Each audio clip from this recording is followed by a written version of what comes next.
Hey D's nuts. Hey everybody. I'm gonna fix the thumbnail and fix the live. Good morning. They got him. So hold on. Good morning and thank you for being here, Hannah UK, Brenda, and D's nuts so far. They got the person who committed the assassination of Charlie Kirk. I'm going to fix my thumbnail and my title and everything real quick, but I am here and we're gonna watch it together. Hey Heedy and Top Dog. It's a 22-year-old local Taylor Robinson. His family father turned him in. I heard something about his father because I caught like 5 seconds of Trump talking about it before I went to go get the geese, and Hio called me. Thank you for that information, Top Dog. Judy, Bethina, good to see you. I'm going to leave that up there, Top Dog, so everybody can see it. Thank you for the information. Brandy, good to see you. His father, I had heard that his father turned him in. I heard Trump talking about it. All right, I'm going to fix this thumbnail and the title.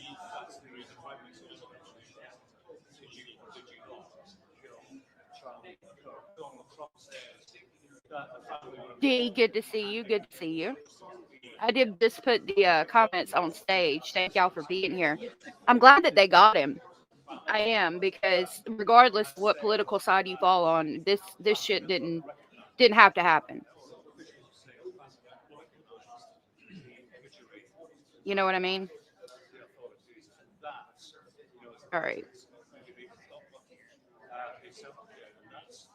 Hey, Bazard, I meant to email you. I'll go ahead and tell you. Hey, Brandy. Brandy said, amen. Bazard, I was going to email you and let you know that at the time you were trying to come up on stage a while back, there was a lot going on with trolling. And I wanted to tell you, but I kept forgetting to email you that it wasn't you. That like I didn't want to let up on stage. It was just that there was a lot going on in that time period right after the emails, and I was scared to let anybody on stage. So I didn't want you to feel like I was like ignoring you at that time. But if you want to come up on stage now that everything's calmed down at any time, just let me know. Me too, Bethina. I mean, you know what the excuse is going to be? It's going to be, oh, I did it, to get rid because of his rhetoric and all of that. Which again, I don't agree with a lot of things, but that doesn't mean somebody has to die. We live in America where you have freedom of speech. I mean, that's the whole point. If you don't agree with what somebody's saying, debate them if you feel that strongly about it, or just keep it moving. People don't got to die. 31-year-old man leaving 2 babies behind and a wife, Bazard said, with today's surveillance, I was not surprised about him getting caught soon. I'm glad. I really am glad that they got him. Brandy, good to see you. He had a beautiful wife and 2 daughters. Who cares what side he's on? Exactly. Good morning, Hio, and thank you for the information. Yeah.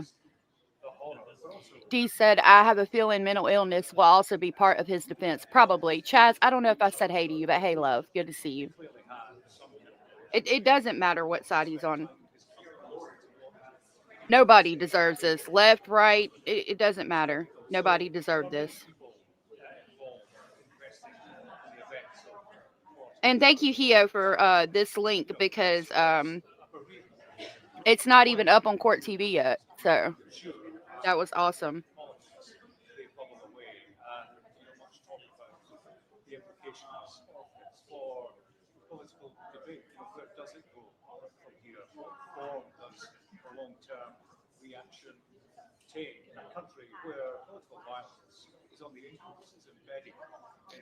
As soon as I get my thumbnail and stuff done,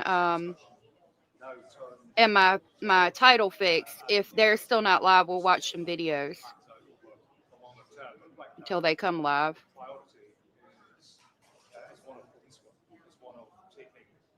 I was concerned though, because like There is so much surveillance, and I was like, how do they not have him yet? Like, I was scared for a minute there, y'all. I was like, they might not get him.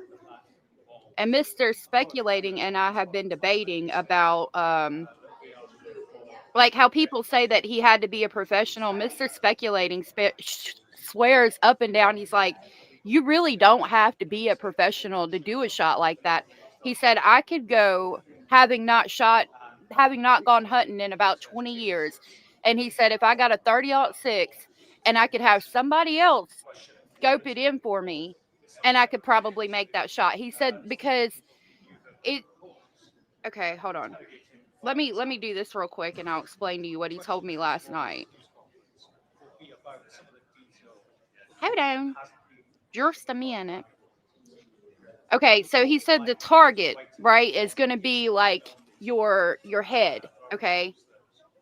So if you look at where Charlie Kirk was shot, the target's going to be the middle of the head, like right between the eyes, the face, or whatever. Now, you would typically get within 4 inches of that shot, okay? That would be a professional shot that maybe they missed a little bit, okay? But the way where Charlie Kirk was hit, that was 8 inches from the target. That's not a professional. He said if it had been 4 inches, like hit like his head, like the top of his scalp, like scalped him or hit him in the bottom of the jaw, that's 4 inches either way, up or down from your target. And where he got hit was about 8 inches. And he said that's not professional. But we've been debating it. I was like, dude, I don't know. I don't know how you could hit somebody like that and it not be a professional hit because I mean, one shot and it was over. And from what I understand, his wife and daughter was in the first row. Good morning, Jenny. Hannah said, I heard, but info confirmed that the family's pastor recognized him and persuaded his dad to hand him in from what I heard. I heard his dad turned him in. We well, I should be right now, but we'll push it off or do it later, or I can make up the day tomorrow. That's the good thing about homeschooling. You got a lot of ability to you know, make it fit your schedule.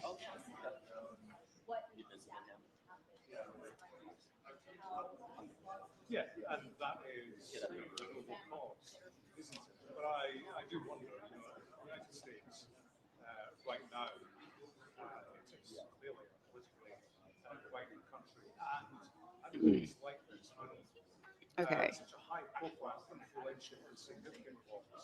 I'm almost done.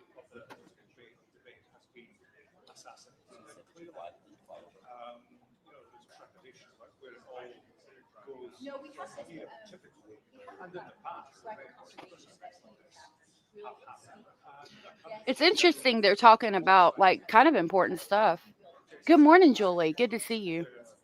My fingers are still sleeping. I haven't even got a good sip of coffee yet.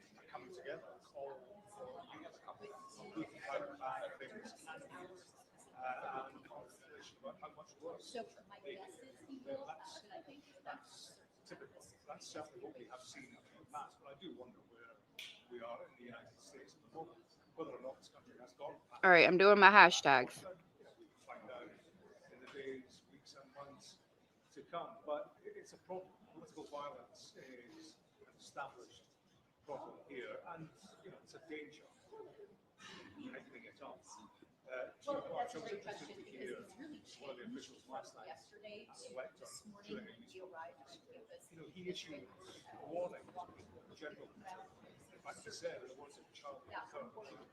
Do do do do do.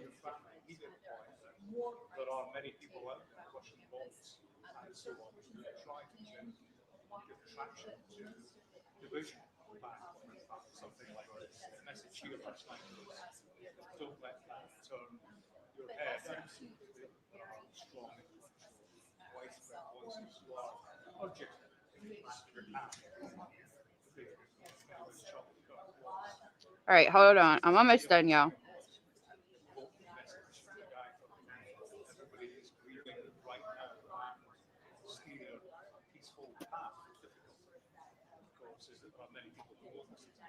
Oh my gosh.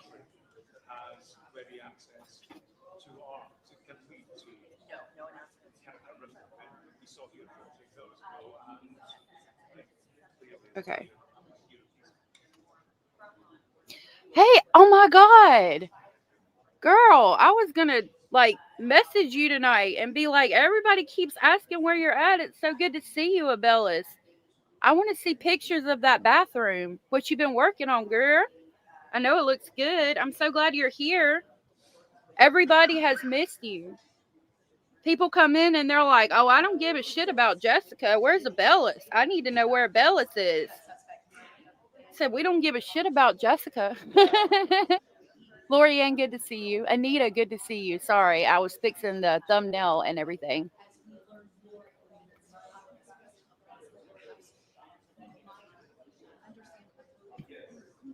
Leslie, good to see you. Thank you for being here. All right.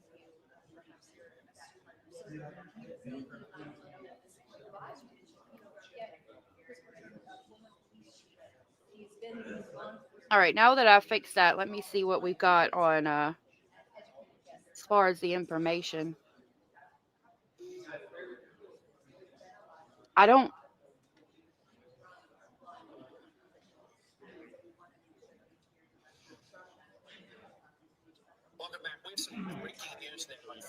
Let me, I do have a video that tells us that he's in custody, and it'll probably give us some information about it. So I'm going to pull that up, but I'm going to put this on my phone so we don't miss a thing. Good morning, beautiful people. Mrs. O, yes, we missed you. Basil is good. He's angry right now because I don't have his crackers. I got to go to the store. I should have went last night, but I was lazy and did not do it. Hold on just a minute. Oh.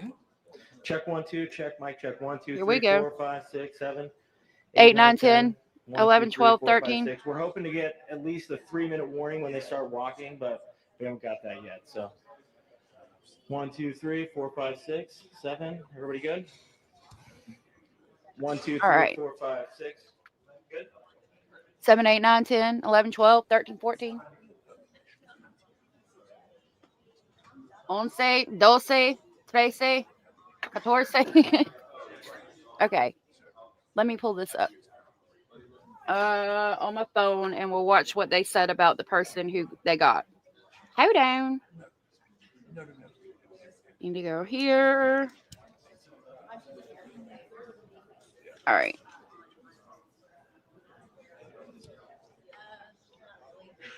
All right, so I've got this on my phone.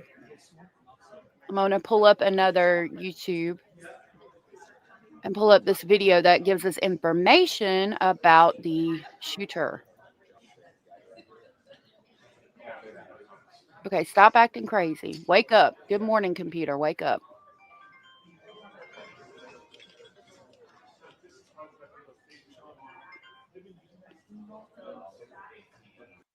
I'm going to turn this down because I'll still be able to hear it, but y'all won't. We'll say that again. President Trump just now announcing that a suspect is in custody connected to the Charlie Kirk killing of a few days ago. The president just said this. Hold on. Warning on that, but we'll do our best. Okay, they're saying they're going to give a 5-minute warning. Go back over here. On Fox and Friends, I'll read the quote. I think with a high degree of certainty, we have him in custody. Essentially, somebody that was very close to him turned him in. And that happens, the president adds. He goes on to say that a tip stemmed from a minister, Trump says he believes, who passed a tip to a friend who was a U.S. Marshal. And then they involved the father of the suspect. We don't have an identity yet. We don't have a name of this suspect. President Trump himself saying that he learned of it just a few moments before he stepped on set This is all taking place in the last couple minutes. As you might imagine, this is a very fluid situation. Seems like the president himself was just briefed on this. There were some details he acknowledged he did not know. But to recap the breaking news, of course, the assassination of Charlie Kirk, the conservative political commentator and organizer, shot in broad daylight on a college campus in Utah a couple of days ago. Video graphic went around the world very quickly. There's been an intensive manhunt for this suspect here. You're seeing the individual on your screen. These are images released by the police yesterday as they they were searching, they're imploring the public to come forward with help. I agree, come forward with tips, with other information about this person. So now we're going to hear, I believe we're going to hear now what President Trump said just a few moments ago. A 5-minute warning when that happens. I'm seeing press officials are gathering on the balcony above me, but no word yet on exactly when. I hope to be able to give you a 5-minute warning when that comes, John. Okay, no word yet on when it's going to start. I was going to say Abellis, go back over here. Abellis said that was fast if they did find him. Well, I don't know if you saw what happened, but he got shot while he was at doing his comeback tour at the University of Utah, I do believe. It was a college in Utah. And I was concerned, and I ain't gonna lie, because it's like, okay, how many, like, there can only be so many people there. I think there was about 3,000 people.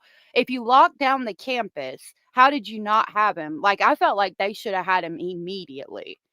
But it is fast if they got him. I mean, you got to remember, Kash Patel has been on this. The whole FBI, the whole entire nation was looking for him because this issue, I mean, it startled the nation. You know what I mean? Like, the whole nation stopped and was talking about this yesterday and sending prayers for his family. 2 small children, a little boy and a little girl. It's absolutely, I mean, and just because of different political beliefs, again, I don't care what side you fall on. We have the ability to come out here and debate. Why does it got to turn to violence? Like, you never know whose mind you could change by just talking to them. That's why I try to be so open with our chat over here, even if you don't agree with me, because you might change my mind by explaining your side. And I just don't understand why we have to go to violence. These nuts said, I love how involved the president is, and I agree. Crime Time Watcher said, hey, everyone, good morning. Good morning. It is what it is. Good to see you. Judy said, Tyler Robinson. I think you've said that twice.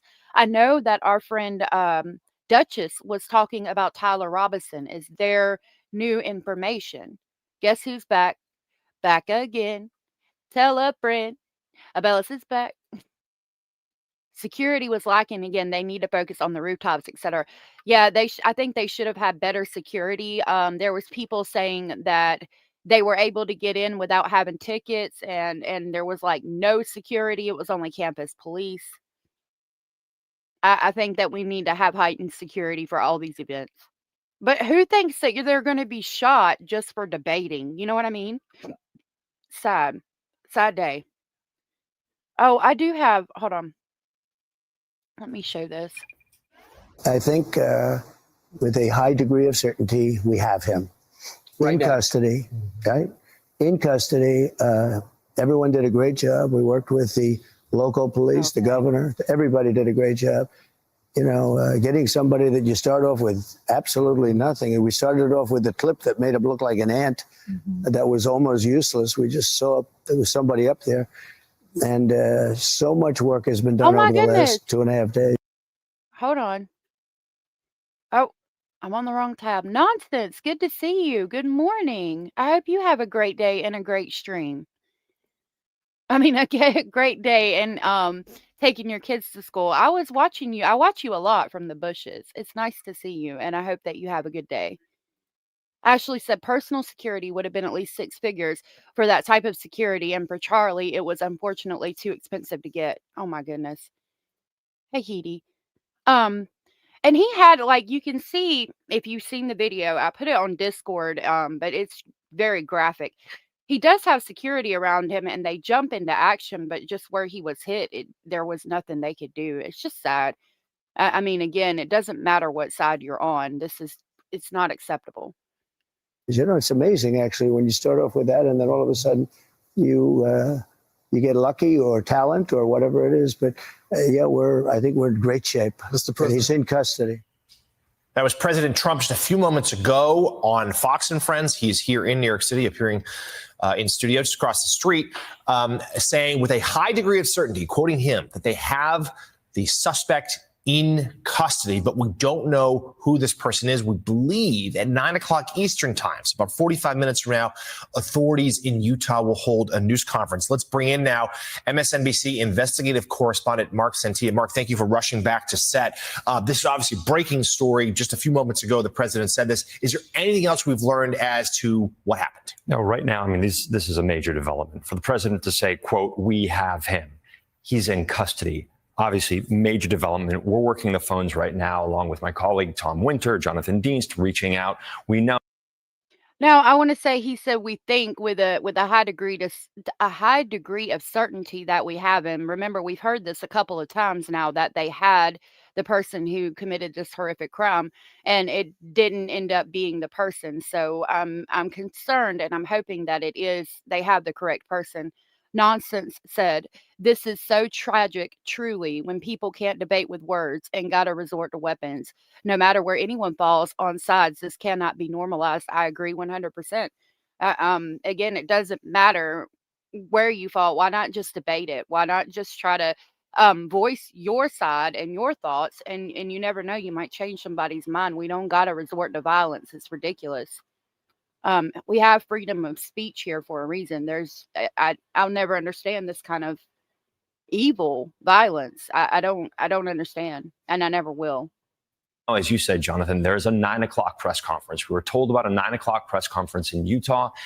And then shortly after, the president made these statements. Again, quote, we have him. He's in custody. President also talked about the great work that's been done over the last several hours, the last couple of days.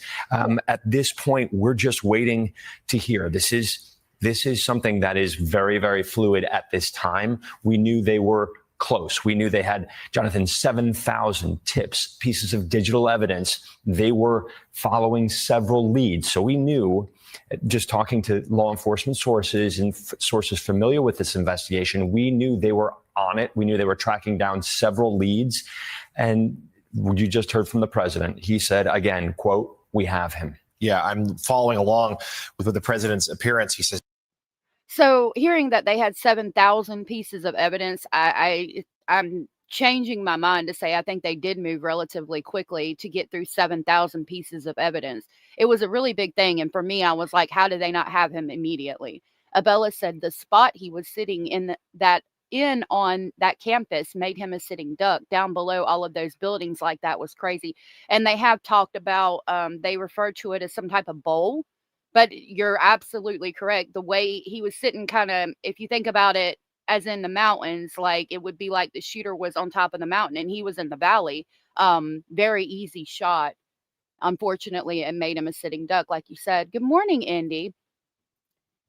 Nonsense said that campus is really odd with the layout, but I'm still shocked at the lack of security. Me as well. I heard allegedly that there was only campus security there. And I know he had a few of his people, but I feel like there should have been way more security, especially for 3,000 people. And you're going there to talk about hot button type of topics, debating where people do get heated. But, you know, we should be able to debate and get heated without resorting to violence. The entitlement is staggering. With who? Brenda. He hopes the suspect gets the death penalty. Obviously, you need a trial and conviction before that.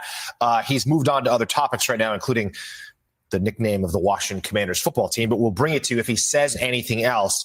But to recap, just a few moments ago, President Trump, in a media appearance, said that a suspect in custody, no identity yet, certainly no sense of motive just yet. But it appears Ken Delanian is joining us now, MSNBC Justice and Intelligence correspondent. So, Ken, I'll come to you with this. It appears that the decision by the law enforcement in Utah to go public with these images is paid off. We carried that news conference live on our air yesterday, about 24 hours ago. the FBI in Utah said they weren't going to do that just yet, that they didn't think they needed to take that step. Well, they developed better images. We're seeing them here. They released them. They put out some video of the suspect both arriving. Hold on. I think they're just doing a mic check again. Okay. I just don't want us to miss anything. Brenda, you said, oh, look, a white young man. Surprise, surprise. I'm interested in what your feelings are. I would love to talk to you about it. Lorianne said it's better than having these things indoors. It's better to have these things indoors where you can check bags and things. I think so. Hey, Ange, good to see you. Security should have used drones, especially with limited policing available. I can definitely agree with that there should have been more security. And we learn from these tragedies every time, but at some point we've got to learn enough to be able to stop it before it happens, you know? And then fleeing the school after the shooting. And now these fairly high resolution images in the stairwell captured, I believe, by a campus security camera. These perhaps is what helped. Ken, what more do we know? Yeah, we're just working the phones, as Mark said right now, trying to understand what the president is saying. The images may have helped, Jonathan, or it could have been something entirely different. For example, the suspect could have decided to confess or turn himself in. We just don't know at this moment. Now, allegedly, a pastor talked to his father and got him to turn himself in. Bazard, I dropped the link, but when the press conference is coming on, when the press conference is on, I'm not going to talk at all. I'm just going to be quiet so we can hear what they're saying. But you're welcome to come up if you want to. Last night, it really appeared that they were stymied. I mean, they waited for hours to hold a news conference. And then when they did, they said very little and essentially started reciting how many interviews they had done and how many teams were working on the case, which when law enforcement starts talking about that, you kind of suggest they really don't have very much. And the head of Utah's public safety told NBC's Morgan Chestegui last night that they had no idea who this person is or where this person was last night. Could have been hundreds of miles away from Utah, could have been close. They had no idea. So it really suggests that something dramatic happened overnight. It's possible someone identified this person from the photos, although the photos, the resolution on the face was not terrific. Obviously not good enough for the FBI to make a facial recognition match. Because again, very clear last night, they did not know, they did not have an identity of the suspect. So it does look like something dramatic has happened. Well, according to the president, what that dramatic moment was, and we don't quite have the chronology, but he is saying that a minister, apparently, didn't identify who the minister is or where the minister lives, but a minister recognized the shooter, went to an acquaintance, a friend of his who's a member of law enforcement. At that point, the shooter's or the suspect's family was also involved. The president said that the minister spoke to the suspect's father, perhaps, and that led to him being taken into custody. But again, that's the rumor. I wanted to touch on what Ange said. Ange said, I'm appalled about the college students that saw the shooter on the roof. And in his video, you can hear him stating to a friend, see that guy on the roof. And, I've seen a lot of people talk about that, how people just saw things and didn't say anything. And it reminds me of what Hio's been covering, which is the train stabbing in Charlotte, North Carolina, how everybody just watched that poor child get stabbed to death. And one person, when we were going through the videos, one person that was behind her ran up to the front of the train, told the conductor or somebody on the train, maybe security, I don't know. And he was on the phone and he came back, but by that time she was gone. It's sad. It's sad when people pull out their phones instead of actually trying to do something or say something to stop these things. And we got to question, like, what are we teaching our kids? Is that why is it that our kids are thinking that they should record the incident instead of telling somebody, or have somebody record it so you have that evidence while somebody else goes and says something? Like, I don't understand why that's what we're doing now instead of trying to stop it or tell somebody or get somebody involved. Hey, Bazard, good to see you. Hey, how are you doing? Good. How are you? I'm good. Yeah. I didn't even know really anything about what you mentioned, the troll thing. Like I said, I've been working a lot, so it's just been that and trying to catch up on some streams if I can make it on, or at least watch. Absolutely. I hope work's going good for you. It has. It's been a little extra busy with clients, but this is the usual. But yeah, this whole situation was something, to say the least. Yeah, it was devastating in my Mm-hmm. opinion. Greenlaw and Michael Green Chili Chicken, good to see you. Michael Green Chili Chicken said they call it bystander syndrome. We need to do something about it as a society, I think. Mm-hmm. Well, it relates to what that case with I can't pronounce her name, the Ukrainian refugee that happened Yep. in August, and it's something like that is where people clearly saw the man attacked her, yet they didn't do nothing. They just watched and let him walk away a bit before. I guess he got arrested later on that day, or I don't know how he got caught, but it was like no one did anything until a guy came over and tried to help put pressure on her neck, but it was already too late. Yeah. It's very sad. Mm-hmm. You wonder what the world's coming to. We should note again, Mark, the president said that he was just briefed on this development a few moments ago, like right before he went on camera. So he has also acknowledged he does not have the complete story here as to what went. And we should also note of caution that twice before in this very shooting, the police detained someone they thought was a person of interest, even a potential suspect, one of whom the FBI director, Kash Patel, took to social media and said, "We've got our guy," only an hour or two later to say, well, he wasn't our guy. So these things are fluid. But if the president... And, that's what I'm concerned about, because we saw that and we covered that yesterday. Oh, hold on. 4 minutes out from starting the press conference. Thank you. 4 minutes. Okay. Perfect. Yeah.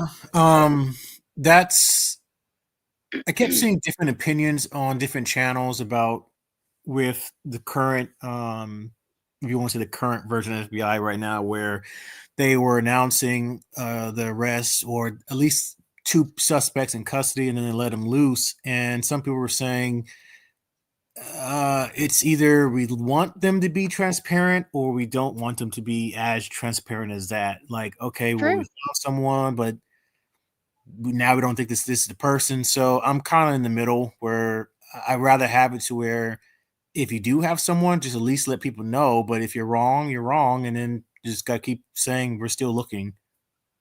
Yeah, that's a really good perspective that I hadn't even thought about. Yeah, you're absolutely right. Yeah, because we're asking for transparency and they gave it to us, and then people get, like myself, even got frustrated with the fact they didn't have the person. You're absolutely right. And I was in the same boat. This is like the last 36 hours at best, since this happened. So, but once they at least showed the video of this particular suspect, and even though it was kind of hard to see the person at a distance when they were jumping off the rooftop, but they can still see that this person was the one that was walking around the area, then actually went up to the rooftop. So, I mean, it's, to me at least, this is clear as day. This is the suspect, whoever this person is. Right. Yep. Abella said those early suspects are getting death threats. How stupid are some people? Yeah, I don't think we need to be given death threats. That one guy, that elderly gentleman, I saw the video of him and he's like hollering, shoot me, shoot me. And I'm like, why? What is going on? I don't understand why he was doing that. Supposedly on X, I was looking over on the day of the assassination. Once they said that he wasn't a suspect, a lot of people were saying that he was there as one of the counter protesters that was getting into arguments with people that were for the Charlie Kirk event. So some people are wondering if unfortunately, a lot of these events, either on both sides, but there's just whack jobs that go to these events, and then if something happens, they're gonna claim I did it, or they just act weird, after a certain incident happens. So that's what a lot of people think that old man was doing. It is weird that he was saying that kind of stuff. It is. And people were saying yesterday in chat that he could have been a decoy. Hannah said Bullhorn Betty wanted the dude basically homicided. She's such a great person. And I was watching Nonsense and saw that. And I'm like, wow, like really? We're going to come out here and call for more violence. Okay. She's an interesting case. I know, I've heard of her. I think that she needs to be 5150, if I'm being honest, but that's just me. Lord have mercy and get her some help.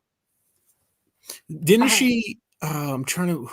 What was the case that she got infamous for? Quentin Sebastian. Simon. I thought it was Sebastian Roger. I thought it was she was the one that was acting weird around that case. She was. She got known for Quentin Simon because she was out there with her bullhorn saying, "Where's the baby?" with Dolly. And then when everybody decided to do what, in my opinion, was the ultimate troll and get involved in this lawsuit, she was front and center, of course, just wreaking havoc for people that didn't deserve it, in my opinion. I don't think that, getting on here and talking about our thoughts, opinions, and speculations and stating them as such is one thing. But then when you file in legal paperwork, it's just too much. And I think you need to take a step back before you do that. Honestly, that's my opinion, though. I totally agree. Zan said, I'm going to go ahead and just put it over here for now so we can see. Zan said, are these photos before or after the shooting? And these photos are of him coming up the stairwell to get roof access, from my understanding. Ange said, do you think the guy that asked the mass homicide shooting question is connected? I don't know, but it was really odd that Charlie Kirk, okay, so from my understanding, he had been there for 20 minutes. He's asked how many mass shooters are transgender. And then Charlie Kirk picks up the mic and says too many. And the guy says, okay, I'll say that there's about 5. 5 is the correct answer. And then he says, how many school shootings or school shooting? I think it was school shootings, but shootings in general. And then he picks up the mic and says, including or not including gang violence. And that's when he's shot.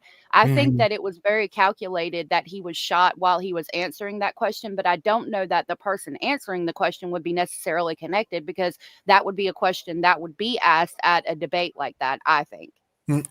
And there's parts of the video have I seen. I want to say it's the angle where unfortunately you see the wound entering his neck, and that individual that was talking to Charlie clearly, it's like a few second clip, but you see them raise their hand to their mouth and they're clearly shocked to see what was happening. So I'm assuming the FBI and investigators would be talking to that person too, but just from my take, I don't know for sure if that person was involved, because they look just as shocked as anyone else. Yeah, they did to me too. Zan said, if before or directly after, where's the high-powered rifle? It was a 30-06. It was found in the woods in a box, and allegedly, I don't know, but allegedly they're putting out that there was some kind of writing or something on the bullets that related to transgender. That's what I've heard. I do not know it to be true. Hey, Teresa. Unless I'm sorry. Oh no, you're good. Go ahead. Unless the investigators, actually show something to that effect. Because they even the church shooting that just happened recently with the I think that person was trans, but there's some things coming up about that individual where it's a lot of questionable stuff too. But they wrote stuff like "kill Donald Trump," other random insane writing. So until we actually see it, I don't know when it comes to that part. Right. Abella's had a good point. She said, Jess, I agree, but could the shooter hear him well from that distance? That's a good point. Probably. I think he probably could, but there's a possibility that he might not have been able to. So Zan was saying, no, I mean on his person in the photo. So yeah, I question that too. Where's the rifle when he's walking up the steps to the rooftop? But from what I understand or what I've heard, allegedly, I don't know it to be true, but allegedly the rifle was on the roof already. So they had pre-planned it basically and put the rifle up on the roof. And then the day of the event, they just went up there and got their rifle, which again makes me question the security. Like, how did you not know there was a rifle on the roof? Why did we not check these things?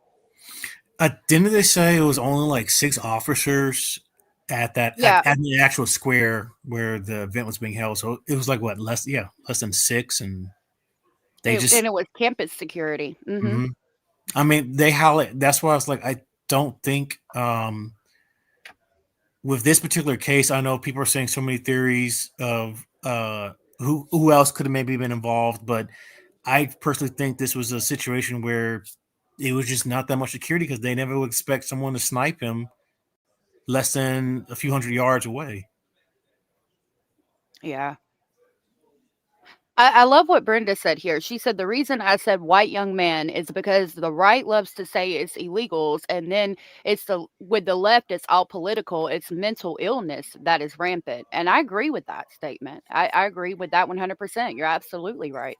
I've recently been discussed with my dad. He's staying with me for a few weeks at my place. And we've just been discussing about various things. And he's one of the individuals, he's old school, and he feels that mental health exists, but in his mindset, he believes it can't always explain. For a good example, the church shooter recently at the Catholic school. I was explaining to him that I've looked up more stuff about this individual, and it was just like, yes, this person clearly had mental health issues, but they still had the ability to get clothes on, get dressed, plan out what they're going to do, and attempted to commit, a crime. Unfortunately, the doors were closed at the church where he couldn't get in. But still, it was like, my dad feels that people with mental health issues that do commit crimes, is like they still know what they're doing. Like you still are planning in some sense. A crime is just your mental health is that far gone to where you would commit it. Yeah, that reminds me, we were talking about Irina. I've got her name, but I don't know it off the top of my head. But the girl who was stabbed, the Ukrainian refugee, and the person who did it was schizophrenic. And I was talking to Hio about it, and yes, he's schizophrenic. But he had committed robberies, and we did talk about how you did plan to do it. Now, Good morning, ladies and gentlemen. Yeah, I'm going to be quiet now. At today's press conference, we'll finish that later. We'll hear from Governor Cox, FBI Director Kash Patel, and Sheriff Mike Smith. We also have with us Utah DPS Commissioner Bo Mason, Lieutenant Governor Deidre Henderson, FBI Special Agent in Charge Robert Bowles, and local and federal law enforcement partners. Following the remarks today, Governor Cox, Director Patel, and Commissioner Mason will take questions. Thank you.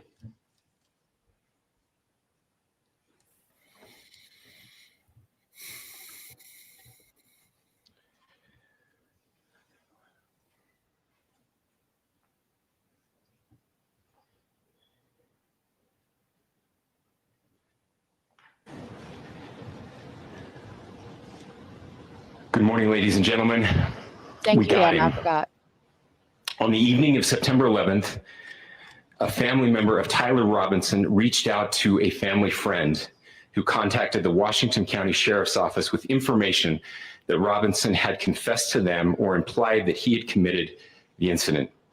This information was relayed to the Utah County Sheriff's Office and scene investigators at Utah Valley University. This information was also conveyed to the FBI.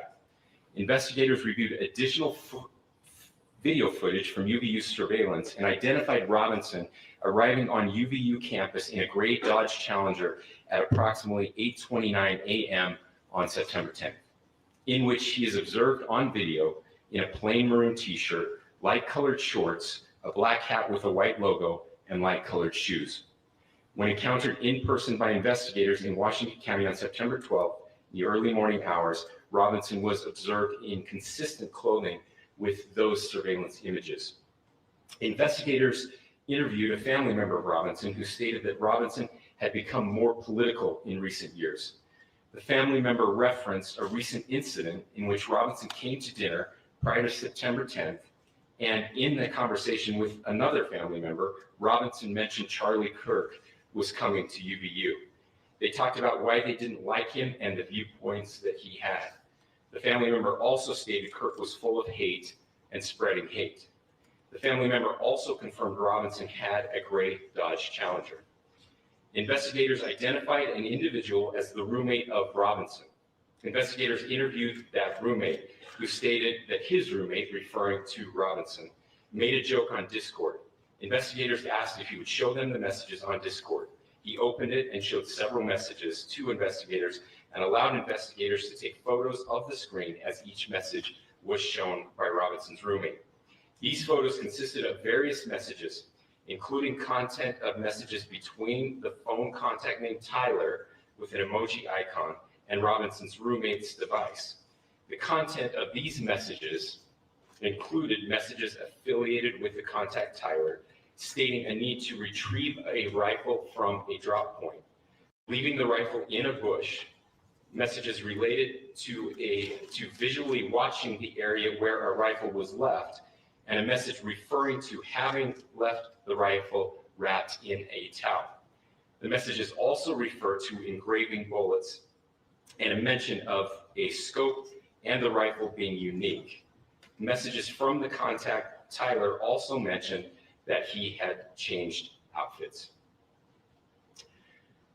I know there's been speculation as well as to the writing on those casings, those bullet casings, and I believe we have that as well. And I'll share that with you now. So the area north of Campus Drive Road where the suspect crossed over, you saw some of that in the video that we released last night, consists of a grassy area with trees on the edge of the UVU campus. Investigators discovered a bolt-action rifle wrapped in a dark-colored towel. The rifle was determined to be a Mauser Model 98 30-06 caliber bolt-action rifle. The rifle had a scope mounted on top of it. Investigators noted inscriptions that had been engraved on casings found with the rifle. Inscriptions on a fired casing read, "Notices, bulges, capital OWO, what's this, question mark." Inscriptions on the 3 unfired casings read, "Hey fascist, exclamation point, catch, exclamation point." Up arrow symbol, right arrow, and symbol, and 3 down arrow symbols. A second unfired casing read, "Oh Bella Chow, Bella Chow, Bella Chow, Chow Chow." And a third unfired casing read, "If you read this, you are gay, LMAO." We are indebted to law enforcement across the state who's worked seamlessly together, local law enforcement, state law enforcement, and our federal partners with the Federal Bureau of Investigation. We're grateful for everyone who worked together in such a short amount of time to find this person and to bring justice. I want to thank the public who has been so engaged, reviewing videos, helping us with sending in tips, and helping us get to this point. I want to thank the family members of Tyler Robinson who did the right thing in this case and were able to bring him into to law enforcement as well. I especially want to thank the family of Charlie Kirk, Erica, Charlie's parents, his children. I want us to be thinking of them as we bring justice in this case. They will be involved in that justice. We will be working very closely with them as we move through this process as well. This is a very sad day for our country, a terrible day for the state of Utah, but I'm grateful that at this moment we have an opportunity to bring closure to this very dark chapter in our nation's history. With that, I'll now turn the microphone over to the Director of the FBI, Kash Patel. Thank you, Governor. This is what happens when you let good cops be cops. The FBI and our partners are proud to stand here today together to bring justice to the family of Charlie Kirk and honor his memory. I want to express my deep gratitude to President Trump, the Vice President, and the entire White House who have been so incredibly supportive with both resources and just personally to the FBI as a team They had our backs the entire way, and I just want to express my gratitude for giving us the resources we need to operate in this space to bring this sort of justice at this sort of speed. In 33 hours, we have made historic progress for Charlie. Governor Cox, our partnership has been absolutely incredible these last few days. Our partnership will endure. Your state and local partners, your sheriffs, your DPS community has been unbelievably impressive in the hardest of times. And a case like this cannot be solved, cannot be brought without partnering with your state and local authorities. The FBI has a certain role to play. We will play that role, and we will lead out for the federal government. Governor Cox, we are so grateful for your state partnership that led out on this investigation. A little bit of the timeline. Charlie was shot at 12:23 p.m. on Wednesday. The first FBI agents arrived on scene in 16 minutes with chiefs of police at 12:39 and secured the scene. The FBI immediately launched fixed-wing assets. We utilized these assets to transport personnel, specialty technicians, hostage rescue teams. We also utilized these assets to go back and forth from the East Coast and here in Utah to transport forensic evidence and other evidence that will be analyzed and is being analyzed at our FBI laboratories in Quantico and other laboratories, including the ATF. At my direction, the FBI released the first set of FBI photos of the suspect at 10 a.m. local time on 9/11. Then, shortly thereafter, the FBI reward of $100,000 was released at 10:45 a.m. local. Myself and Deputy Director Bongino arrived on the scene at approximately 5:30 p.m. on 9/11.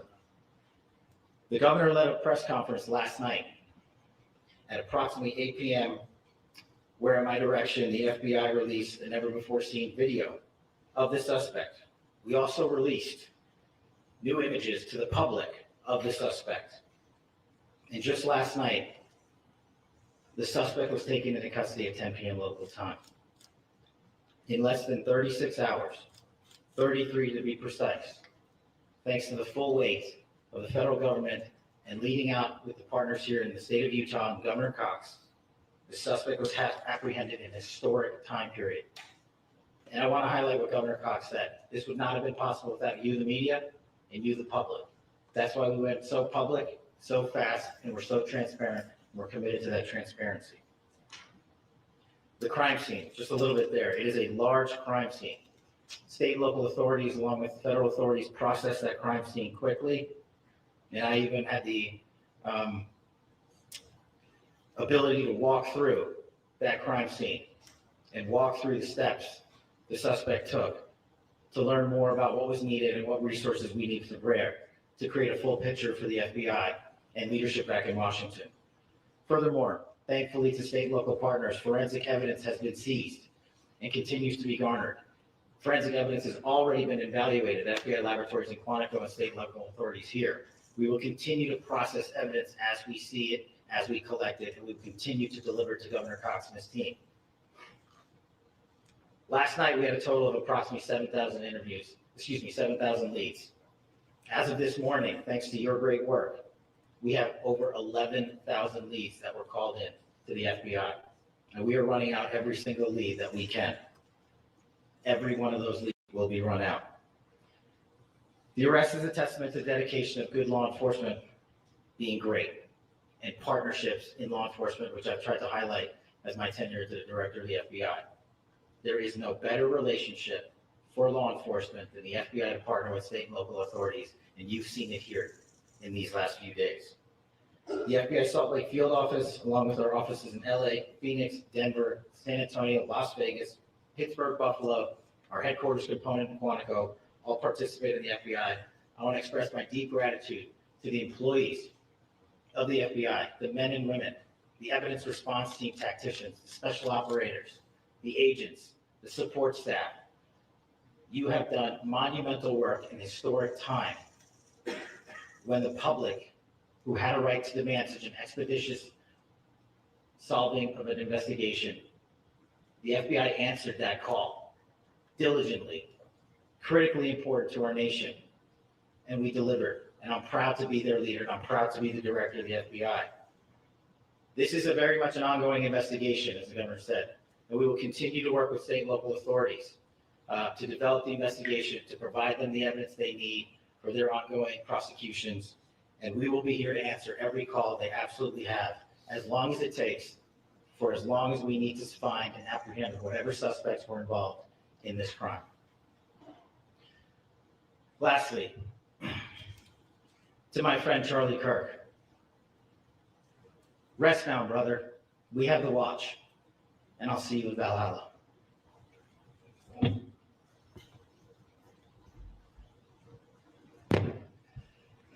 Thank you, and good morning. I would just like to take a few minutes as the sheriff to express my gratitude for everybody who has played a part in this investigation. As you know, it's been a vast, a complicated, and a very, very fast-paced investigation. You're looking at people standing up here who are running on, if they got an hour's sleep in the last couple of days, they're probably lucky. It has been very taxing. It has been so impressive, speaking on behalf of the local law enforcement, to see the cooperation that we've seen in this type of case. Across the state, sheriffs, chiefs, our state partners have stepped up and have come to the call on anything that we needed. Our county chiefs have been phenomenal. Our Utah County Attorney, Jeff Gray, who's standing up here with us, has been phenomenal in leading us through this investigation. I would like to thank the federal government for their resources, their assets. Our local team here, our FBI team, has been extraordinary in helping us work through this and bring this person to justice. Most of all, I would like to thank the public, and specifically, I would like to thank the public who turned to prayers and who turned to positiveness for us. I would like to thank them on behalf of the law enforcement community, because we needed those prayers. That's what we needed to get through this. We needed your support, and you gave it to us. We needed your patience, and you gave it to us. And I would like to thank you for the Kirk family, because that's what they need, is your support and your prayers, and that will get us through all of this. So thank you, everybody, for everybody that has stepped up. We've had such a phenomenal response to this. Thank you.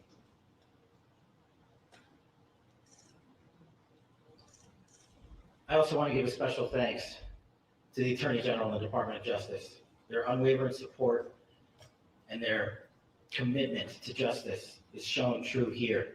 And without AG Bondi and Deputy Attorney General Todd Blanche and the resources they brought to bear, we would not have been able to complete our mission. And I just want to say special thanks. It's an honor to be a part of the Department of Justice. Thank you again to our incredible law enforcement team who has worked so hard. Sheriff, I got a solid 90 minutes last night, so I'm probably the most well-rested person up here. Ladies and gentlemen, I get the microphone, so I hope you'll permit me a moment just to share a few more thoughts about where we are and how we got here, and maybe a little bit of where we go from here. I don't want to get too preachy, but I think it's important that we, with eyes wide open, understand what's happening in our country today. I've heard people say, well, why are we so invested in this? There's violence happening all across our country, and violence is tragic everywhere. And every life taken is a child of God who deserves our love and respect and dignity. This is certainly about the tragic death, political assassination of Charlie Kirk. But it is also much bigger than an attack on an individual. It is an attack on all of us. It is an attack on the American experiment. It is an attack on our ideals. This cuts to the very foundation of who we are, of who we have been, and who we could be in better times. Political violence is different than any other type of violence for lots of different reasons. One, because in the very act that Charlie championed of expression, that freedom of expression that is enshrined in our founding documents, in having his life taken in that very act, makes it more difficult for people to feel like they can share their ideas, that they can speak freely. We will never be able to solve all the other problems, including the violence problems that people are worried about, if we can't have a clash of ideas safely and securely. Even, especially those ideas with which you disagree. That's why this matters so much. Over the last 48 hours, I have been as angry as I have ever been, as sad as I have ever been. And it was, as anger pushed me to the brink, it was actually Charlie's words that pulled me back. I'd like to share some of those. And specifically right now, if I could, I need to talk to the young people in our state, in my state, and all across the country. As President Trump reminded me, he said, you know who really loved Charlie? The youths. He's right. Young people loved Charlie, and young people hated Charlie. And Charlie went into those places anyway. And these are the words that have helped me. Charlie said, when people stop talking, that's when you get violence. He said, the weak can never forgive. Forgiveness is the attribute of the strong. The only way out of the labyrinth of suffering is to forgive. Welcome without judgment, love without condition, forgive without limit. He said, always forgive your enemies. Nothing annoys them so much. A few months ago, I referenced this last night, Charlie posted to social media, when things are moving very fast and people are losing their minds, it's important to stay grounded. Turn off your phone, read scripture, spend time with friends, and remember, internet fury is not real life. It's going to be okay. He again said, when you stop having a human connection with someone you disagree with, it becomes a lot easier to commit violence. He said, what we as a culture have to get back to is being able to have a reasonable agreement, where violence is not an option. Now, again, to my young friends out there, you are inheriting a country where politics feels like rage. It feels like rage is the only option. But through those words, we have a reminder that we can choose a different path. Your generation has an opportunity to build a culture that is very different than what we are suffering through right now. Not by pretending differences don't matter, but by embracing our differences and having those hard conversations. I think we need more moral clarity right now. I hear all the time that words are violence. Words are not violence. Violence is violence. And there is one person responsible for what happened here. And that person is now in custody and will be charged soon and will be held accountable. And yet, all of us have an opportunity right now to do something different. I want to thank my fellow Utahns. This bad stuff happens. For 33 hours, I was praying that if this had to happen here, that it wouldn't be one of us. That somebody drove from another state, somebody came from another country. Sadly, that prayer was not answered the way I hoped for. Just because I thought it would make it easier on us if we could just say, hey, we don't do that here. And indeed, Utah is a special place. We lead the nation in charitable giving. We lead the nation in service every year. But it did happen here. And it was one of us. But I want you to look at how Utahns reacted the last 2 nights. There was no rioting, there was no looting, there were no cars set on fire, there was no violence. There were vigils and prayers and people coming together to share the humanity. And that, ladies and gentlemen, I believe is the answer to this. We can return violence with violence. We can return hate with hate. And that's the problem with political violence, is it metastasizes. Because we can always point the finger at the other side. And at some point, we have to find an off-ramp, or it's going to get much, much worse. But see, these are choices that we can make. History will dictate if this is a turning point for our country. But every single one of us gets to choose right now if this is a turning point for us. We get to make decisions. We have our agency. And I desperately call on every American, Republican, Democrat, liberal, progressive, conservative, MAGA, all of us to please, please, please follow what Charlie taught me.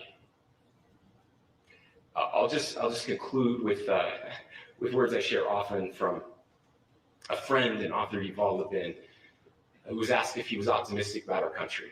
And he said, I'm not optimistic. He said, I hate optimism. God, that sounds bad.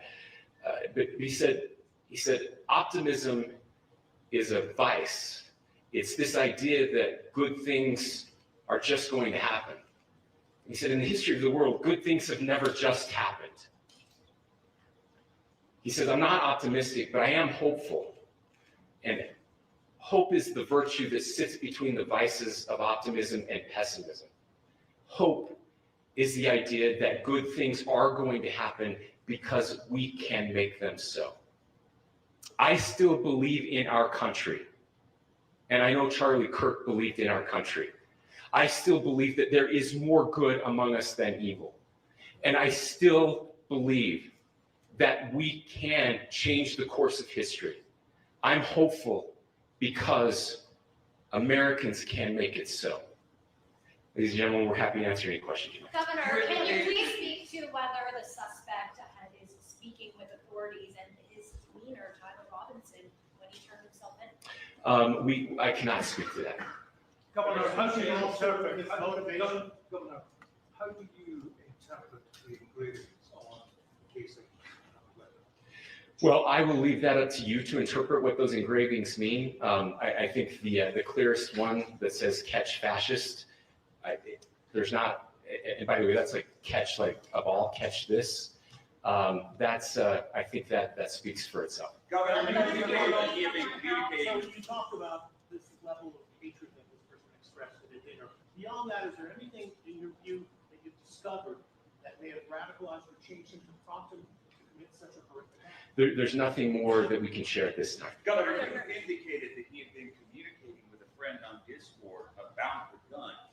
Do you anticipate any more arrests? We do not at this time have any information that would lead to any additional arrests. Do you believe he acted alone? Yes, but the investigation is ongoing. Can you detail at all how he came into custody of police and where he is right now, Mr. Robinson? Yes, so right now, Mr. Robinson has been booked into the Utah County Jail. You heard the president this morning report that he was taken into custody, that his family and a friend helped to deliver him into custody of law enforcement in Washington County.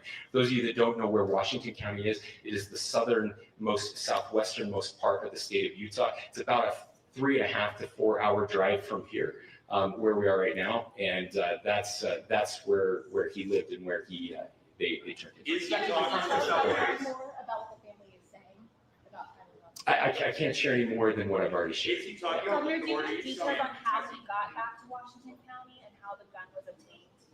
So how we obtained the gun was found. No, how the shooter obtained the gun to Washington? So I don't have much more details on that. We do know that he drove. We had his car here on campus, and then we had his car going south back to the St. George. It's actually the city of Washington in Washington County. Is he talking with authorities and did he discuss a voting? I'm sorry. Did the suspect plan to carry out any other attacks? We don't have any information that Are you going released. to be releasing the mugshot? Yes, in fact, it was just released. Is he Yes. talking with authorities and did he discuss a voting? I can't answer that right now. Can you clarify? You've spoken very eloquently about trying to reunite this country. Do you feel that this is a watershed in America? I absolutely believe that this is a watershed in American history. Yes. The question is, what kind of watershed? And that chapter remains to be written. Is this the end of a dark chapter in our history, or the beginning of a darker chapter in our history? Look. I mean, if you look at true political assassinations in this country of someone of this stature, this feels a lot like the late '60s, and having one so gruesomely displayed on camera in all of our hands and in all of our pockets. We are not wired as human beings biologically, historically. We have not evolved in a way that we are capable of processing those types of violent imagery. And by the way, we've seen another one with a gruesome stabbing very recently that went viral. This is not good for us. It is not good to consume. Social media is a cancer on our society right now. And I would encourage people to log off, turn off, touch grass, hug a family member, go out and do good in your community. That is happening, and it's happening organically right now. I had a friend in a small city in Utah who said, we're getting together, the Republicans and Democrats in my little town are getting together to have a discussion tonight, last night, just to find a way to find a better angels. So yes, this could be, I mean, again, you have to go back to JFK to have seen a video live of something like this happening. I wasn't born until 1975, but I know that things were really dark in the late '60s. Sorry to some of you. I know some of you were there, but this is our moment. Do we escalate, or do we find an off ramp? And again, it's a choice. It's a choice, and every one of us gets to make that choice. Two more questions right here. Could we clarify that the release of those enhanced images at 8 p.m., the timeline that Director Patel gave us, led to the arrest at 10 p.m.? Is there a direct connection between those two events? I cannot comment if there is a direct connection or not, but all I can say is that that through some process, the family came to know that this had happened. One more thing, Governor. Could you just clarify the clothing issue you mentioned earlier?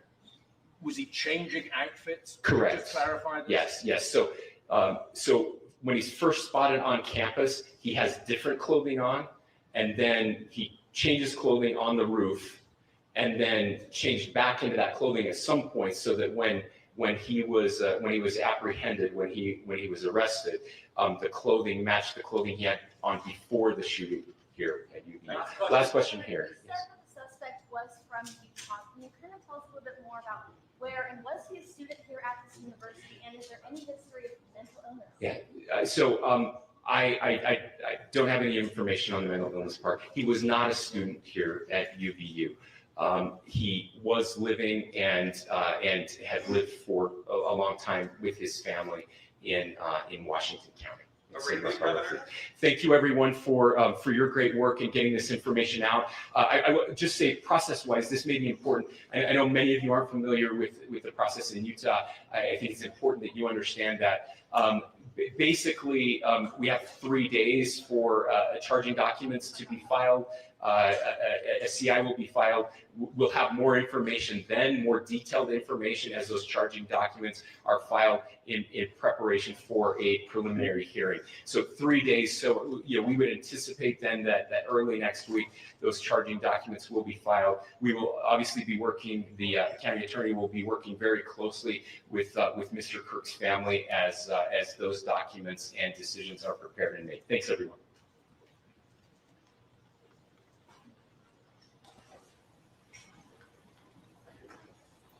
All right.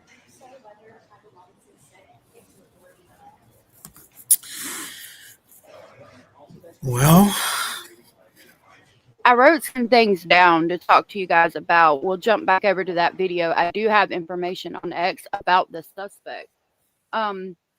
So I saw a lot of people saying that this presser was different, and it was. It absolutely was. I want to point out that they called it a political assassination from the jump. So they viewed this incident very differently. A lot of people were saying Utah is faith based place, and I don't. I mean, there's a lot of faith based states. Sorry. mhm. And then they also knew him personally, so I think it's different. But at the same time, when they have fallen officers, I don't think it's like that. I think it's different because this grabbed traction so quickly, and it mimicked a lot of the things, as Sarah was saying, like that it resonated with things that happened back in the 60s. I've seen a lot of you talking about what he said on X and some of the quotes that he made, and I actually heard one yesterday that I didn't know about. On that, I'm going to advise you to do your own research and formulate your own opinions. I would highly advise you get the whole context of any quote before, and not just read like one sentence of it.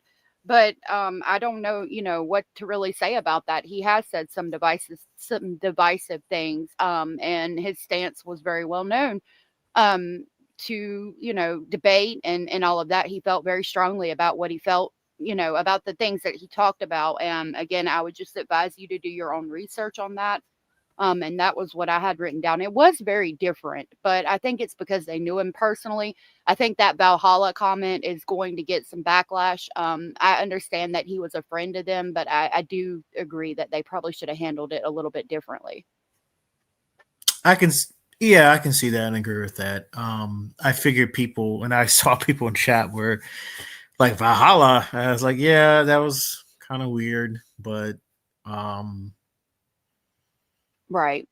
I mean, to me, the long story short is that we still got to wait and see more information about this Tyler Robinson character. But I mean, yeah, it's still an assassination. I mean, either you could say he was I'm seeing on X2, like some people are celebrating that. And I do hate this, but people like the whole when it gets down to the gritty, where people are like, "Oh, I hope he's not black or trans or white and all that kind of stupidness." But people are already doing it now, and there I guess is a photo of him when he was younger, and it's like 2017, and he has like a weird looking Trump costume where it's like the Trump is like a weird figure like on the bottom, so it's like his legs or stomach attached to it, and then you see like his upper body, and people are like, well, see, he clearly was a Trump supporter. I don't know. I just think it is weird that even people will say, like I said, I've noticed on X, like, well, he was a Trump supporter. I'm like, well, yeah, but okay, but then would that go on your, let's say, people that believe that we have we do have a mental health issue, but would that go on the same idea that, well, then this is a mentally ill man that just decided to kill someone because he just felt like it? I mean, or was it an actual political belief or a warped political belief that he decided to kill someone? Well, they talked about how I think they said something about his political views in the beginning, how they had changed and he had gotten more violent. Mm-hmm. Now I want to be very careful, but I'm going to tiptoe on this subject, but I've heard that there is indoctrination going on in colleges. Now I don't know. I don't go to college. But I would say, indoctrination happening in colleges could happen on either side. I mean, I think it would be both sides. I just think with social media, I think that's a big issue, and people coming out and just trying to make people feel like that we need a movement and we need to do something profound. And that's what they think. They think they're doing something profound to change the political environment.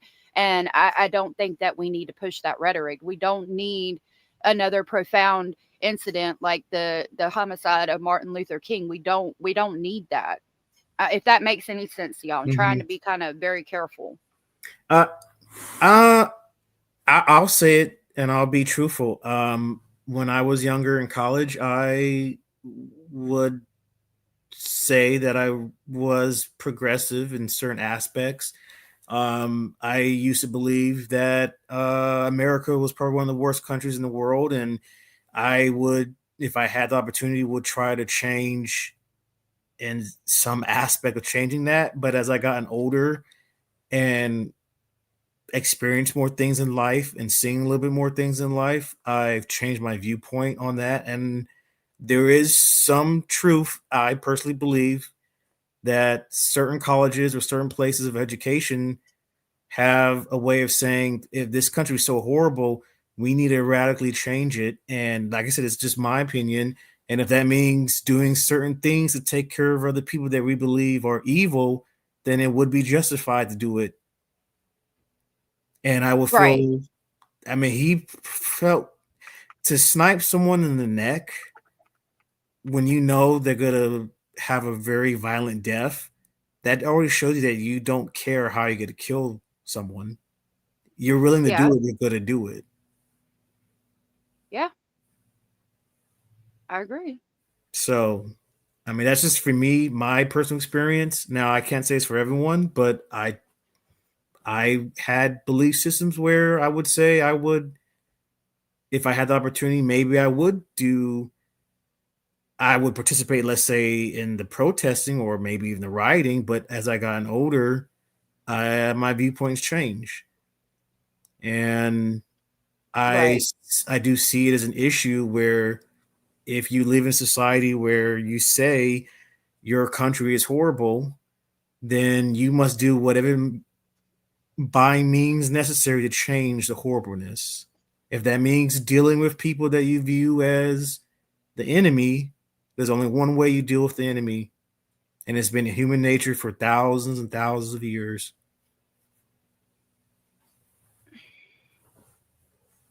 Yeah.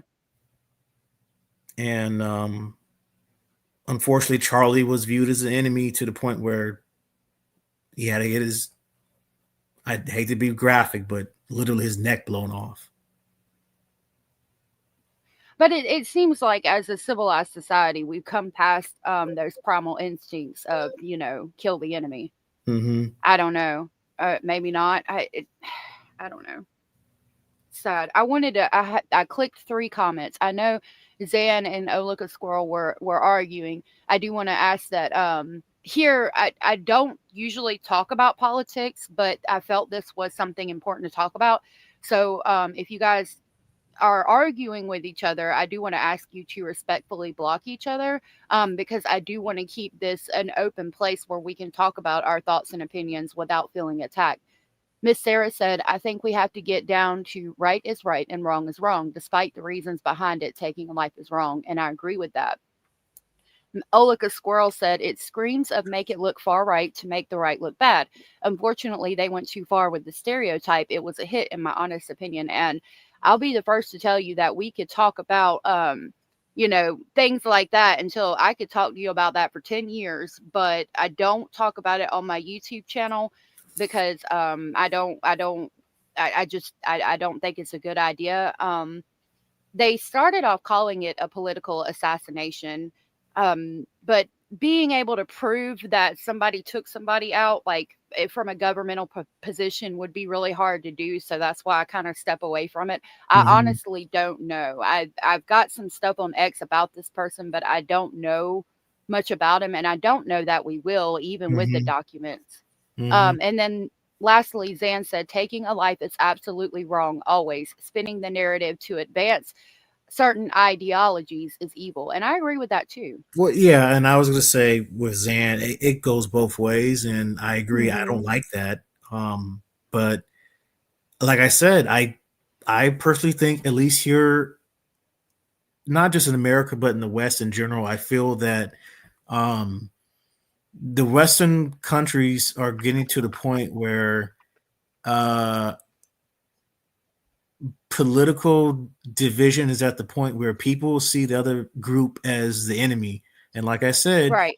What do humans do throughout the last several thousand years of humans have been around this? Well, civilization at least has been around for humanity. What do we do to the enemy? What we perceive as the enemy? Right. It just seems like we could, especially on a college campus where that's what you do. You debate, you further your education. It seems like we could be civilized as a society to an extent to where free speech can be respected. Mm-hmm. And even if you don't agree, just get up there and ask him a question, debate him, you know? Mm-hmm. So that's, I mean, it makes me lose a little bit of faith in humanity. If, you know, because it's like we've grown past that. This isn't the dark ages.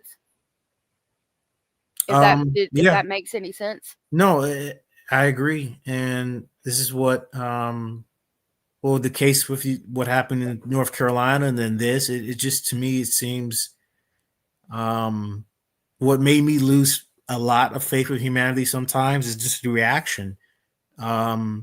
People were cheering for Charlie Kirk's death; they were happy about it, and then with the girl in North Carolina, the Ukrainian refugee, people would just be like, well, shit happens. Yeah. And it's like, I just feel that we've become, at least here in this country, we've become so apathetic with death that either people would cheer for it or just to be indifferent about it. It just depends on who they feel about the victim of the homicide or whatever violent act. And the fact that people cheer for it is, you know, that makes me upset too, because I mean, even if you go back, if you look at videos or read documents or books from like the 60s and 70s, if we're going to go back there, it didn't matter what side you were on. If something horrible happened, when Martin Luther King died, the whole country came together. Speaking of 9/11, which we talked about yesterday, the whole country came together, which that wasn't necessarily a left versus right type of thing, but the whole country mourned together. Now, I don't think that Charlie Kirk necessarily was a Martin Luther King, and in no way, shape, or form was like 9/11. But I don't understand this celebrating. It's desensitized. It's desensitized. Everybody's become so desensitized. Well, and then it comes down to, I know they're going to talk about the gun debate, and like I said, with my dad, he's visiting with me for a little bit. We've been having debates, and even I told him, you know, when they'll bring up the gun debate in this situation too, most people, unfortunately, in this country that get killed by guns are going to be handguns. And the question will come down to, well, will we all be in favor of then the government or whoever will decide that no one can have handguns then, since that's the main weapon that kills most Americans every single day. It's not a rifle, it's not shotguns, it's not the AR-15, it's handguns that kill Americans as a projectile weapon used daily to kill Americans. Well, should we then just ban all handguns? No one can have them except law enforcement? And no, I don't think so. Because I'm a proponent. I have firearms in my house. But I feel like there's got to be a way for us to be able to keep our right to bear arms and somehow stop this. I don't know what the answer is. Maybe more mental health checks. I don't know. I don't think necessarily you should have to go talk to a therapist once a month to have a firearm, but I don't know, maybe check-ins every 6 months to see how you're doing mentally. And there's no way to like track every person who owns a firearm, their social media. And even if we did, people would just stop posting things and still do these things. So I don't know what the answer is. It's a debate that I don't think anybody knows the answer of. That's what I told him. And like I said, we have our arguments, and hey, Crystal. He's at the point where he almost feels like, well, then maybe we should bring back archaic ways of punishing people to where, well, if you commit the crime, then we'll just go, like they say, old school. I don't agree with him with that, but I still hear a lot of, not a lot, but I hear Americans kind kind of want to bring back archaic ways to handle with people if we want to deter certain crimes. Right? You mean like going back to an eye for an eye kind of thing? That or well, let's say in some other countries where if you stole something, they would remove Your limb. head. Yeah, it's Yeah. like, and But then we're going back to being primal, which Mhm. probably wouldn't be good. I don't know. especially in the 21st century, I think that would be a very dangerous Yeah. precedent to go back that way. And yeah, thinking I I have a past, and my crimes most of the time were larceny. Now while I was stealing to then go sell the items to get cash for other Mhm. nefarious reasons, some people steal to feed their family. I had a friend of mine told me that they saw a girl walk in and steal infant Tylenol, Mhm. and she called her to the front and asked her, said, you can't have that because you stole it. And the girl broke into tears and said, my baby is sick and I don't have the money. Because, infant Tylenol is like $15 a box. And it just absolutely broke my heart. And it broke hers too. And she actually ended up paying for it so the woman could have it for her baby. And that story has stuck with me for years. So that's why I don't think we can go back to things like that. I would hate for, an instance like that, somebody stealing Pampers or something for their child food and they get their hands cut off. Mhm. But we've got to figure something out. There's got to be something. I know we don't have the answer right now, but higher educated minds should be able to figure this out. Mhm. I think. Hey, I Nesson. I agree. Um, Right? yes, Can we? Sarah. Yeah. Leslie said, can we all just go back to the Jesus Sermon on the Mount? We need to study on that sermon and spend some time searching our own soul. I agree. Hmm. We have to go back to the days of every life matters and civility is required in a civil society. And we all have to be adults and speak to each other with respect, and rules apply to everyone. And if we could do that, I think the world would change for the better. Honestly, but making people do that is the issue. Abella said the mentality around firearms needs to change. Canadians have millions of firearms too, but we don't see them the same way. They're not a right, they're a privilege for us. And that's interesting because I don't think that there's nearly as many firearm crimes in Canada. So that's a good point. Okay, I did pull this up. Now, this is X. I don't know that any of this is true. This is all just speculation. I don't know that that's actually the person. I just have this pulled up. This is some things that I found, so I was going to share them with you. This could be somebody completely unrelated. I have no idea. It says a new 22-year-old Tyler Robinson, the male suspect who assassinated Charlie Kirk, is seen receiving a scholarship for Utah State University in a new video circulating online. Now, see, I already have an issue with that because they said he didn't go to that college. It says on Wednesday at approximately 12:20 p.m. Mountain Time, the suspect shot and killed Charlie Kirk during an event at Utah Valley University before jumping off a building. Okay, so it's two different universities, then maybe it is real because Charlie Kirk was shot at Utah Valley University and he went to, this is from Utah State University, I guess. Yeah, there's like two different campuses because I have a cousin that actually goes to the other school, not the one that Charlie was killed at. It was that one. Okay. Mm-hmm. Real quick. Hannah said the last school shooting in the United Kingdom was in Dublin in 1996, not since, as firearms have been illegal since. So my question would be, with firearms being illegal, what about the illegal firearms that are on the street? Because if you want to talk about Chicago and gang violence, 90% of that is done with illegal firearms. So with the UK not having firearms being legal, my question would be, how do you locate and confiscate all of the illegal firearms, number one? And number two, what about stabbings? Like, I've heard that there's a lot of stabbings. I was going to bring that up. There's, well, even in the UK, they are having similar issues when it comes to young youths. I'll just say that young youths that are or young people that are in groups attacking each other with machetes and killing each other. And,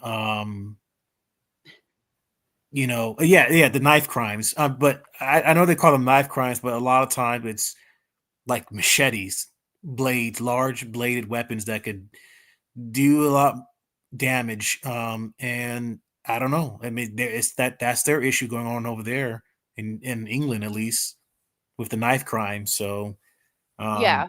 I mean, now I'm hearing they're trying to regulate people can have certain type of knives, and I'm like, well, how are you going to do that? It's like, how is these governments that are so big and powerful, supposedly, how are they going to regulate the amount of deadly weapons that literally exists in their citizens or in their country? Like, I don't know. Yeah, and that's true. Like, Hannah said, yes, we have illegal firearms, but most of our violent crime is with knives. And then if you go to, okay, well, we're going to try to take all the machetes off the street, then when does it come to you're cutting your steak with a spoon? You know? Brenda said, was talking to Abellis and said, we do not need guns that can shoot more than 2 shots. Sorry, but if you can't kill a deer with 1 shot, don't hunt. We want high-powered rifles off the street. And that's an important debate when you talk about gun violence as well. And the counter to that is, well, we have the right to bear arms. It shouldn't matter what kind of arms we bear. And then you have the issue of the government coming in, and like if you don't have these high powered rifles or things, because that was what the whole right to bear arms was for, so that if the basically citizens needed to form a militia to take the government down because they were overstepping. I mean, you got to again think about the time period in England and how there was a king and all that. Then how do you do that? Like, why you can't regulate the firearms? Now, I don't think that even if we had high-powered rifles, we could take the government down as citizens. If everybody got together and went against the government, I think it could be done. And I don't think you would necessarily need high-powered rifles if everybody in the whole United States came together to take the government down if that was necessary. So I can see that maybe not having high-powered rifles. But again, this was a bolt action rifle, so it wasn't necessarily a high-powered rifle. But so I can see it both ways. I mean, that was a hunting rifle. Yeah. I mean, you can still commit one of the worst mass shootings that happened in America. This is my history nerdism coming up. Was the Texas bell tower. It was back in the 60s, I want to say. He was a man that had a rifle and just went to a college campus or some sort of a tower, bell tower, I believe, or clock tower, and was just sniping people with a regular, back in that time, bolt action sniper rifle. And it took the police several hours to eventually get to him and kill him. But, this man had a weapon that at those time period was a very deadly weapon, and he was accurate enough to kill enough people. Yeah. So yeah, there's going to be issues on either side. Abella said, in my city of over 400,000 people, we have not had a homicide by firearms in years, like at least 4 or 5 or longer. And other types of homicides are also very few. And I don't know if it's the area. Like when you think about Canadians, you think about how nice they are. Like a bear would, I've heard the saying, a bear would apologize before attacking you. So maybe we need to become nicer as a society. I don't know how Canada has accomplished that. And it's interesting. There's a lot of great comments. I'm trying to kind of skip through. Mimi, I wanted to say hey to you. And Mimi said they know how to make them just using a computer. I don't know much about the 3D printed firearms, but I don't think they last very long. I don't think you can use them. But if you want to talk about that, Luigi, who committed the homicides in New York, I think of the CEO used one of those. My hubby said make homicide illegal. Oh wait, might want to make examples more prominent. I do not have guns just to hunt. Corruption is real. Talking about people taking back the government. Yeah. Well, and I was gonna say with your with Soul, I mean that's what my dad, and there's a lot of people that I've talked to and interact online and in person that they, at least here in America, they would rather have archaic ways to deal with people if you would deter certain type of crimes. I mean, a good example. Well, what should we really do with child predators? They're never going to stop. And even if you send them to prison and have them as an RSO and when they come out, these people are never going to stop. And the ones that do want to commit some sort of act, they're going to Yeah. commit it. So, what are the ways that we can handle individuals like that? Right. I mean, it comes down to that kind of question. And some people would rather have an archaic way of handling individuals like that. In other countries, they would remove certain body parts of individuals like that. So, do we want to be in that kind of society where, yes, and I'm not saying pedophiles deserve any type of um, uh, feelings of like, oh, we should feel sorry for Leniency. it. Thank you. But I mean, Yeah. are we, will we go to the point where we will chop off limbs off of Yeah. people for their crimes? I don't know, because I've been on the side of that. I've been on the side of, if you take off what they're using to abuse children, then they can't do it. But that is archaic, to be fair. And I It's mean, yeah, it, yeah.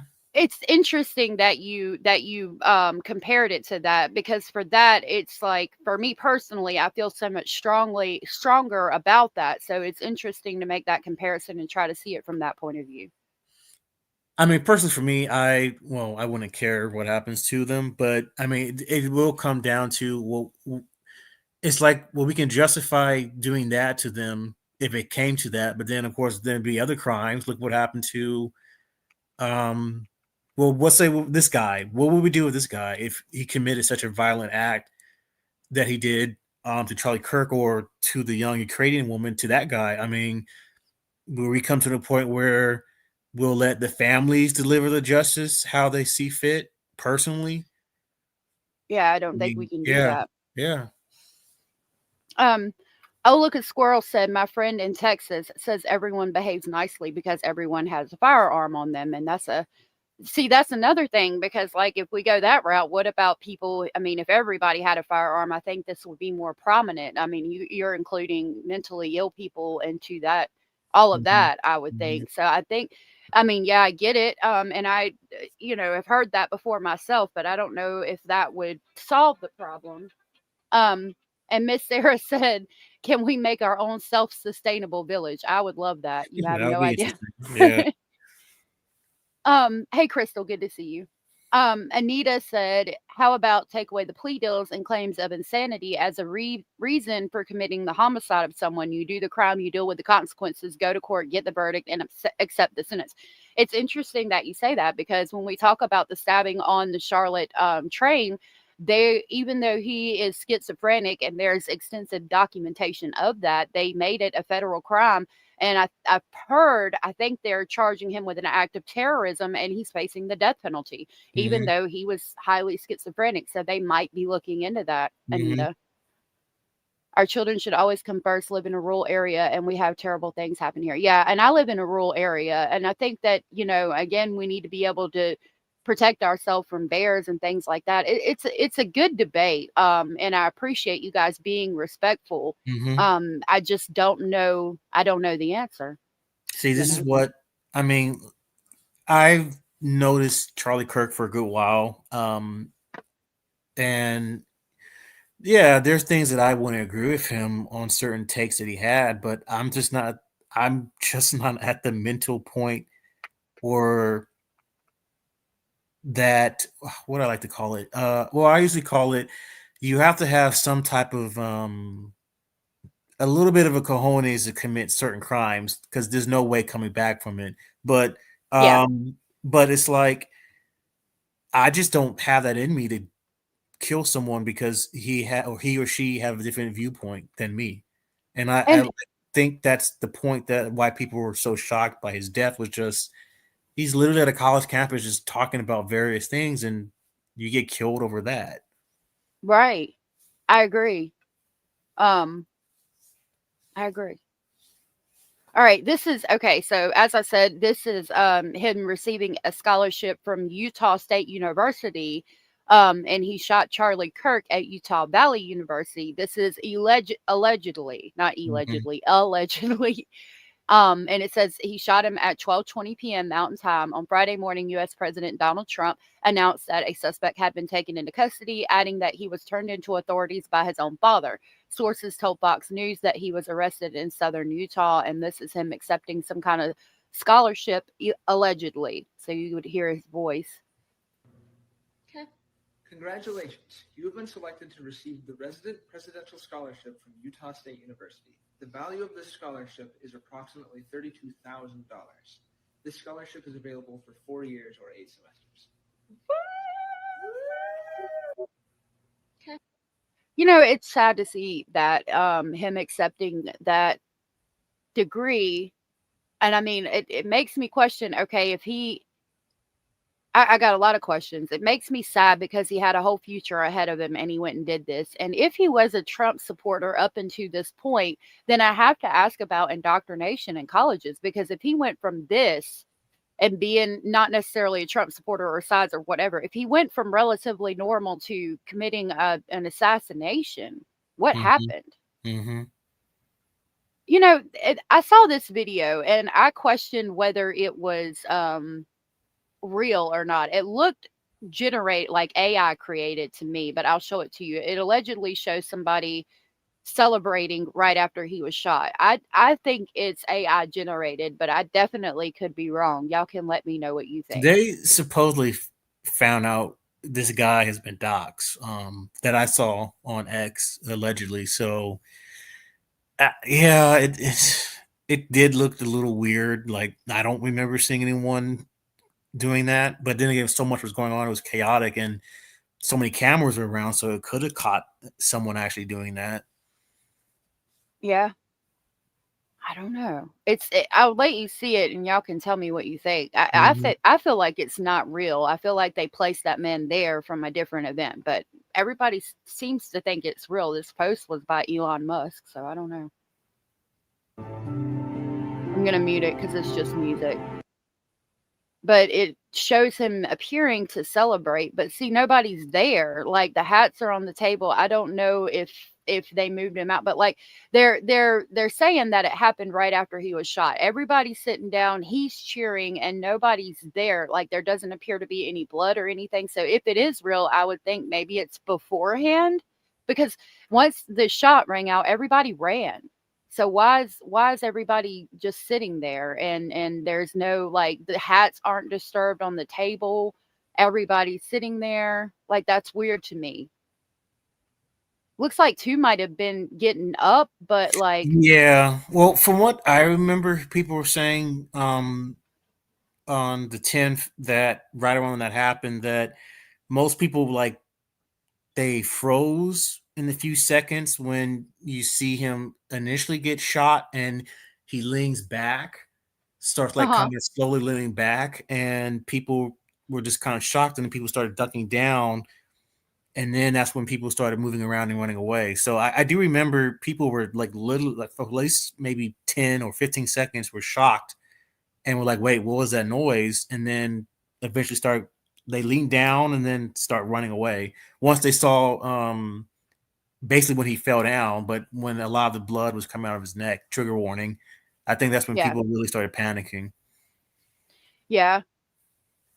It's interesting. I would like to know, like, later through documents, if this person, since they've doxed him, knew the guy. I mean, I'm sure if it is real, the FBI's talked to him to see, because the only reason you would do that once you heard a gunshot before anybody else even react to it would be because you knew what was supposed to happen and you're happy that it happened. But again, if this is the moments that he got shot, where's Charlie Kirk? Like, why is he not there? Why can't you see him? Did they blur it out? Like, it doesn't seem like it, because it says American Comeback right there. So I don't think that they blurred it. I didn't mean to turn the music on. I don't know. It's just weird to me. A lot of people have been doxxed these last, like I said, 36. I don't know. It was like 36 hours or whatever. But right now it feels like maybe 72 hours now. But these last few days, a lot of people have been doxxed when they were cheering and posting videos of them. Like, that's really stupid in my opinion. Like, okay, I'm gonna post a video of myself cheering in this day and age now. So there's that. Yeah, we talked about yesterday how people were celebrating it, and I just it didn't look real to me either. It really bothered me because I don't think anybody should be celebrating no matter where you stand politically. I did see that people were saying like it's not necessarily a firearm issue, it's more of a political issue, and if we worked on helping the homeless, the disabled, and the mentally ill more than trying to create a divide politically, that maybe some things could be done. And I agree with that statement.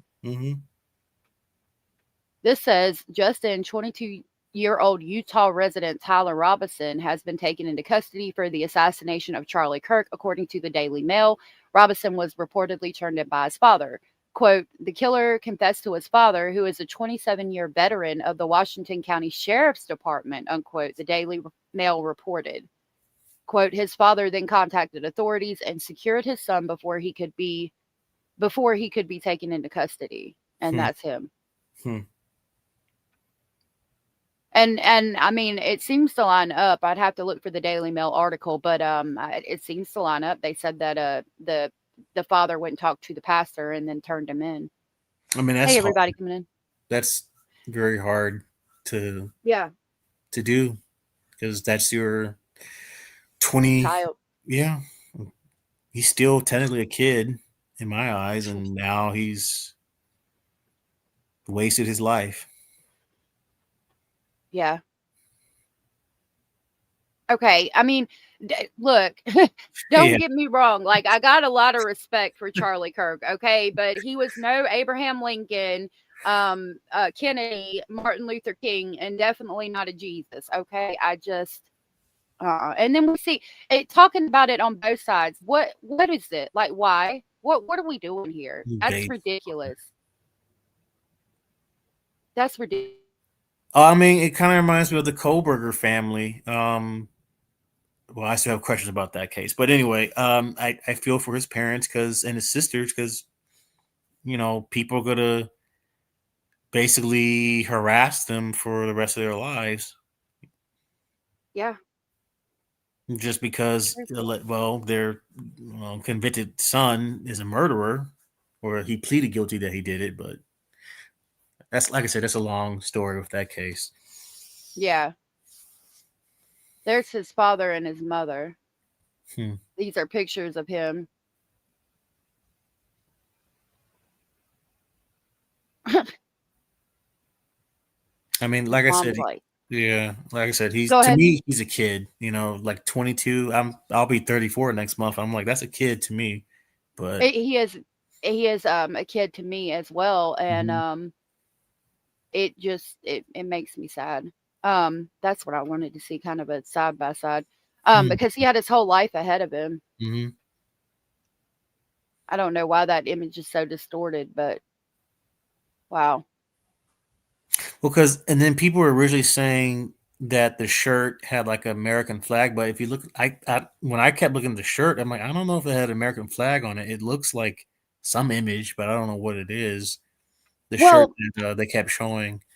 Yeah, so I looked at the original photos yesterday, and it did appear to have an American flag and an eagle on it. And then what I think happened is they put it in AI so we could get a clearer image, which is this image that you see here. And when they did it in AI changed the flag to this kind of painting thing because in the beginning, I was like, wait a minute, what is this on his shirt? Some kind of painting. And it's, they just touched it up with AI, and then it changed the American flag and eagle into this painting, which it upsets me kind of when we use AI. I know we need to see a clearer image of the person, but with technology today, why can't we get a clear image of the person without using AI? I don't trust, because you could use AI and probably make people look a lot like each other. It makes me standoffish a little bit. You know what I mean? Is that? Oh no, yeah, because this is going to be now a thing where anyone could be. Well, if you're, like I said, it could be an innocent person, and because of AI technology, you can make it look like they're the person. And then they go to the trial, and it's like, you were there. That's you in the image. Like, that's not me. I wasn't there. Right. And then, yeah, a bunch of stuff. Abella said, "Oh, you know, I thought about that last night when someone pointed it out." Abella said, "I find it odd that flags were lowered for him, but not the 2 elected politicians that were killed in Minnesota in June. They want to have him lay in the Capitol. What? Sorry." And you know, I agree with that. I thought it was, you know, if we didn't do it for them, why are we doing it for him? I get that y'all knew him personally, and again, he shouldn't have been killed that way. But we did just have 2 Democrat politicians that were killed as well, and that didn't happen for them. I agree. Well, I did bring up in the chat, but notice how that story has kind of gone quiet when the killer said that he's claiming that Governor Walz told him to do it, and then now all of a sudden that story is kind of dead now. So I think there is a lot of weirdness when it comes to this sort of things where I agree. I think it's weird that a lot of these incidences and cases where the media picks and chooses certain stories to talk about, and people online, of course, will talk about and care about it, but then when something else comes out related to it that's weird, then all of a sudden it goes quiet. So I do find it strange that no one has been talking about that ever since the guy was saying, well, I was told by the governor to kill them. Yeah, and I've seen I now that you mentioned that, we were looking, me and Mr. Speculating, we're looking at things like when the senators or something came out right afterwards or right before, like there had been some kind of debate that happened before, and he looked so afraid, like, so it was either him or her, I can't remember. One of them looked really afraid, and like they were kind of guilty of something, like scared of being caught or something, or anyway, it seemed like we were discussing if we want to go into conspiracy theory, which again, I told you I can talk about conspiracy theories for 10 years, but it seemed like it seemed like that something happened in the Senate where they disagreed with a particular vote, and they knew what was about to happen, and then you know, later that day or the next day they end up deceased, and it was really weird looking. And then it's not talked about ever since then. So yeah, if you want to talk about psyops. Oh, Lori said actually they lowered the flag for them as well. Okay, let me look it up. Okay, first we need to find the names. Does anybody know what their names were? I don't know off the top of my head. I can look up right quick. Okay, hold on. Minnesota. I'll do it over here. Okay.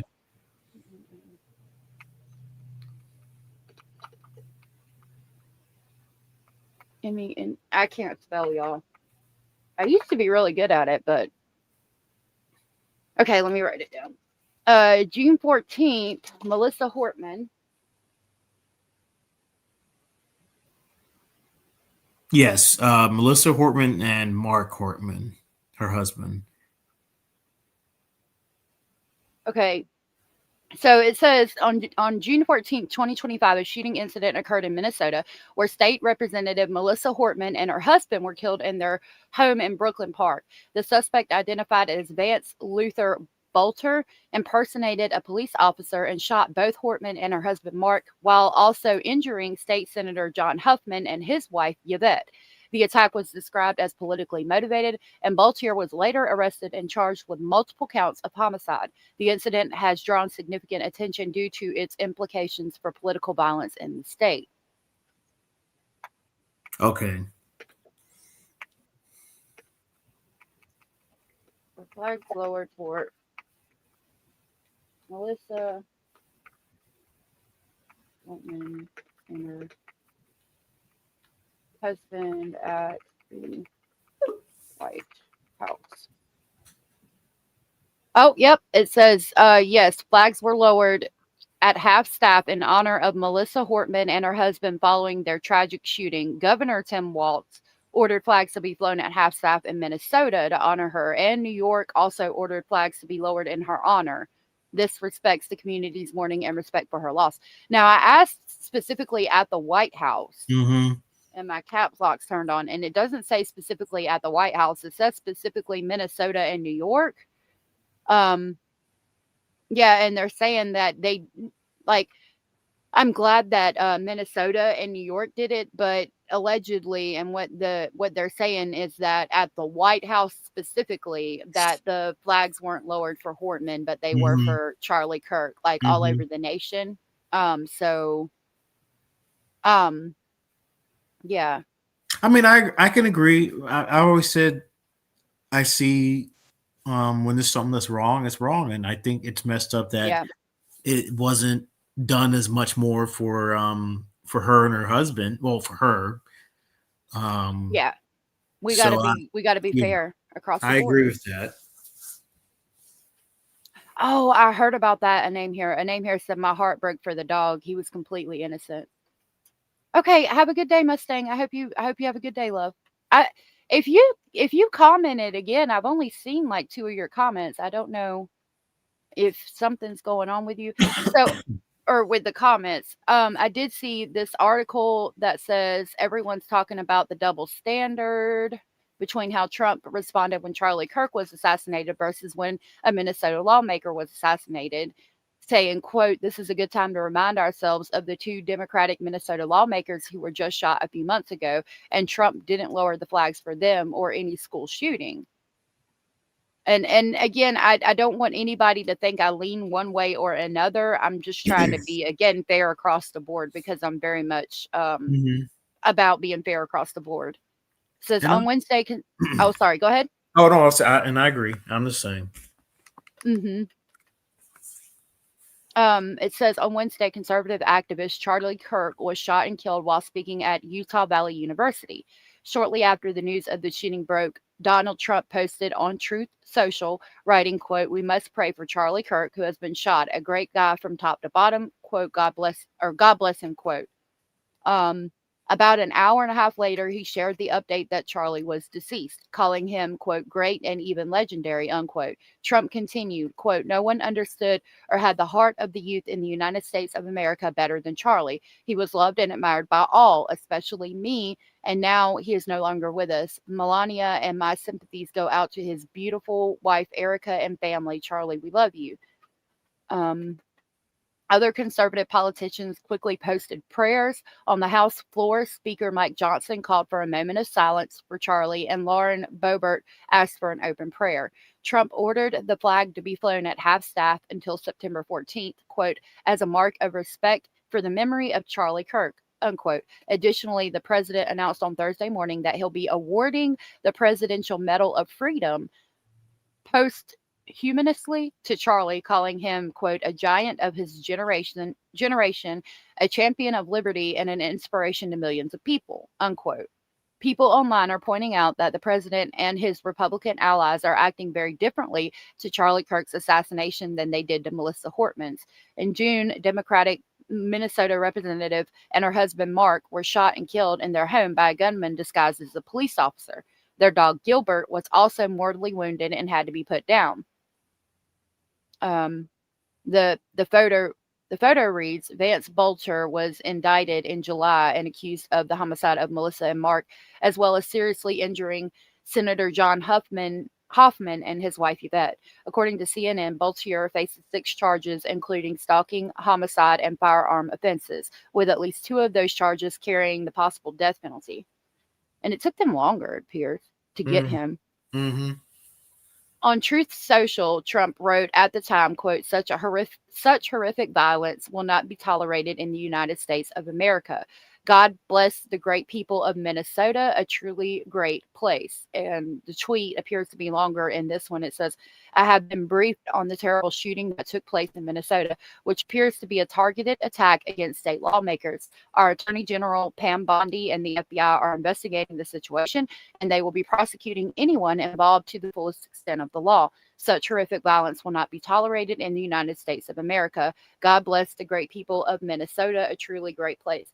Now, what I'm noticing already is the difference between that post and what he posted about Charlie Kirk. I get that he knew him personally, but there is a stark difference between, I mean, I don't even think he named the people shot of Minnesota, Melissa and her husband, Mark. He doesn't even name them in that tweet, whereas in Charlie's he did. Now, again, I get that he knew him personally, but That's interesting comparison. And it's yeah, I can agree. It's messed up that he didn't do that. So. Mm-hmm. Then he blamed half the country for inciting violence, and that's what happens a lot, Zan. The half the country, the other side always gets blamed, and I don't think it's again a sides thing. I think it's something we need to come together to try to combat and make known that it's not acceptable either way. There's shitty people all around. Do what? I was like, there's shitty people all around. Mm-hmm. Oh, look, a squirrel said Trump tends to wait for the appropriate party to ask to do things. So who should have asked for the lowered flags for those people? And did they ask? Well, I mean, you got a point, but I don't know. Like, it seems like he ordered that because he knew him personally. And again, I get that you know him personally, but I think we got to be fair across the board. If you didn't do it for one, you can't do it for the other. Agreed. And then he's getting a Medal of Honor. Now, what did it say? It's further up, I guess. No? It was in blue. Awarding the Presidential Medal of Freedom. I want to know what this is for. Oh, hold on. Let me see what that's for. Because I don't know that we should be doing that either. I'm like, that's a little too much. I will admit on that. Yeah. Okay. The Presidential Medal of Freedom is the highest civilian award of the United States alongside Congressional Gold Medal. It is awarded and bestowed by decision of the President of the United States, quote, to, quote, any person recommended to the President for award of the medal or any person selected by the President upon his own initiative, unquote. And it was created to recognize people who have made, quote, an especially meritorious contribution to the security or national interest of the United States or world peace or cultural or other significant public or private endeavors. The award is not limited to U.S. citizens, and while it's a civilian award, it can also be awarded to military personnel worn on the uniform. It was established in 1963 by President John F. Kennedy, superseding the Medal of Freedom that was established by President Harry S. Truman in 1945 to honor civilian service. It says occasionally the medal award is further denoted as with distinction. I was trying to see who they were given to beforehand. Now, okay, it says a person who has made an especially meritorious contribution to the security or natural interest of the United States, world peace, cultural or other significant public or private endeavors. You could say that he's made a cultural or other significant public or private endeavor, but again, going out to debate is not the same as like debating and trying to help teach the youth to be able to debate or change their thoughts, opinions, or speculations is not, in my opinion, an especially meritorious contribution. I think that he was a contributor to our society and that people knew him and that he shouldn't have died and what happened was awful and we should be able to debate. But like going to this extent, talking about we'll see you in Valhalla, I'll say that I don't know a lot about Charlie Kirk, but I feel like I don't know that's a lot being done if you're not going to do it for everybody. I think. Agreed. The president keeps his position during war because elections aren't held. Oh yeah, I've heard that. Yeah. Trump does stuff fast unless you can confirm that Trump did it on his own. Be careful. Someone could have asked. It should be confirmed or debunked. That's true. As Ann said, don't blame one group and not another, especially if you're a president. Trump blamed the radical left immediately. And I agree. Going back to the article, it says he did not order the flags to be flown at half-staff. And when asked if he would call Minnesota Governor Tim Walz, Trump replied, quote, I think the governor of Minnesota is so whacked out, I'm not calling him. Why would I call him? I could call and say, hi, how are you doing? The guy doesn't have a clue. He's a mess. I could be nice and call, but why waste time, unquote. Unlike former President Joe Biden and former Vice President Kamala Harris, Trump did not attend Melissa's funeral, reportedly choosing to go golfing instead that day. See, that I get that this could be a biased publication, but again, I'm going to be fair across the board. If that is true, that's kind of upsetting. Here's what people are saying about the double standard. One person wrote, quote, the entire right wing is going to go absolutely apeshit over the assassination of Charlie Kirk. But just remember how none of them gave a shit about Democratic lawmaker in Minnesota being assassinated just a couple of months ago. Trump basically ignored it.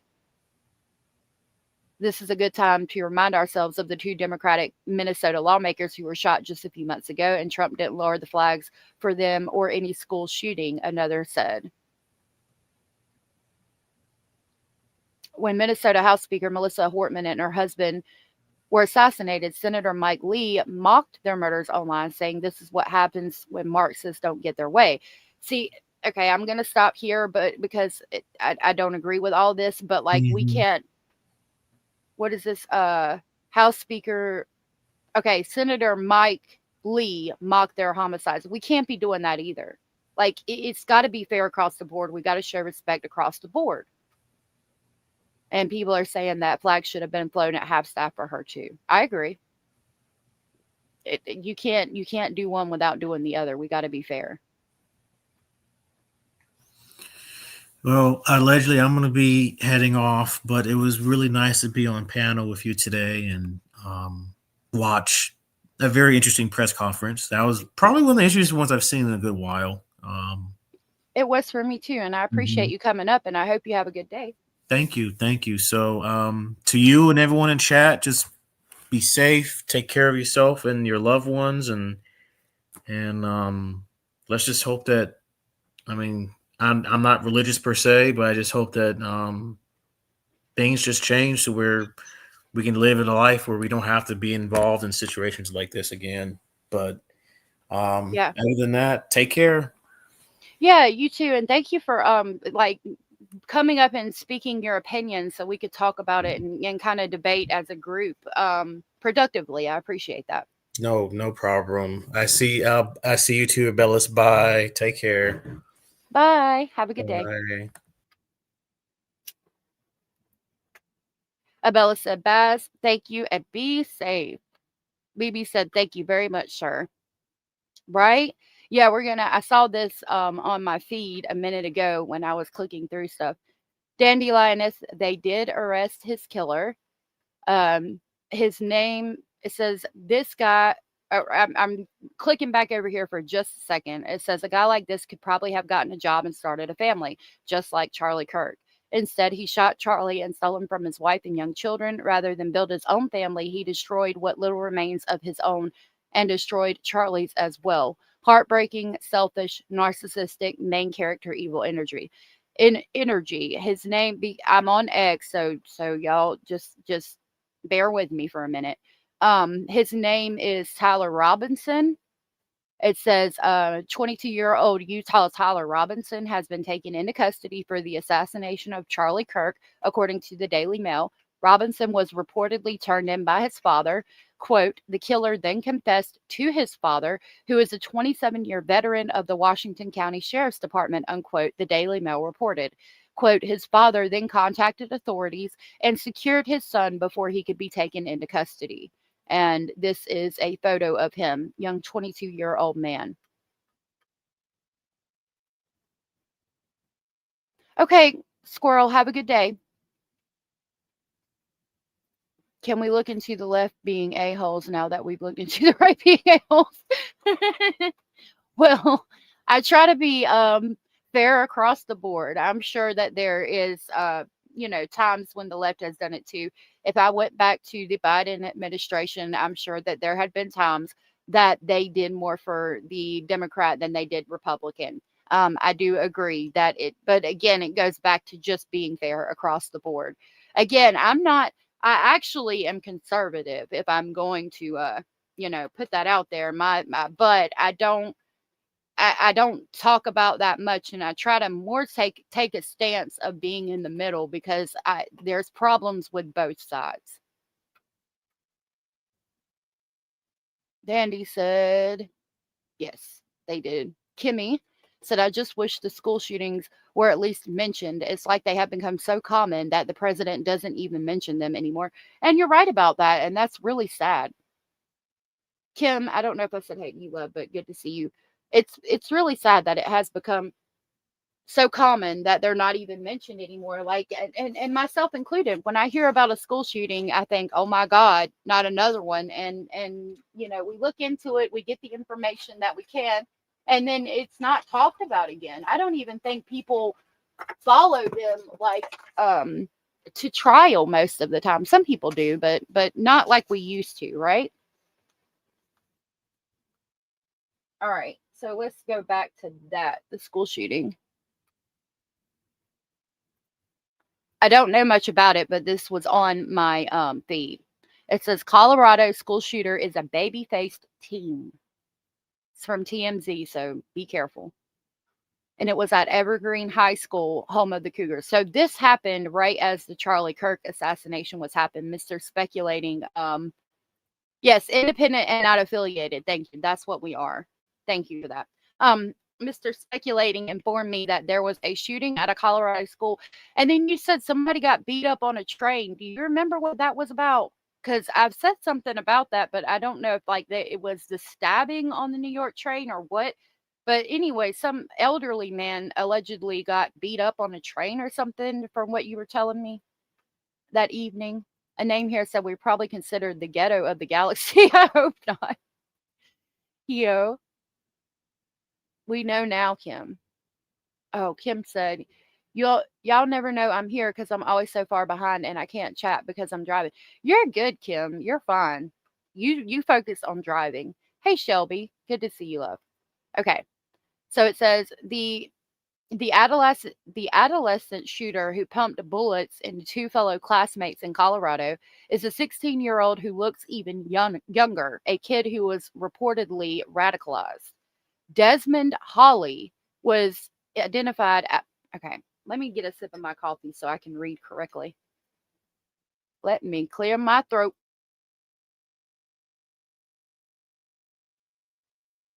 Okay. It was a bus beating. Thank you for that. Yeah, so allegedly some man got the crap beat out of him on a bus right at that time too that they were reporting in the news. Thank you for that. Okay. So Desmond Hawley was identified by the Jefferson County Sheriff's Office as the pistol-packing assailant who shot students Wednesday at Evergreen High School, according to police. The sheriff posted a pic showing Hawley's boyish mug with sandy hair and acne on his face. There he is. I guess that's a mugshot. Cops say Hawley shot one victim inside the school and the other outside before turning the revolver on himself and ending his short life. Well, never mind. And see, I was going to say we probably won't hear much about this after we talk about it today because of everything that happened with Charlie Kirk. That's hitting the news media first, and this is probably not going to be mentioned or talked about very much, which we shouldn't, you know. The problem with the school shooters is they do it for notoriety, and we should attempt to not give them the notoriety. So that's going to be the good thing about this. But I don't understand what's happening with the youth today either. Like this young 16-year-old boy committed homicide and then killed himself. My God, it's sad. Hey, Angela, good to see you. Most of the time it's bullying, said Angela. Jenny Jen said, good morning to everybody coming in. We're never invited to the party. I laughed so hard I have tears. We probably can. Oh, yeah. I got an appointment to get. Well, I hope you have a good haircut appointment and you look real presentable afterwards. Enjoy your day, Zan. And thank you for being here. Dandy said, Colorado is in trouble. We got a person running for school board position that dogged on Charlie's death. Damn. The two victims were rushed to separate hospitals where one was in critical condition and the other was in stable condition, police said. According to the Colorado Sun, police plan on searching Holly's home, locker, phone, and other belongings to pinpoint an exact motive. Wow, that is a beautiful school. Like the placement of it in the valley there, how it's like the hills are all around it and everything. That is absolutely beautiful. Like I love, that's sad that it happened at such a beautiful, what appears to be welcoming place. It continues, however, a police spokesman told the newspaper detectives he found some level of, however, a police Oh, Lord Jesus. However, a police spokesperson told the newspaper detectives found, quote, some level of confirmation, unquote, that Holly had been, quote, radicalized through an extremist network, unquote. Looks like this case is just beginning. Okay, well, I hate when it jumps. And here is a video on it. Hopefully we won't have 15 million ads. High School. Authorities and more top national stories you need to know. There is new information in yesterday's shooting at a Colorado high school. Authorities have identified the shooter as 16-year-old Desmond Holly. They say he fired a revolver, wounding two classmates before taking his own life. Now, as for a motive, authorities say Holly was, quote, radicalized by an extremist network. Classes at Evergreen High are canceled through Friday. Thank God that it wasn't really, really bad, but good gracious. I hate that it's happening at all. Connie, or Karen, good to see you, love. It took me forever to remember that Connie is your sister and your name is Karen, but I've got it now. I was saying to somebody at another time in a different live stream that I'm going to get a whiteboard and write down your prayer request and other things like that. 19-year-old hit the gas. Okay, let's see what we got. Against a building with her car during an argument. Lord have mercy. This is from 3 hours ago. Let's see. Due to threats of violence made in several college campuses are on alert this morning due to threats of violence made in the wake of the assassination of Charlie Kirk. Joining us now from Annapolis, Maryland, NBC News chief Capitol Hill correspondent Ryan Nobles with details on the threats, including an incident yesterday at the United States Naval Academy. Ryan, go. So I had heard that there was some threats going on at college campuses after this happened, and I'm really hoping, a lot of people have said that this could start a civil war, and I'm hoping that Lord have mercy. Please, God, don't let that stuff happen. Don't let anybody else get hurt for the love of all that is holy, please.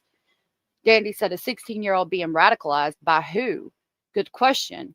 I would love to know how they found that information out, and maybe we can find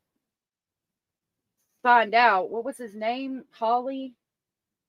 Lord, we just read it and I don't even remember. I'll find it in a minute and get his name. Maybe we can look into it and see what X has to say.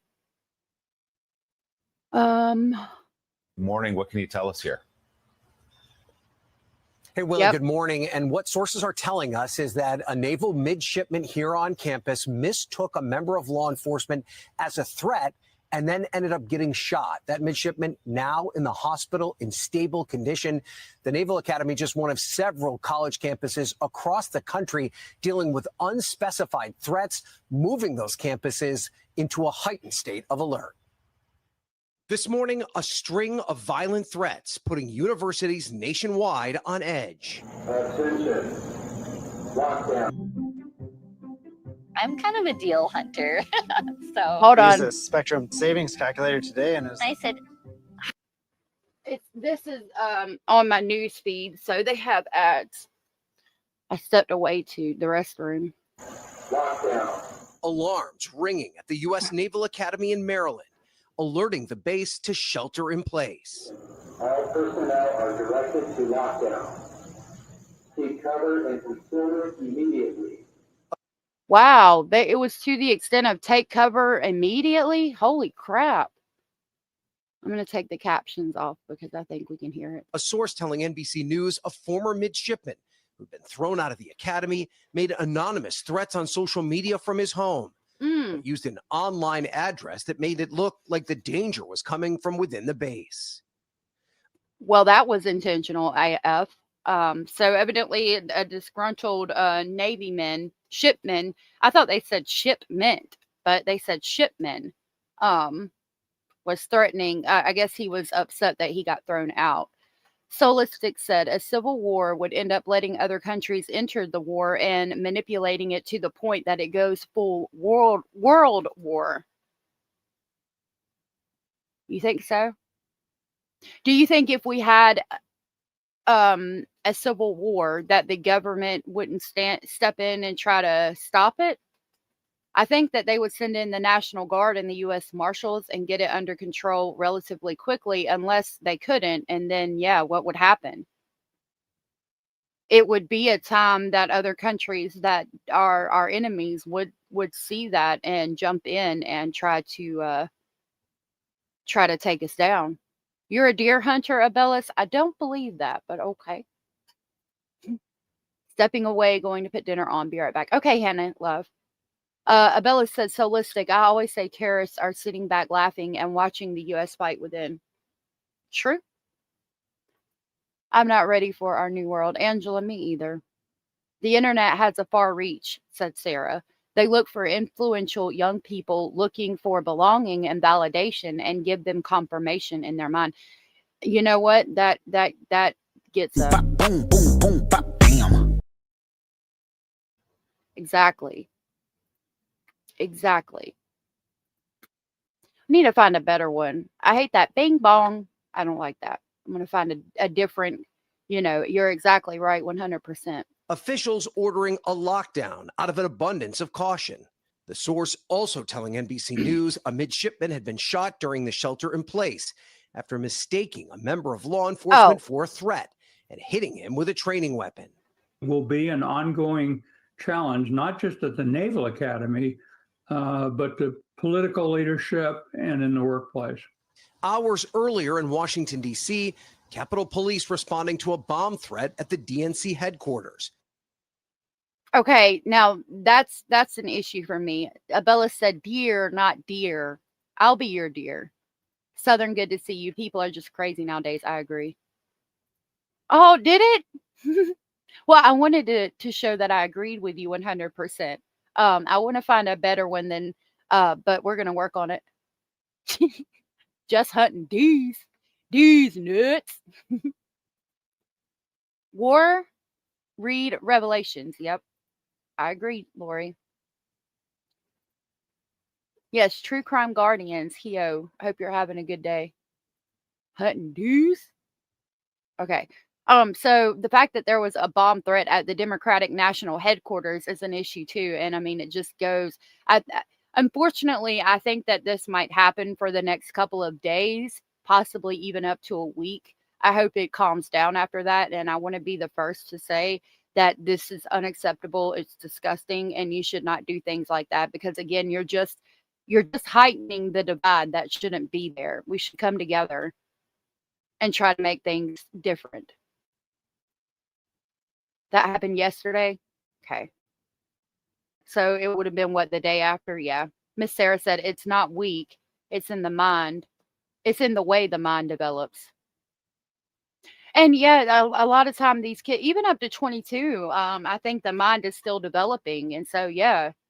And people are targeting them at younger ages. And so if they get them during the crucial part when the mind is developing and can radicalize them, then they're going to be radicalized for life. Thank you, Angela, for pointing out that this happened yesterday. So this might be an older video. No explosives were found. But the threat, a sign of the growing tension surrounding politically driven violence in the country. These incidents echoed in schools across the nation Thursday. At least 6 HBCUs targeted by what the FBI described as hoax threat calls. As FBI described HBCUs. So Alabama State University, Bethune-Cookman University, Clark Atlanta University, Hampton University, Southern University, and A&M College from Baton Rouge, Louisiana, and Virginia State University were receiving threats on September 11th. Targeted by what the FBI described as hoax threat calls. At UMass Boston, unconfirmed reports of shots fired near a residence hall, resulting in a campus-wide lockdown. A large police presence seen swarming the university. It's so scary. Like, you never would think that something like this would happen. Authorities soon giving the university an all clear. The school's chancellor later writing in a letter, no evidence of any gunfire has been found. Now, an urgent warning to those on campuses nationwide to stay vigilant. Listen to your alerts, pay attention to them, take them seriously until you're told it's all clear. And in Michigan, the lieutenant governor there confirming that there was an unspecified bomb threat to his home. He thanked law enforcement for their quick response in dealing with the threat. I don't think it will start a civil war, but I hope that it doesn't. I hope that everything calms down now that they've gotten the suspect in custody. Miss Sarah said the prefrontal cortex isn't fully developed until 25, and for males, it's even longer. It's the impulse control and decision making, all controls emotional responses. Exactly, Sarah. Yes, ma'am. Exactly. And it's scary so that they could get them at this age and radicalize them. And then at the age of 18, they're considered an adult. So, like, even if you as a parent are trying to parent them and say, you know, I think that you can have your own thoughts and opinions, but you know, try to keep them from being so radicalized, you know what I mean? But then they turn 18 and they can move out and they do whatever they want. That we just saw that with the school shooter at the Annucation Catholic School. He was 23 years old. She was 23 years old and had her own apartment and went to the school that her mother retired from. Brenda, I think you're behind, but Brenda also said, thanks, Bazard. Jenny just said, Miss Sarah, you have been missed, pretty lady. Yes, you have. Angela said, yeah, it was a crazy day for sure. I'm wondering if it's tied to the Charlie death. I think it absolutely is. I think absolutely it is. UT said maybe he'll give Harris's security detail back for a few. I'm still training you.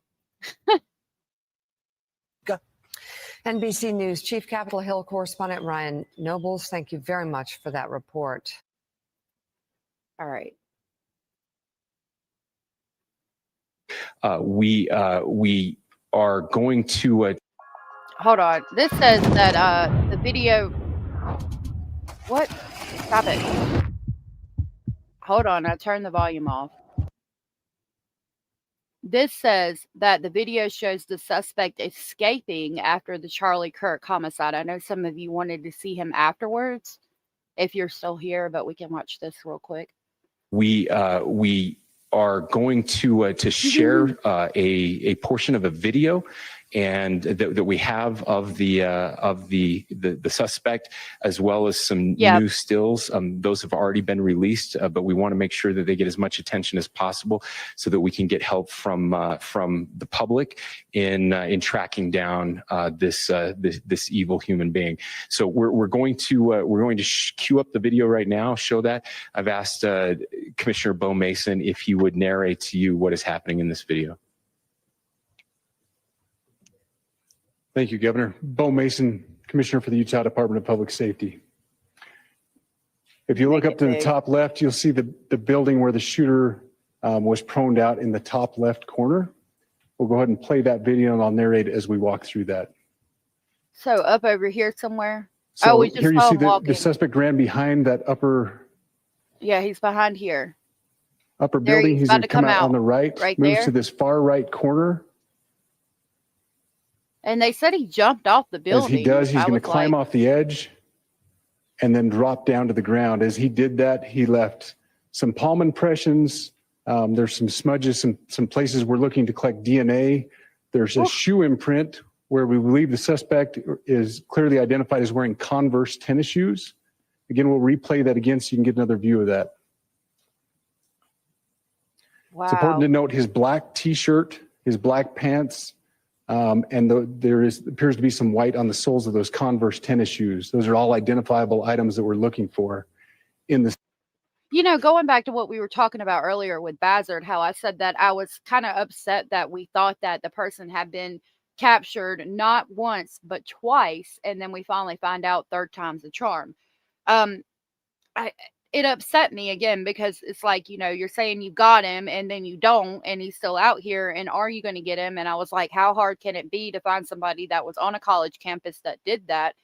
There's a lot of questions, but I do appreciate them being so open with the public and putting all of these things out and letting us see them firsthand. I think it did help because we find out later that he was identified by a pastor, and the pastor and his father, and that he, you know, the pastor, or something to do with the pastor and the father of him. And that's how we knew who he was. So by them sharing this information, they were able to apprehend the suspect. It did kind of look like he got hurt a little bit, but I think jumping off of a building like that, you would. Because I was like, how did he, like, he literally jumped off a building. Like me, in my age, if I did that, I'd probably break both my ankles. AT&T Business helps us make quick work out of big uploads. So many. Thank you for actually muting this time. Some palm impressions. There's some smudges, some places we're looking to collect DNA. There's a shoe imprint where we believe this. Yeah, he had to steady himself right after he jumped a little bit. See, Lorianne, I'm not real sure about where the firearm was. I think that he possibly put it on the roof beforehand and then ascended the stairs when the event was about to happen, got up there and had it there, and then and again, the fact that he's running and jumping off the building with it confirms that for me, kind of, because it's like he did that, I'm assuming, so that he's not carrying a rifle down the stairs. I don't think he carried it up either at any time that we would be able to go back to get the actual footage. You know what I mean? Angela said the pastor reached out to the dad, and then the dad found him and talked him into turning himself in, which he did last night. Thank you for that, Angela. Hey, Lala. So yeah, it was important to release all these images and all this information because I think that's what got him apprehended. Suspect is clearly identified as wearing Converse tennis shoes. Again, we'll replay that again so you can get another view of that. It's important to note his black t-shirt, his black pants, there appears to be some white on the soles of those Converse tennis shoes. Those are all identifiable items that we're looking for. In the stills that are going to follow this, you're going to see a very distinctive t-shirt with an American flag and appears to have an eagle on it. There's also a baseball cap with a triangle on it and a pair of sunglasses. All distinctive, all things that we would ask the public to look for and try to identify if they know someone who has those items, who has been seen wearing those items. We're looking for all that information. Here you see the suspect after dropping off the building. He moved around across this grassy area, around the parking lot. We're going to pan to the right.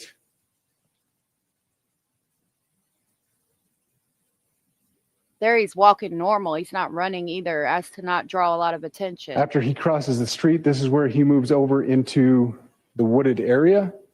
This is the video evidence that we utilize to track his movements and to locate that firearm in that wooded area following the discovery of this evidence. Angela said they said they found the firearm wrapped in a black sweatshirt. I think he was carrying that when he jumped off the roof, if you zoom in. I think he was too. He did appear to be carrying the firearm when he jumped off the roof. I'll back it up again. It looked to me like he had the firearm when he jumped off the roof.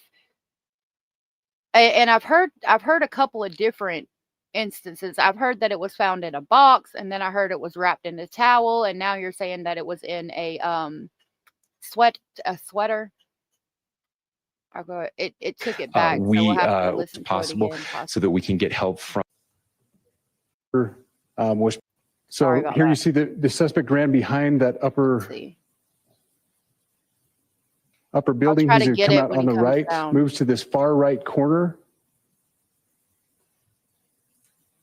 As he does, he's going to climb off the edge and then drop.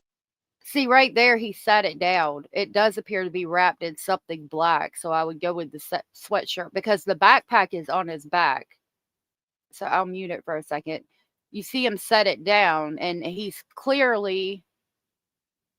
Okay, I'll use this, but I can see it. I don't know if it'll help me or not. Well, now it's not wanting to work. Okay, well, you could see that the backpack was still on his back, and he set something down. And there he grabs it, and that appears to be, like, right here when he's coming down, he grabs it, and it appears to be something long, like a firearm. There you can see it sticking up. So that's definitely, I think, the firearm. It's a long gun, yep. 30-06 is what I think Mr. Speculating and the news said. I don't know. Let's look it up. I know I spelled it wrong, but let's go to images.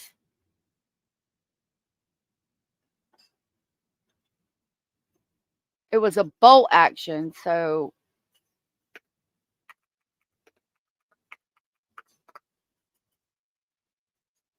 it looked like this, I assume. I thought bolt action means you have to put each one in specific, like, I think it's only one shot per round. Yeah, it looks long. And he had a scope. You're welcome, Abellis. So it would be like this one with the scope.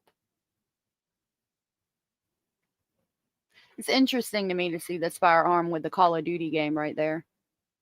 We're talking about the youth and the implications of you know, the games and things. I really like that. I think that's beautiful, the way the wood is painted like that.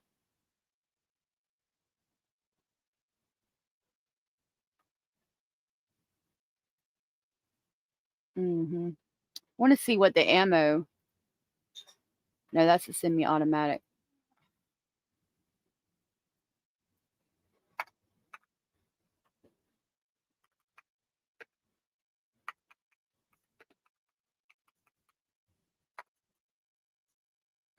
Okay, so I thought it was going to be one of the long bullets because I was wondering how he could engrave what they said was on the bullets. And so, yeah, he evidently wrote or somehow with an engraving tool or with maybe even a Sharpie, I don't know. But he engraved them with different things, and he had a couple of rounds. Norma said, "Thank you, Jesus." Oh, that they called him? Yeah. Shelby, what happened? TMZ had a video of him walking there and looking like he had a limp, so they think he stuffed it down his pant leg. I'll look that up and see what we can find. Abella said, my dad had firearms. He had them on a gun rack, and they all pointed toward my bedroom door. Oh, my God. At my dad's house, they had my brother's gun rack was in my room. But it didn't bother me. I've been raised around firearms.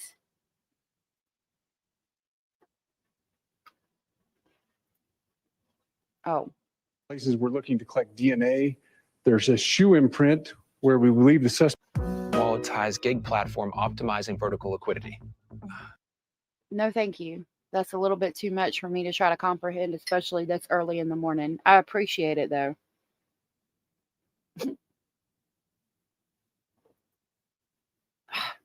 Converse tennis shoes. Again, we'll replay that again so you can get another view of that. It's important to note his black t-shirt, his black pants, and there appears to be some white on the soles of those Converse tennis shoes. Those are all identifiable items that we're looking for. In the stills that are going to follow this, you're going to see a very distinctive t-shirt with an American flag and appears to have an eagle on it. There's also a baseball cap with a triangle on it and a pair of sunglasses. All distinctive, all things that we would ask the public to look for and try to identify if they know someone who has those items, who has been seen wearing those items. We're looking for all that information. Here you see the suspect after dropping off the building. He moved around across this grassy area, around the parking lot. We're going to pan to the right. So, Solistic said, as you can see, it does not take a big scope. Anyone can use it easily. And I said earlier that when we were talking about it last night, we were talking about the odds of it being a professional hit as opposed to someone from society. And, you know, I had thought for a while that it was a professional hit. Allegedly, it could have hit the vest and then ricocheted up and hit him in the throat. I don't know yet, but if we're gonna, Mr. Speculating said that, like, okay, if you're shooting, you know, and you got your target, okay, a professional is going to get within 4 inches either above or below the target, okay? So for if the target is basically to shoot Charlie in the head, like basically right between the eyes, right? Or, you know, the middle of the nose face area, that would be your target, right? Dead center of your face. And if we go 4 inches above that, it would have like hit him in the head or scalped him possibly. And if you go 4 inches below that, it would have hit him in the jaw, maybe come out of his jaw or hit him, you know, killed him, whatever, hit him in the jaw area. The fact that it hit him in the throat is about 8 inches off target. And that's not a professional, is the way he explained it to me. Holly said, hey, y'all, I was catching up on the presser, so I didn't see y'all were live, but here I am. Hello. Good to see you, Holly. Thank you for being here. We covered it live earlier.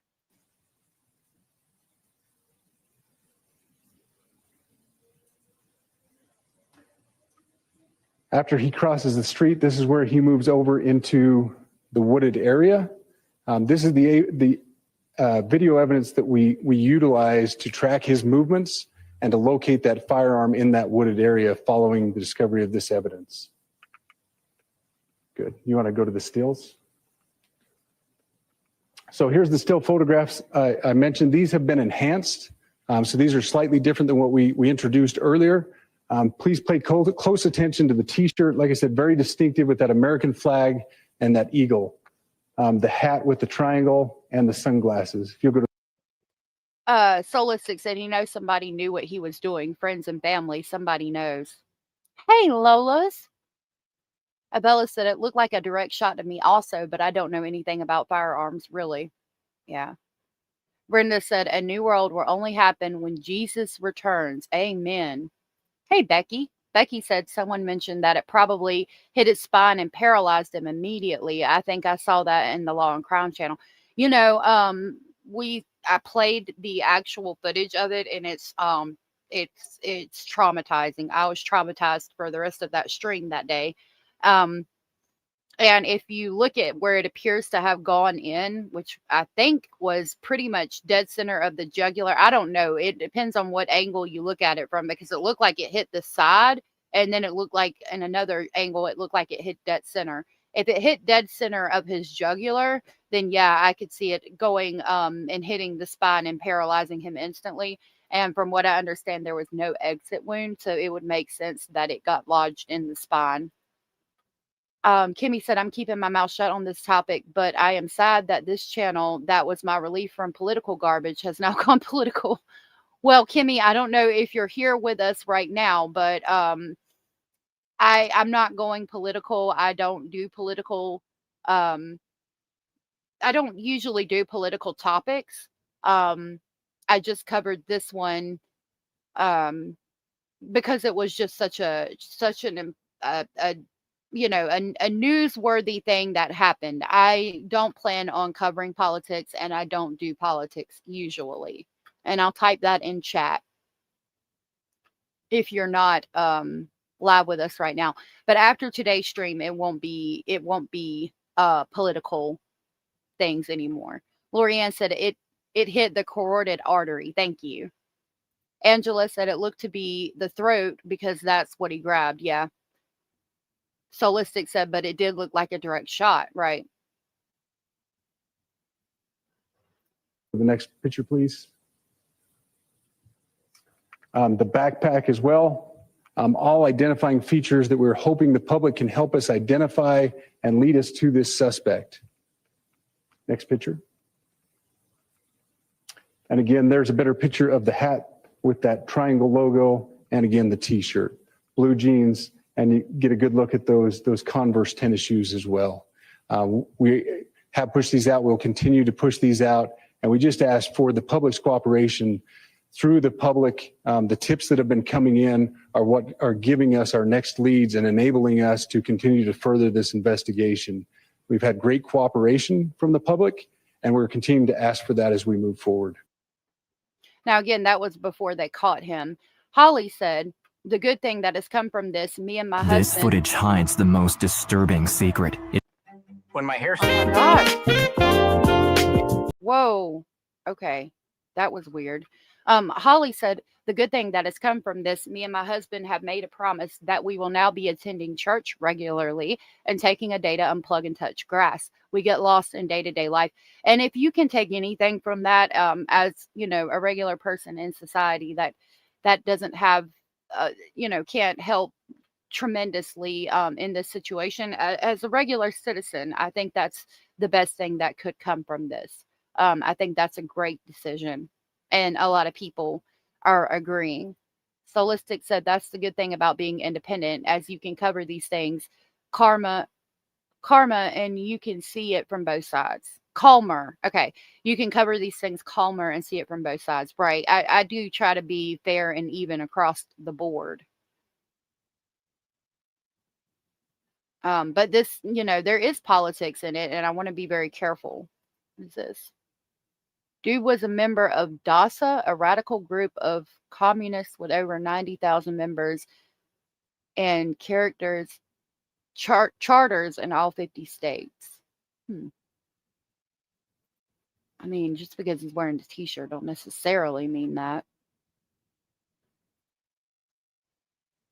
I mean, this person had just graduated.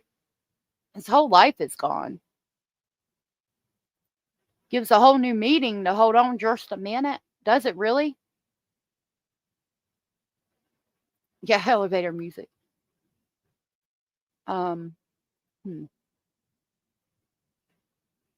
What's this? Oh, if we want to get in conspiracy theories, it says, do any UAS or UAV experts know who was flying a drone in Utah Valley University campus just minutes after Charlie Kirk was assassinated? Does Palmer Luckey recognize this aircraft? It's moving pretty fast. Maybe it's a dragonfly or a duck?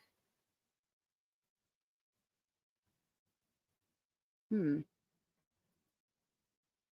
going to mute it because I don't think it says anything. Whoa, that was fast. It appears to have wings right there.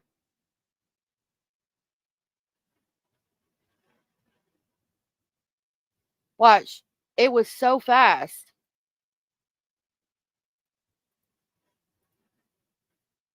He's 22, Becky. What do you guys think? They said, the post says maybe it's a dragonfly or a duck, but daggum, it was moving fast.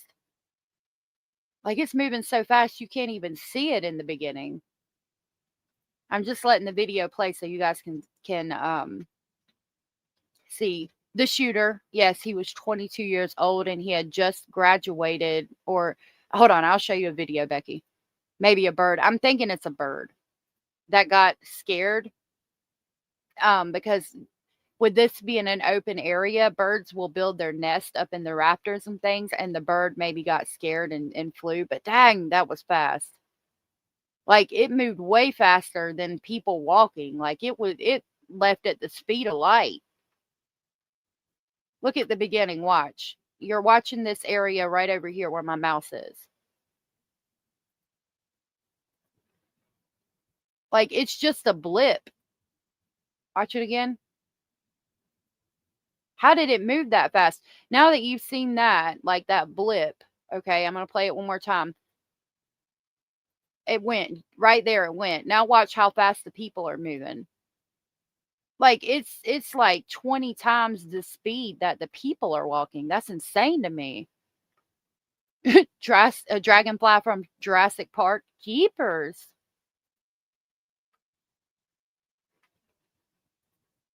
That's crazy. If it is a bird, it was moving hella fast. Okay, Becky, this is Tyler Robinson. Let me go back up to the top. No.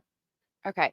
Well, he graduated from the not it's a different university. This is Tyler Robinson, who is being accused of the homicide of Charlie Kirk, receiving a letter that he received from Utah State University for a $32,000 scholarship. So this is from Utah State University. I think the assassination happened at Utah Valley University, but here you can see him and you can hear his voice. He was 22 years old. Father was a police officer. I'm not sure if he was retired or not, for the Washington County Police Department. A pastor recognized him, talked to his father, and his father talked to him and got him to turn himself in and secured him. I don't feel any better about it either, Dandy, because I'm scared it's still, like, basically the shot heard around the world. I'm scared it's still going to cause a lot of fighting and discourse. Solistic said a UFO or a drone. I don't know if drones can go that fast. Could be something much closer to the camera, not far over the crowd. Okay, that makes sense too. Drone. Yeah, I don't know. Apparently, it's thought that he went to university or Utah Valley University for one semester. Really? I hadn't heard that. I'm praying for the father as well. He must be devastated. Yeah, unfortunately. Okay. Congratulations. You have been selected to receive the Resident Presidential Scholarship from Utah State University. The value of this scholarship is approximately $32,000. This scholarship is available for 4 years or 8 semesters. Okay. Congratulations. You have been selected to receive the Resident Presidential Scholarship from Utah State University. The value of this scholarship is just a baby. $32,000. This scholarship is available for 4 years or 8 semesters. Okay. Congratulations. Just a baby. And I don't know if you've seen pictures of him and his babies, but he had 2 really small children. Sad. Oh, there's the mugshot. Look him up, give him life, play Charlie Kirk videos on loop until the day he dies, said this person. But there's the mugshot. He doesn't look as tan. As he did in the video. I'm hoping this doesn't turn into a Luigi Mangone situation. He doesn't need a fan club. He's going to have one regardless. You're good, Shelby. It appears to be a lot of homicides and crimes with our younger generation these days, and that's very sad. It is. The lips do look different, don't they? Like he doesn't look like the same person. Oh, there we can see it. It don't look the same to me. I want to do a side-by-side. I know I've got the other one on my page. Let me screenshot this and make it a side-by-side real quick. Hold on just a minute. I think they got one online, but I can't make it, like, big. Actually, let me do it this way. Hold on. I'm going to remove the chat for just a second while I take a screenshot of the live. And I'm going to remove this. And I'm going to do that. Yep. Hold on. I got to wait for it to line up on my phone. And I'll put the chat back. All right. There we go. Let me go in my app and do a side-by-side real quick. Hold on. I think I'm just going to use this and I'll do it like this.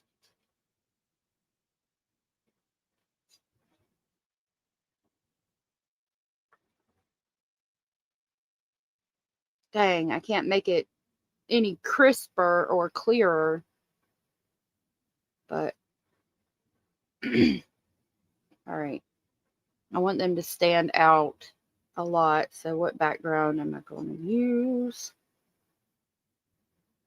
Probably just keep it white.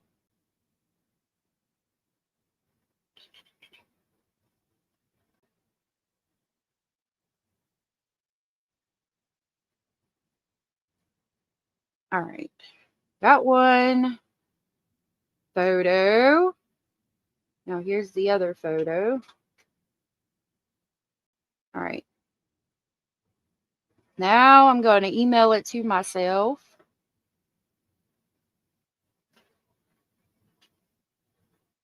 Sorry, y'all. I apologize. I just wanted us to be able to do like a side-by-side comparison so that we can see it really good. Hey, Indy. Indy said, I read that about him belonging to DSA or Democratic Socialists of America.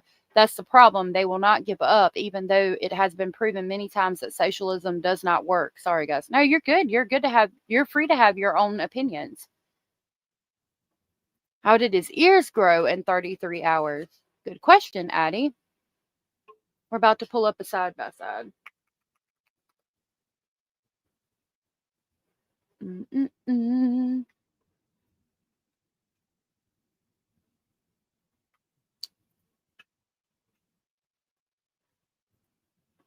Hold on just a minute.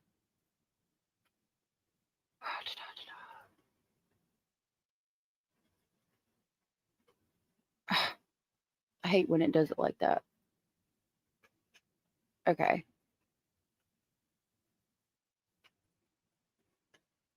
Now I can pull it up this way.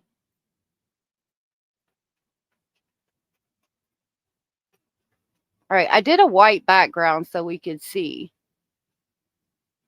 Yeah, them ears look a lot bigger here than they do on the shooter. Lips look different.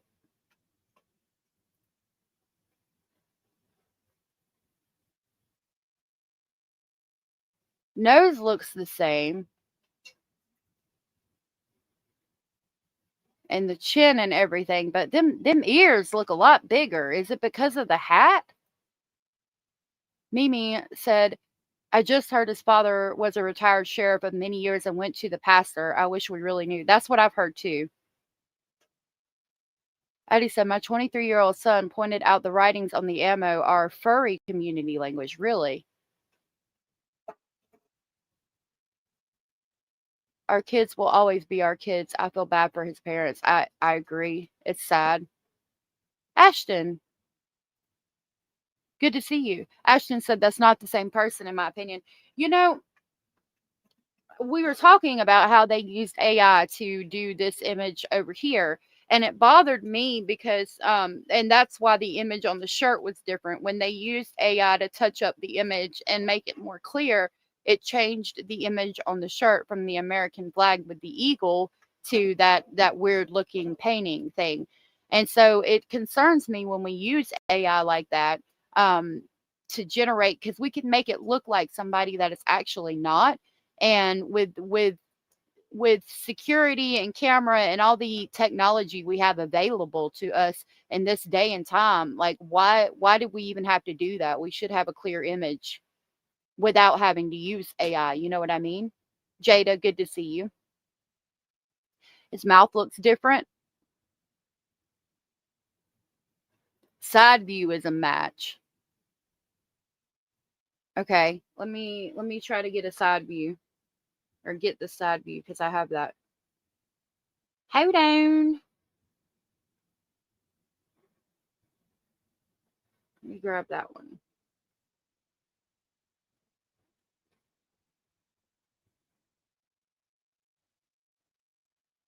Plus, we got to keep in mind this mugshot is not very clear. Like, I wish it was a clearer image. All right, I'm going to do the same thing just on a white background so we can see it really good. Where is my, there it is. Oh, dang it. Hold on just a minute. Hold on just just a minute. I'm gonna check. All right, I'm gonna do 2 this time.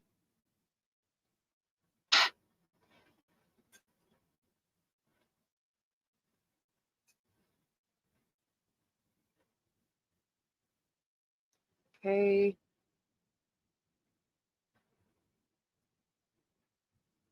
I want to flip that.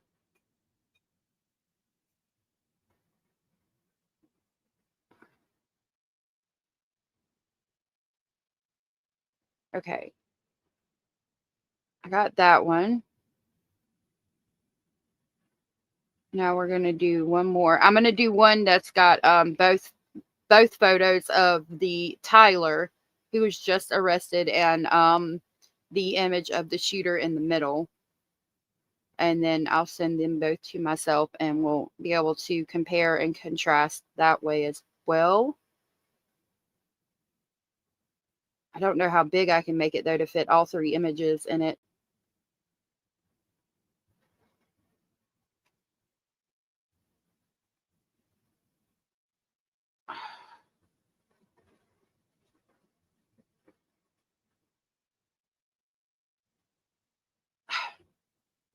Lord have mercy. Hold on.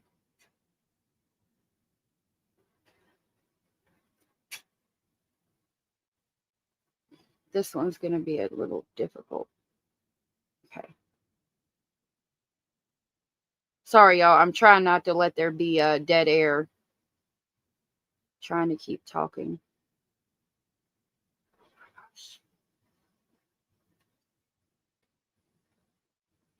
Let me flip this.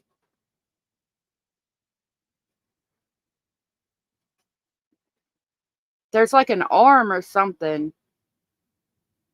Let me do this side view. This one's taking me a minute because it's got all 3 in it and it keeps, I don't like it.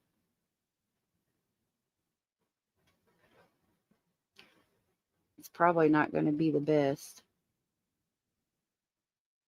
No, I want to flip it.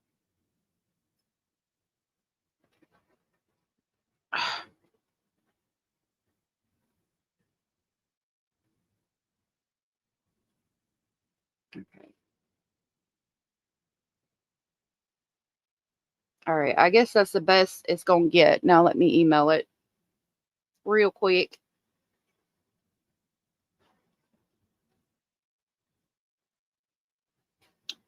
Do. 1, 2. Okay.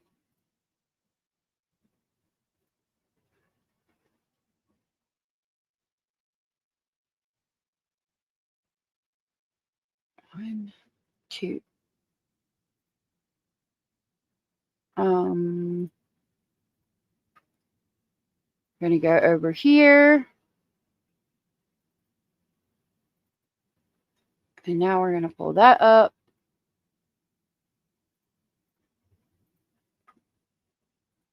Okay, that's the side.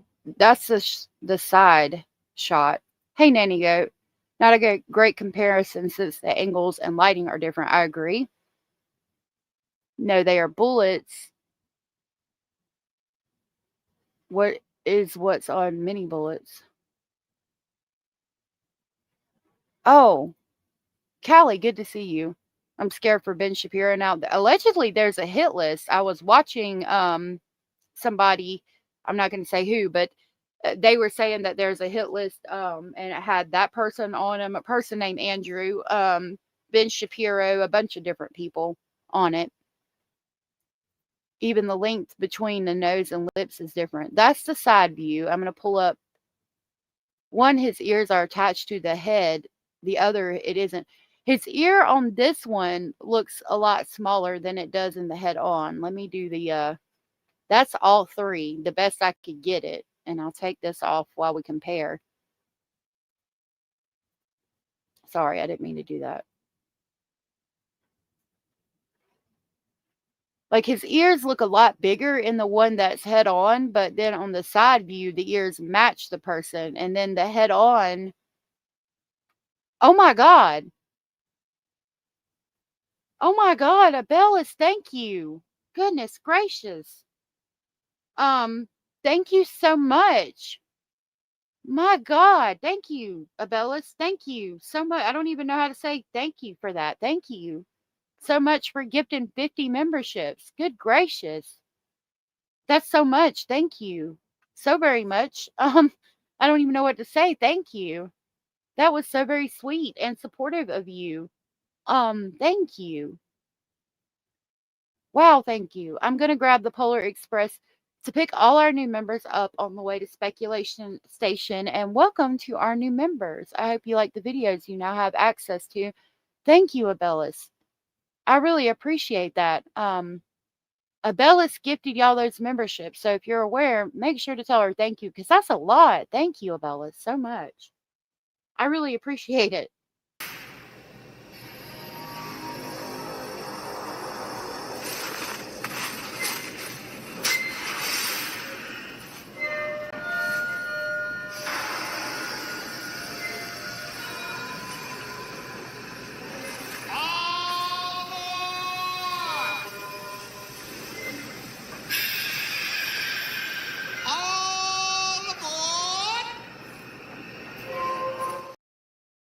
Thank you, Abellis. That was so sweet of you. I really appreciate that. That was very sweet of you. Soul said, use the side shot of him on the cam at the stair. Okay, I'm going to try to pull it up and see what we can find. Abellis has said, no politician should make public speeches or have any events for a little while out of prudence. I agree with that. I agree. That was very generous. Thank you so very much. I really appreciate it. Angela said, one of the other channels said it was confirmed he was a registered nonpartisan. Probably. I think that they have a lot of that stuff probably available. I'm going to jump on X over here while we're still looking at that photo, and I'm going to try to see if we can get photos of the Charlie Kirk shooter.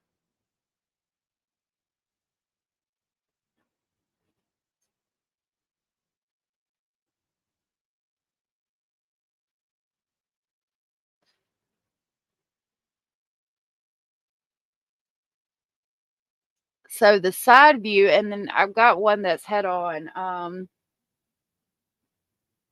going to post this real quick so I can grab a screenshot of it and we can compare this if I can. I'm going to try to make it where we can zoom in. Is that what you were talking about, the side profile? And I'm going to pull this up and try to screenshot it real quick to where we can zoom in on it. Oh, it's probably not going to be a great photo. Hold on. Oh, you emailed it. It's not clear for some reason.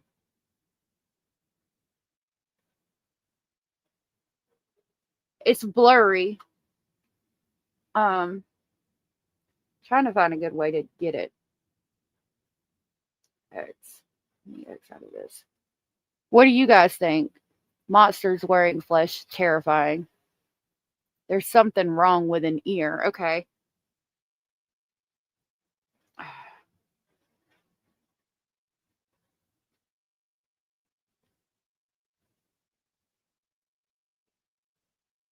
Okay, I'm grabbing this photo off of X real quick so we can compare.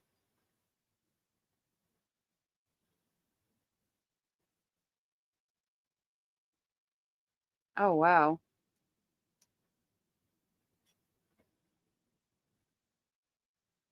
I'm getting it, y'all, so we can look. Creed. I'll go back to this one so y'all can compare while I'm grabbing these photos.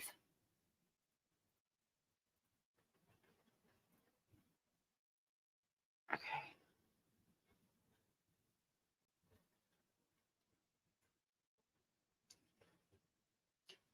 This is, I got the side view.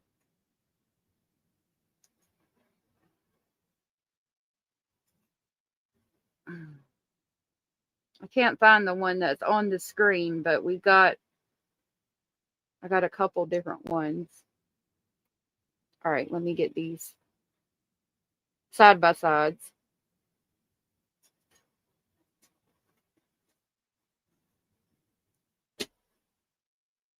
It takes me just a second to get them cut out from screenshots.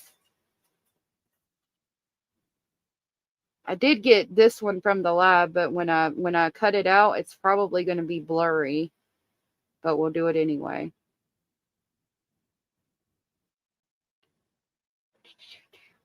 Okay. I'm going to cut this one out and remove the background.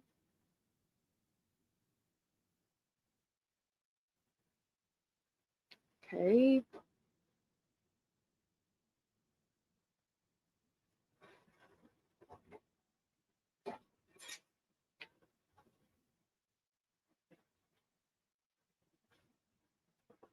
Hold on, y'all.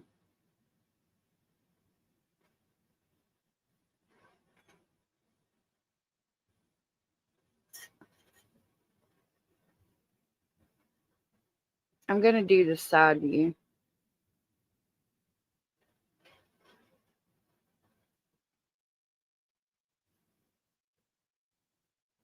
Shit.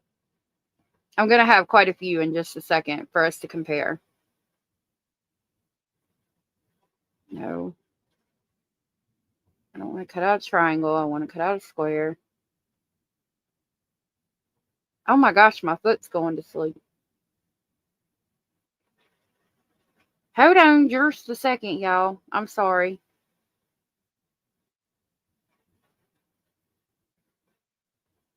All right, let me make sure I got all of them. Okay, I think I did. All right, now I'm going to, oh, no.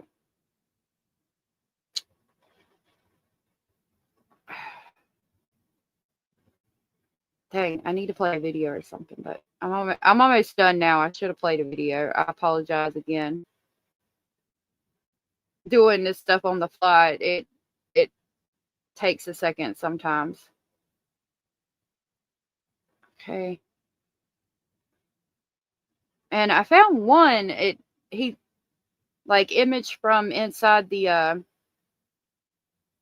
stairwell, and he doesn't look quite as tan as he's looked the other times. But I don't know if they used AI on this either. All right, I'm emailing myself now, so we'll have them in just a minute. So 1, 2, 3, 4, 5. All right. Abella said the pic on the right has a lock of hair on his left, but on his right, the side view, one pic could be reversed. I did flip it, but yeah, it could be reversed. Mugshot side view, campus, cam side view. Okay. I got several for us to compare, so I'm going to get those real quick and we'll look at them.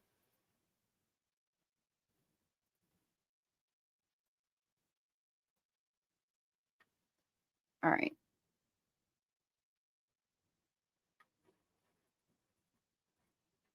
I didn't know if they would show up or what.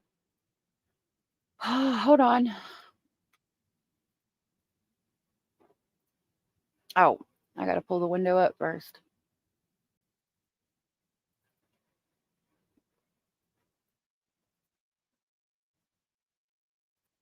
Okay. Here's one that I got. That's the, okay, so y'all tell me which one that y'all think. I've got that one. And then that's with the side view. Oh my gosh, my foot's asleep. And then I got that one. And then that's the one from the X. I know it's blurry.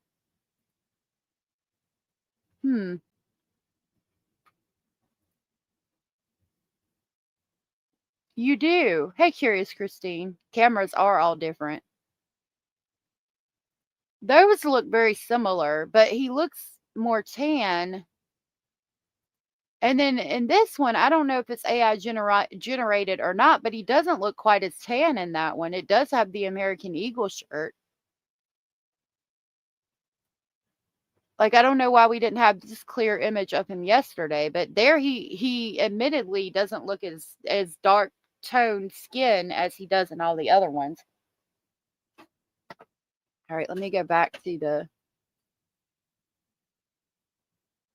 I don't know if that one's going to help. That's the one that Mr. Speculating was saying, to compare that side view right here and then that side view.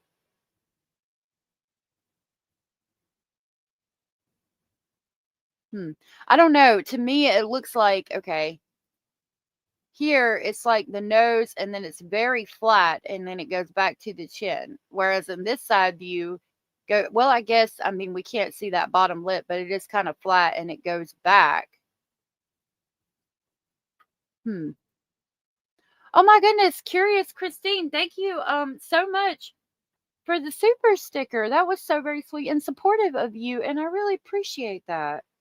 You guys are being so sweet and supportive and kind, and I really cannot thank you enough for that. Oh, it's got a little pear blowing a little with a little happy hat. Thank you. I really appreciate that. That was so very sweet of you. Thank you so much, Curious. Are we both? No, me and Mr. Speculating. No, Mr. Speculating's at work. He better get off his phone or he's going to get in trouble. If he was here, I would bring him in here with us, and you'd probably hear him talking on the microphone. Kibby said, I'm behind, but in relation to mental health and firearms, I have depression, anxiety, and PTSD, but I know right from wrong, and I also know that it would be unsafe for me to own a gun. If more people were like that, Kimmy, I think the world would be a better place. His lips still look different. Look at the chin in the last one I had. Yeah?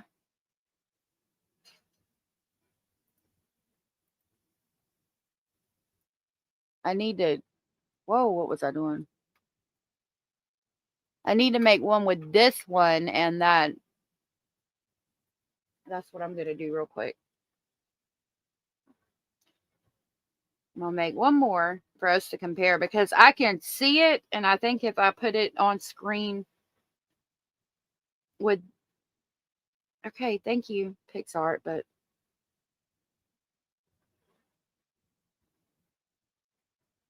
Okay, let me email this one. I can see it, and I think if I do it this way, that we'll be able to tell. This one is what's going to bring it home for me, I think.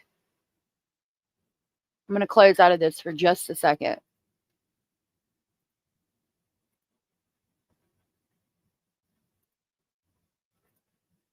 Okay, what the crap?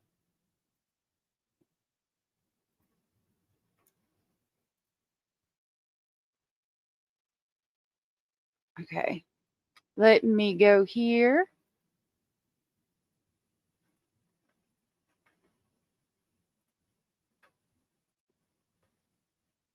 If it's real, that is. Okay, they don't look... Okay, what do you guys think about this one?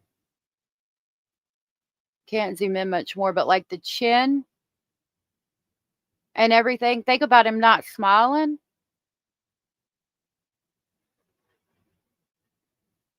I think that one makes it look the same.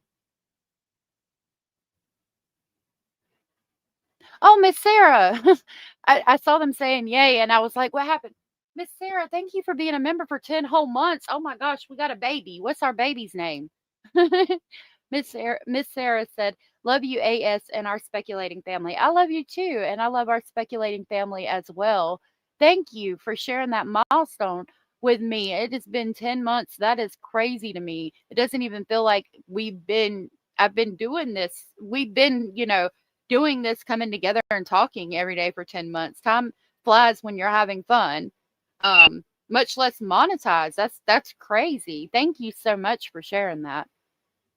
I think Jenny Jen shared one for 10 months yesterday as well. Baby speculating. That's our baby. We got a 1-month-old baby speculating. Sandy said Luigi didn't look anything like the pics the FBI put out either. Interesting. I will only get a firearm when I finally go on my trip to the Yukon for safety from grizzlies. Not Giselda, though. She's fine. It's a baby speculating. What do y'all think about this one? Yeah, please keep Giselda from Grizzly True Crime safe because we do love her. I think that one kind of brings it home for me. But he still looks a lot darker in that video than he does in that one. I mean, in that picture than he does in the other one. Hold on. It didn't bring it up where we could go and look at the other ones. Here. Now we can look at all of them.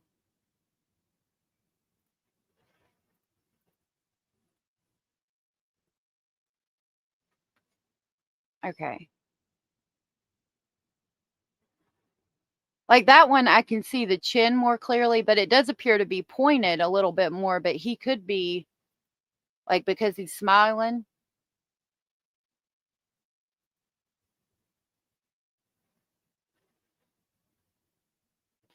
See, this one, like, it's such a bad shot that it's not, like, you can't really tell.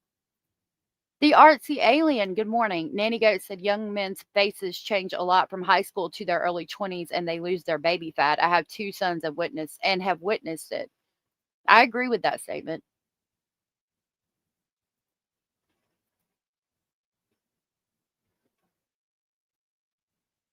He admitted to it, but I mean, it wouldn't be the first time that we had a false confession.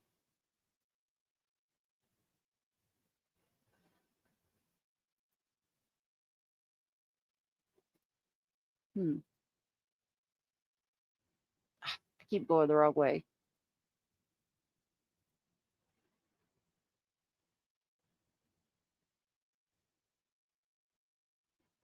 I could see it there. If we're looking at Tyler when he's not smiling, I think I could see it.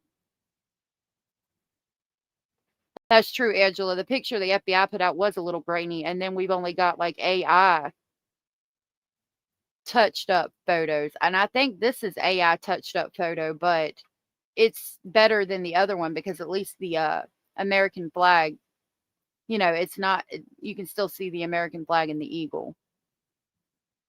And he's looking directly at the camera in that shot. That one, it's pretty good because you can see the side view. There are similarities, but differences as well, I think. I think that one is the best one for me to compare the two. You think it's him? Mouth's different, ears are different, shape of face is different.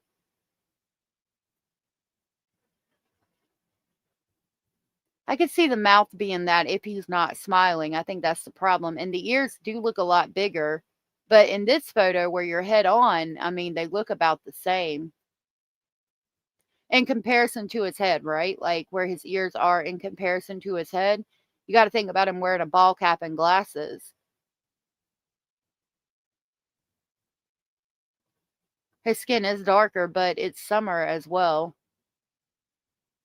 Yeah, I think I could see it.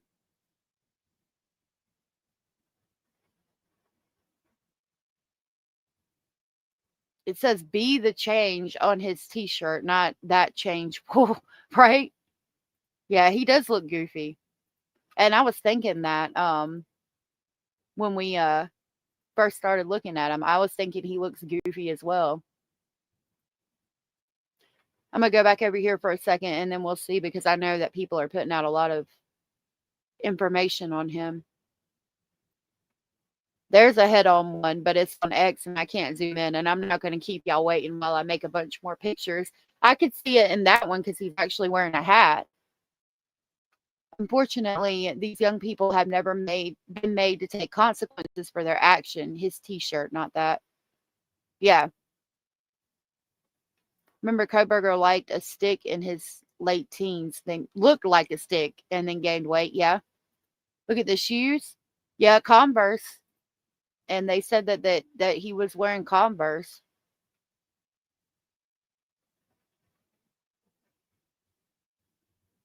I think that mugshot looks like the ones that the FBI put out. Yeah. I can see it a lot better there, even though I can't zoom in, unfortunately. That's why I was making the photos so we could kind of zoom in.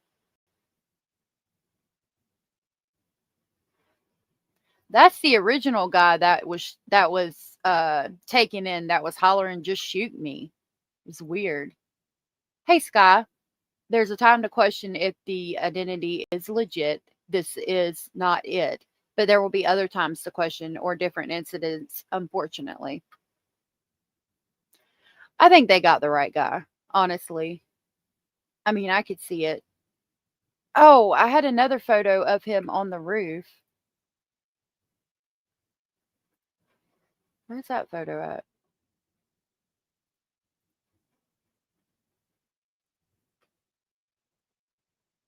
Well, they got a photo of him close up on the roof. Y'all, this is X, so I'm just warning y'all. All right, there's like the best comparison we're going to get. But that, okay, where they got the shoes circled, I'm not sure that's the same guy.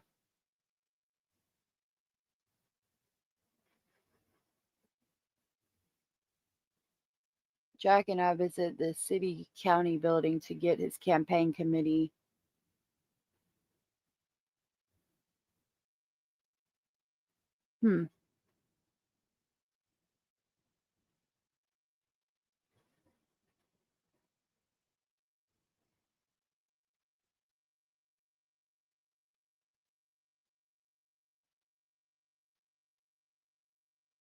The older guy?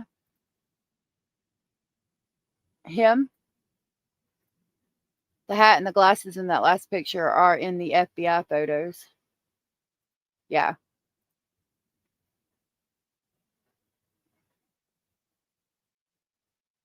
That was the other comparison, and I was referencing AI earlier, and we talked about this one yesterday. The nose isn't the same, the lips aren't the same. It didn't line up with the person we were looking at yesterday. Dang, yeah, there's the picture that I was talking about a minute ago. They got, if that is him, that's a clear shot of him on the roof. Taya, everything, good to see you. Got info that the person who turned him in was his very own father. Yep. His pastor recognized him. His father, who is a sheriff in Washington County, turned him in.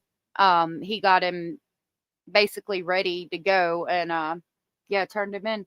The pastor recognized him. The pastor contacted the boy's father, and the father turned him in. It does, and I don't think that the place that he was at was a parking deck, but I found that photo interesting.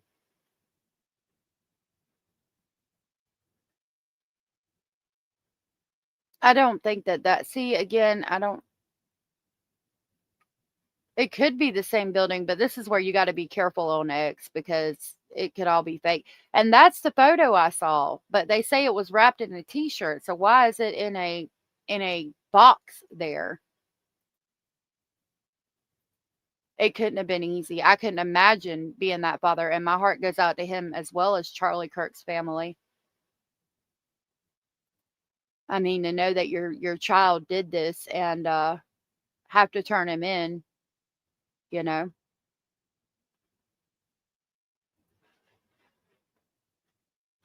I'll read this and then I'll look for some for some videos. What is this? Brian, thank you. Students and faculty here at UVU says the school's emergency alert system fell short yesterday. Instead of those quick, clear directions, many say they were left in the dark for at least 30 minutes. This was a concern coming from students and parents alike. Ariel Harrison's been on the campus all today and joins us live right now. So, yeah, I did just think about that, Nanny Goat. Nanny Goat said the FBI is going to store the gun in an evidence box. So that could be what the photos of the firearm being in a box are. And I did just think about that because I was like, why would he leave it in a box on the ground? But that makes more sense that it was the FBI putting it in an evidence box. Thank you for that, Nanny Goat. You spoke to a lot of people. What did you learn after talking to people? Well, specifically today, I spoke with a professor who wanted to stay off Very camera true. and remain anonymous, who told me that he and his colleagues, along with students, were in the dark for hours after this shooting initially happened.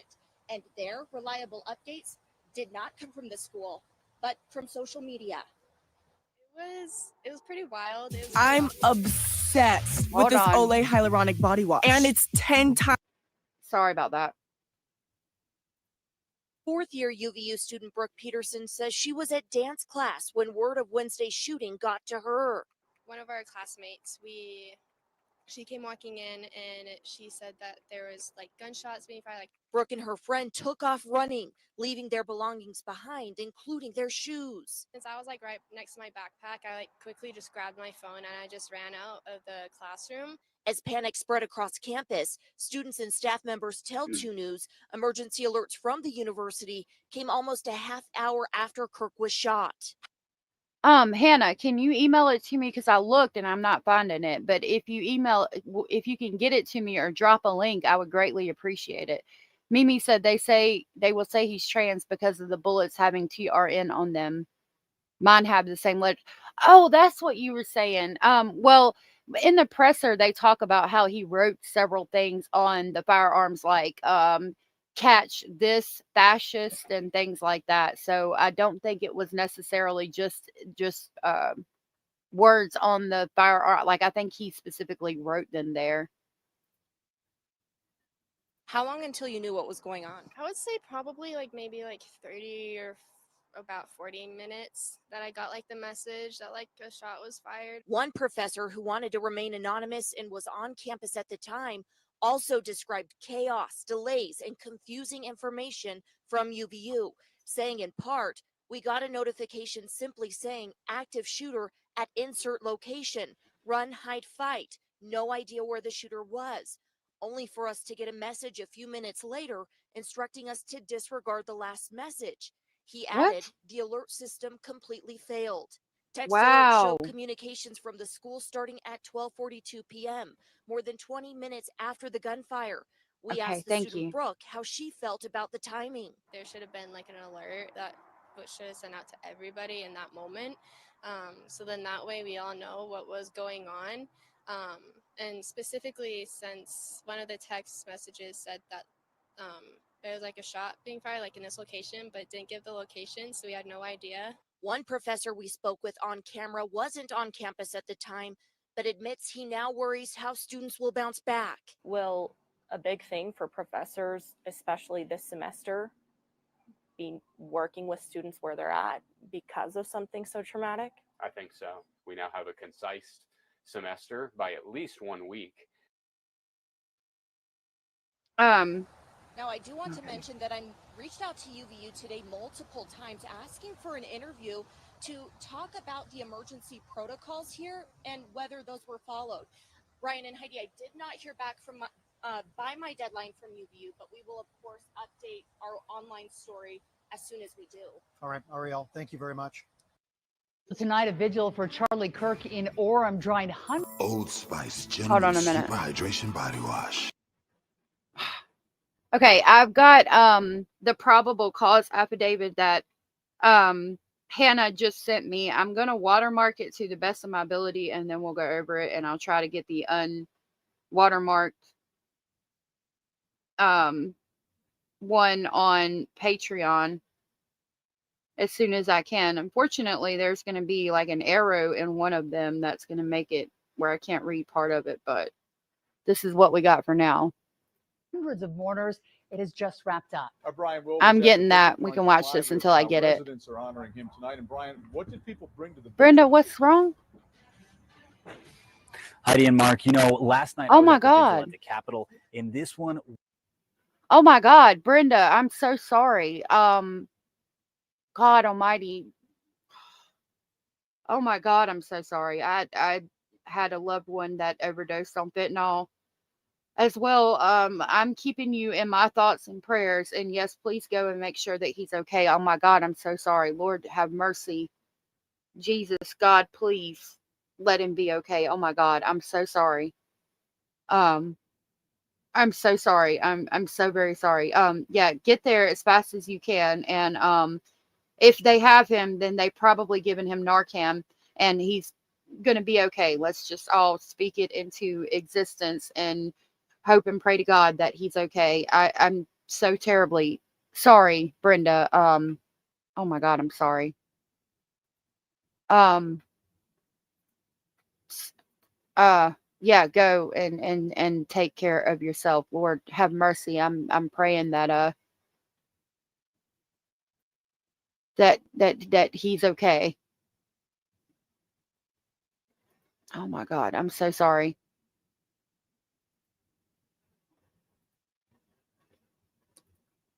Um,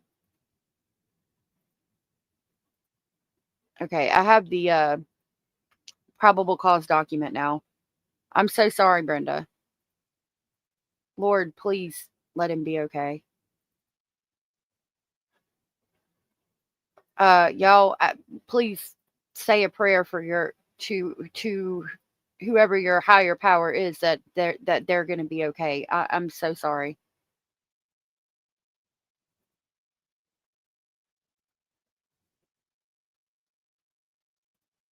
Okay, this is the alleged probable cause affidavit.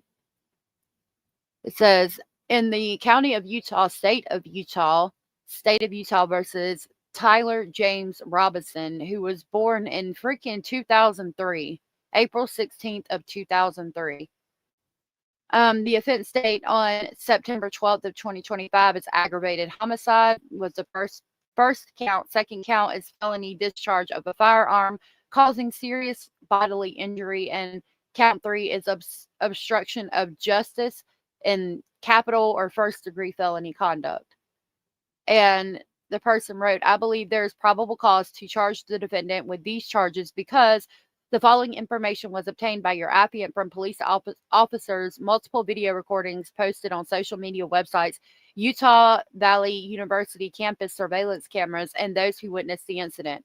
On September 10th of 2025, Charles James Kirk was at the Utah Valley University campus in Orem, Utah for a political event.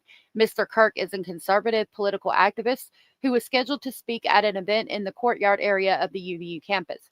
The courtyard area is to the west of the Lucy Center building. According to video recordings, Charlie was wearing a white t-shirt and dark pants, sitting under a white canopy in a courtyard of the campus facing to the east. The event was attended by hundreds of individuals.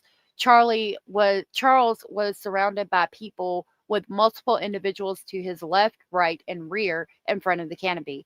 Behind the canopy was a walkway used for access to various parts of the university. Charles was holding a microphone and speaking to a crowd. While speaking into the microphone, a loud gunshot was heard at approximately 12:23 hours, and Charles appears to have been hit in the neck. Blood was seen coming out of the left side of his neck as he fell over to his left. Charles was transported to the Timpanoos Regional Hospital in Orem. Charles was pronounced deceased at the hospital. Investigators reviewed the Utah Valley University surveillance cameras. While reviewing the surveillance cameras, investigators observed an individual on the rooftop of the Lucy Center building on the UVU campus at the time of the homicide. However, the unidentified individual will be referred to as, quote, suspect. Based on surveillance camera footage, suspect appears to be a white male with dark colored hair, wearing a dark colored hat, sunglasses, a long sleeve black shirt with a picture of an American flag and an eagle printed on the shirt, dark colored jeans, and white and gray shoes with white colored shoelaces. The shoes appear to be consistent with Chuck Taylor Converse style shoes. Suspect is also carrying a dark colored backpack on his back. Suspect walks with a distinctive gait. Prior to the shooting, suspect appears to walk with a stiff right leg and at a relatively slow pace. Suspect's ability to bend his right leg appears to be restricted. Investigators were able to track suspect's movements on the UVU campus starting at approximately 11:50 hours on September 10th of 2025. At approximately 11:50 hours, a UVU surveillance camera first captured the suspect walking across a grassy area north of the campus north of Campus Drive at approximately 800 West. Suspect walked through the parking lot and approached a pedestrian tunnel that runs underneath Campus Drive. Before entering the tunnel, suspect paused at the top of the stairs and pulled out what appeared to be a cell phone from his right pocket using his right hand at approximately 11:53 hours. Suspect eventually put what appeared to be a cell phone back in his right pants pocket using his right hand. Surveillance captured suspect making his way towards the Lucy Center. At approximately 12:02, suspect was recorded walking on the north side of the Lucy Center building, walking with the same gait as observed earlier. Suspect entered the Lucy building through a set of doors on the southeast corner of the Lucy Center building. At approximately 12:15, suspect was observed walking up the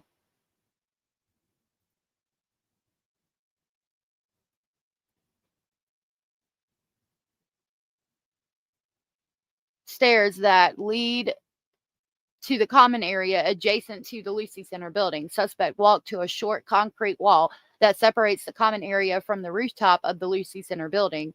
At approximately 12:17, suspect climbed over the short wall and appeared to crouch down on the north side of the wall on the rooftop. At approximately 12:22, suspect stood up and started running across the rooftop of the Lucy Center building.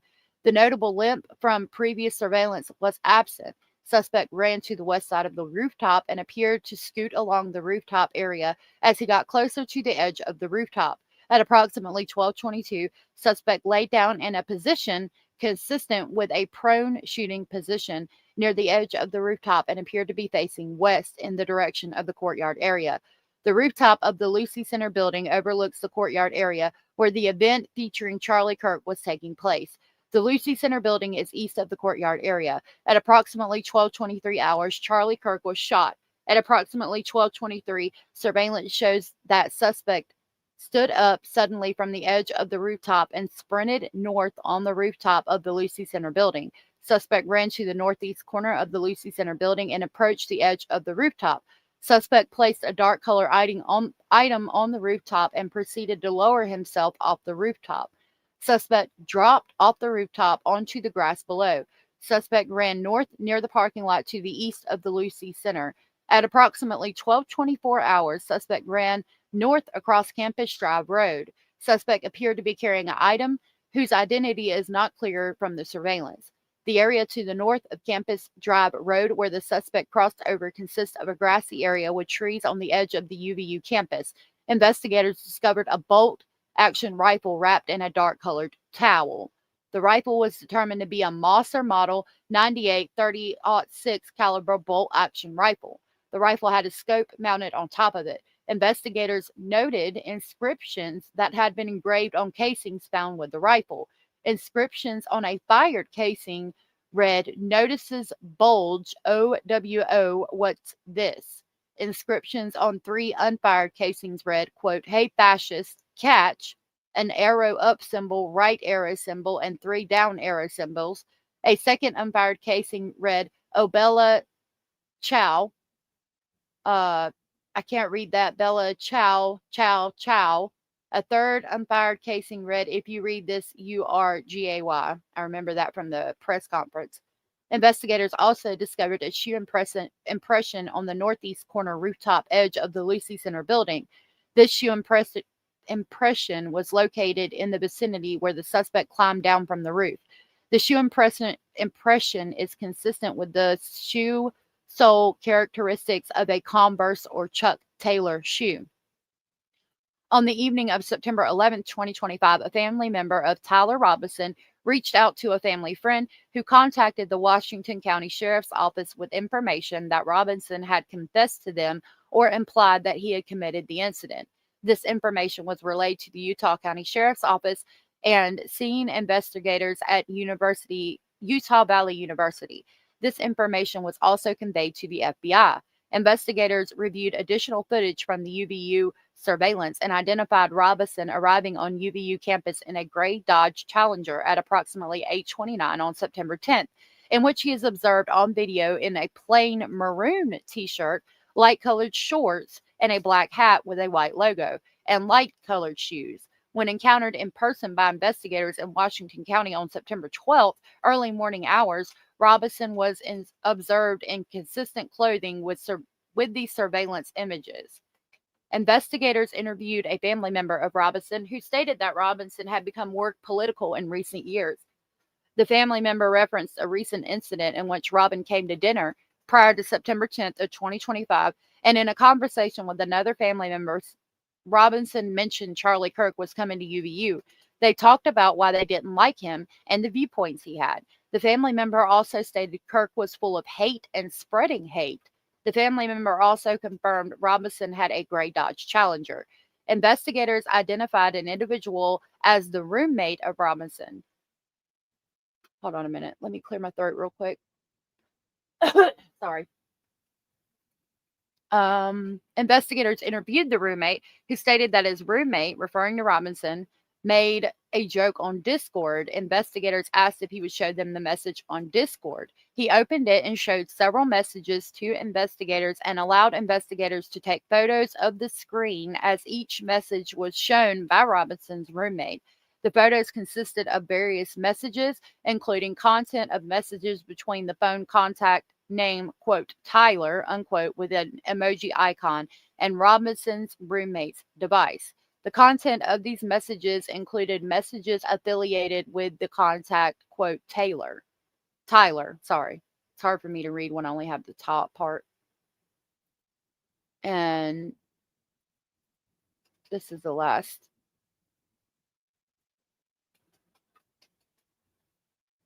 The content of these messages included messages affiliated with the contact Tyler, stating a need to retrieve a rifle from a drop point, leaving the rifle in a bush, messages related to visually watching the area where the rifle was left, and a message referring to having left the rifle wrapped in a towel. These messages also refer to engraving bullets and mentioning of a scope and a rifle being unique. Messages from the contact Tyler also mentioned that he had changed outfits. Based on the evidence detailed in this statement, I believe there is probable cause that Tyler Robinson committed the crimes of aggravated homicide by shooting Charlie Kirk in a circumstance that put many around him at grave risk of death, felony discharge of a firearm, and obstruction of justice for moving and hiding the rifle believed to be used in the homicide. By submitting this affidavit, I declare under criminal penalty of the state of Utah that the foregoing is true and correct. Submitted by Brian Davis, Attorney General. It was entered at 7:18 this morning, and they booked him at the Utah County Sheriff's Office. His inmate ID is 460956 for anybody looking for that information. I noticed a couple of things in here. Let me see what y'all are saying real quick. Hey, Bruce, good to see you. This replaces our civilization with barbarism. Yeah. Oh. When someone who stands up for their beliefs peacefully and without violence is murdered and has to fear for their life, every political movement loses. This is the downfall of Western civilization. This replaces our civilization with barbarism. I agree. I'm glad you said that, Jada. So they talk about when he went up the stairs or when he was first observed, he was, his right leg was not moving very much. I think that goes hand in hand with the TMZ video they all have referenced that I'm going to try to pull up now, where he's going up the stairs and the rifle is hidden in his pant leg. Let me try to pull that up real quick.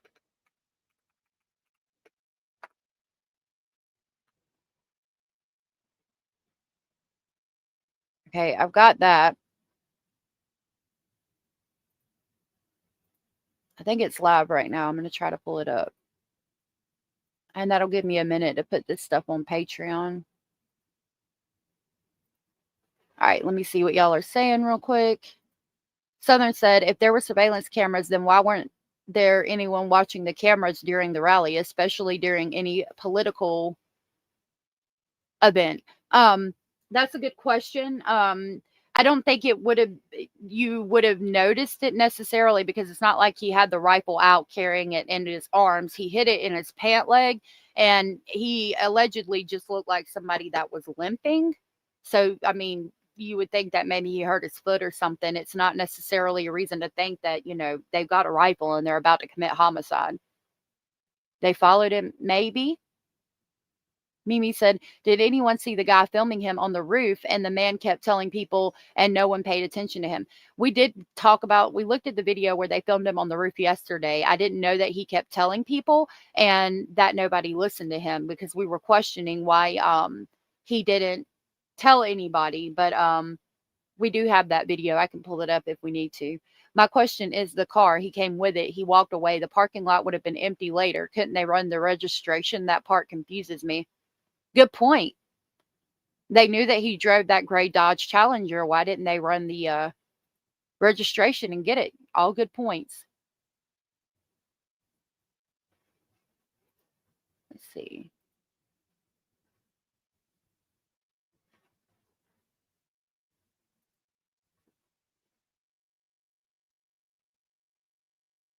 Okay. So here it says if it'll stop jumping. Person of interest caught on camera. I'm going to play it, but TMZ sometimes will have a lot of commercials. So I just want to warn you. This says he was turned in by his family. I think that's the presser. This might be the video we want.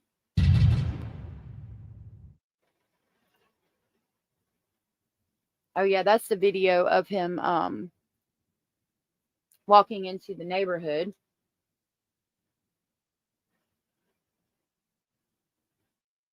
Oh, you can clearly see that limp. So evidently that's showing that he was had that gun there.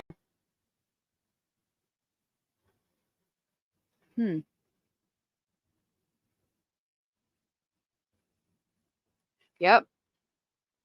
But seeing that, you wouldn't think necessarily that he was going to do what he did. You know what I mean? Like, you would just think it's somebody with a limp.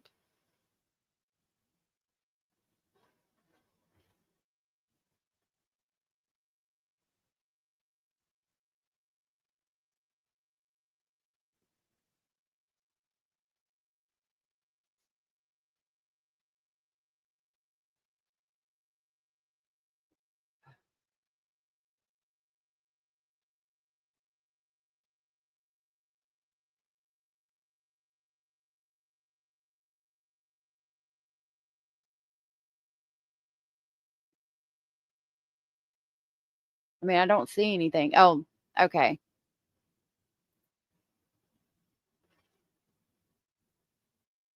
Oh, thank you for being here.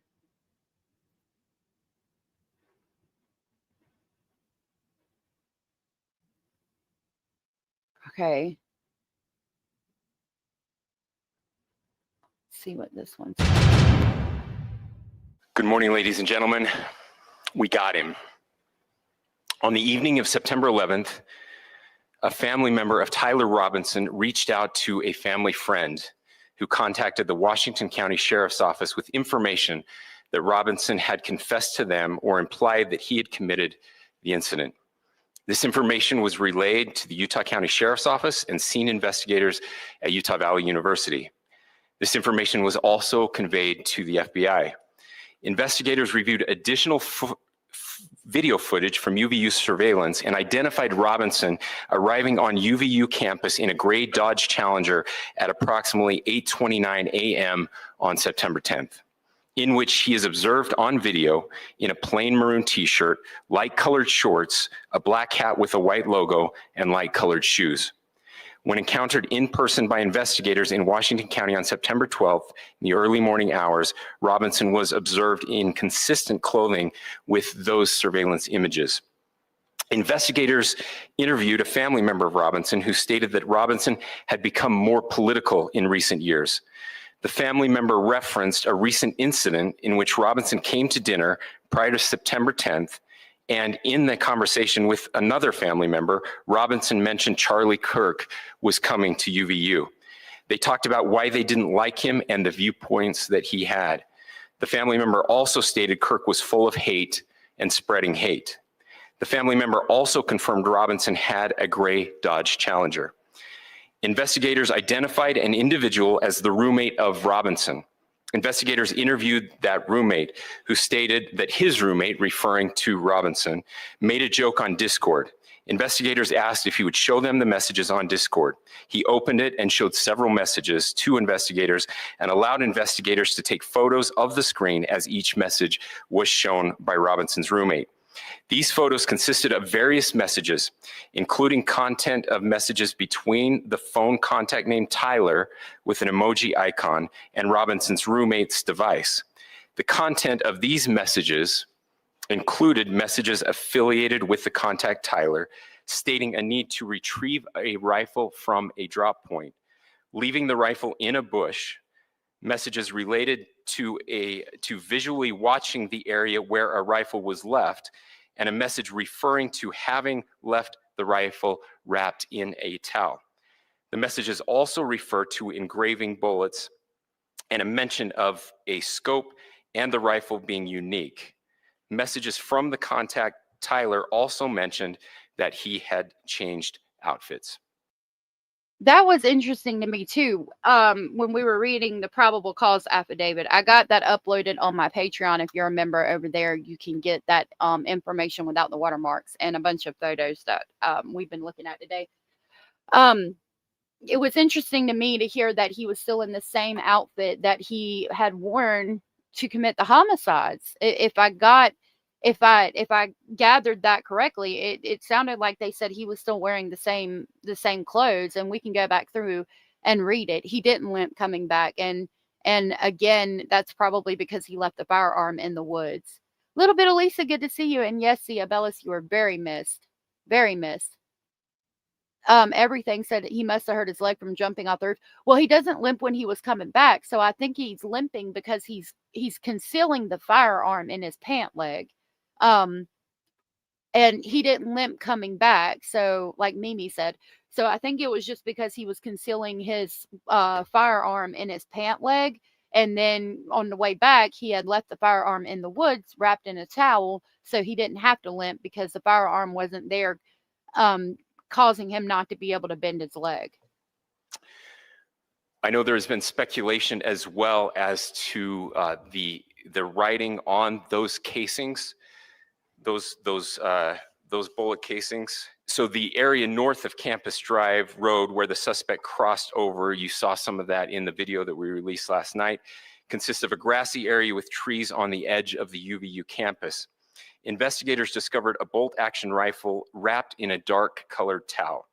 The rifle was determined to be a Mauser Model 98 30-06 caliber bolt-action rifle.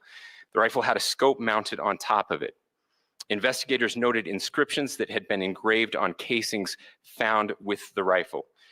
Inscriptions on a fired casing read, "Notices, bulges, capital OWO, what's this, question mark." Inscriptions on the 3 unfired casings read, "Hey fascist, exclamation point, catch, exclamation point." Up arrow symbol, right arrow and symbol, and 3 down arrow symbols. A second unfired casing read, "Oh Bella Chow, Bella Chow, Bella Chow, Chow Chow." And a third unfired casing read, "If you read this, you are gay, LMAO. I wanted to show y'all. Okay, so we'll read this as soon as it loads, but I do have the link. I was talking about a few minutes ago how I disagree about people not fighting and things like that at the vigil, because Mr. Speculating sent me last night where a guy, which probably shouldn't have, rode through a vigil saying, you know, F Charlie Kirk, and he was pulled off of a scooter and beaten. And I have that video we can talk about. It says, Charlie Kirk, homicide suspect, Tyler Robinson, booked for aggravated homicide and weapons charges. Tyler Robinson, the 22-year-old suspect in the fatal Charlie Kirk shooting, has been arrested and booked for aggravated homicide and weapons charges, according to the probable cause affidavit. And we just read that. We'll probably go back over it again. Right, Abellas? Casings are not the size of War and Peace. How did they get so much on them?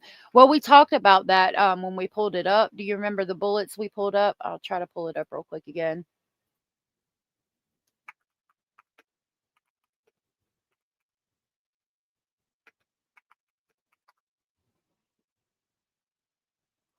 Hodo. Because I was questioning the same thing. I was like, how did he write things on it? But when you have a bullet that's that big, I mean, I've seen them. They're probably about 3 or 4 inches. I don't know, maybe even more than that. Um, you could engrave something on the casing of the bullet there. They're really big. It's not like these. It's not like the little ones, okay? They're like a lot bigger. The casing is specifically. I don't know. We saw it in a movie. Hey, Edith. We saw it in a movie. I can't remember the movie, but he wrote on some bullets and then shot from a like moving train or something. I don't remember the movie. Robinson has been booked on aggravated homicide, felony discharge of a firearm causing serious bodily injury, and obstruction of justice. These are all state charges. As mentioned by officials multiple times in the past 2 days, the death penalty is an option in the state of Utah. The booking comes mere hours after Robinson was apprehended and named as the suspected gunman following Kirk's death at Utah Valley University on Wednesday. Remember, President Donald Trump broke the news on Fox and Friends Friday morning that a suspect was in custody and that the man, later identified as Robinson, was turned in with the help of a minister and a member of the U.S. Marshals.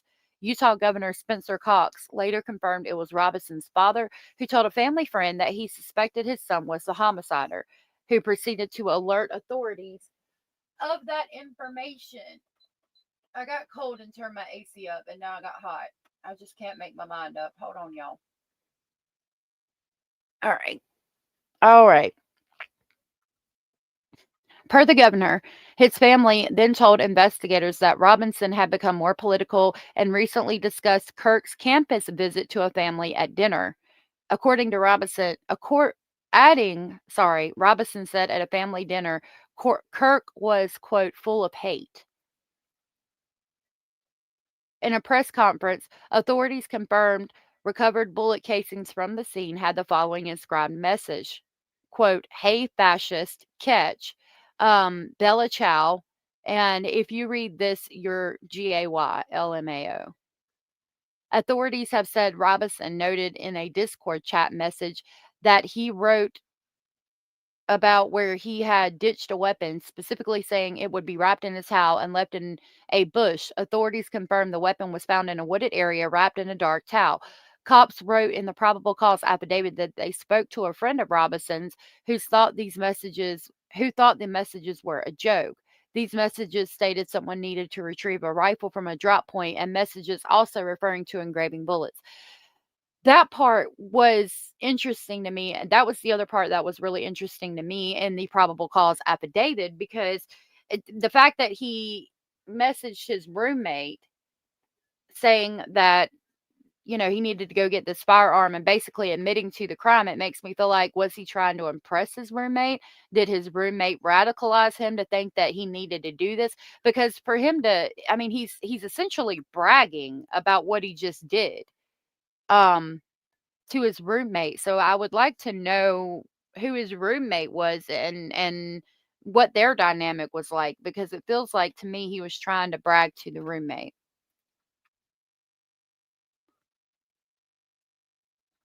What happened? Right. Exactly right, Solistic. It is okay to be happy, and you should love everyone. I love everyone.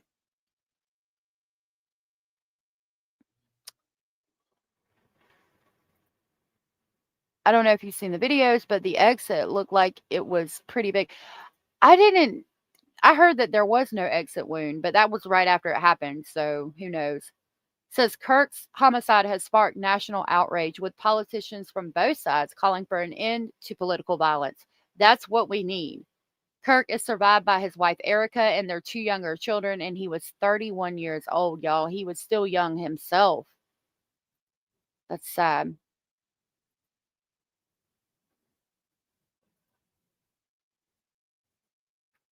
Okay, we were over here listening about the vigil, and if this doesn't show it, I'm gonna grab it from my email. But there was a fight at the vigil. It wasn't all peaceful. That's why I was like, when they talked about it, I was like, I don't know, because there was some arguing and fighting going Hundreds on. of people showed out here to the park here in Orem, and they brought candles.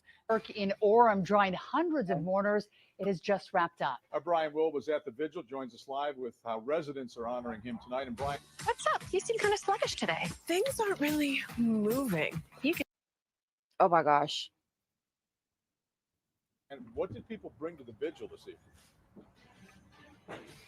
Heidi and Mark, you know, last night I was at the vigil at the Capitol, and this one was bigger. Hundreds of people showed out here to the park here in Orem, and they brought candles, they brought flowers, and they brought personal notes to place underneath a picture of Charlie on the stage behind me. In fact, dozens are still here paying their respects and honoring him tonight.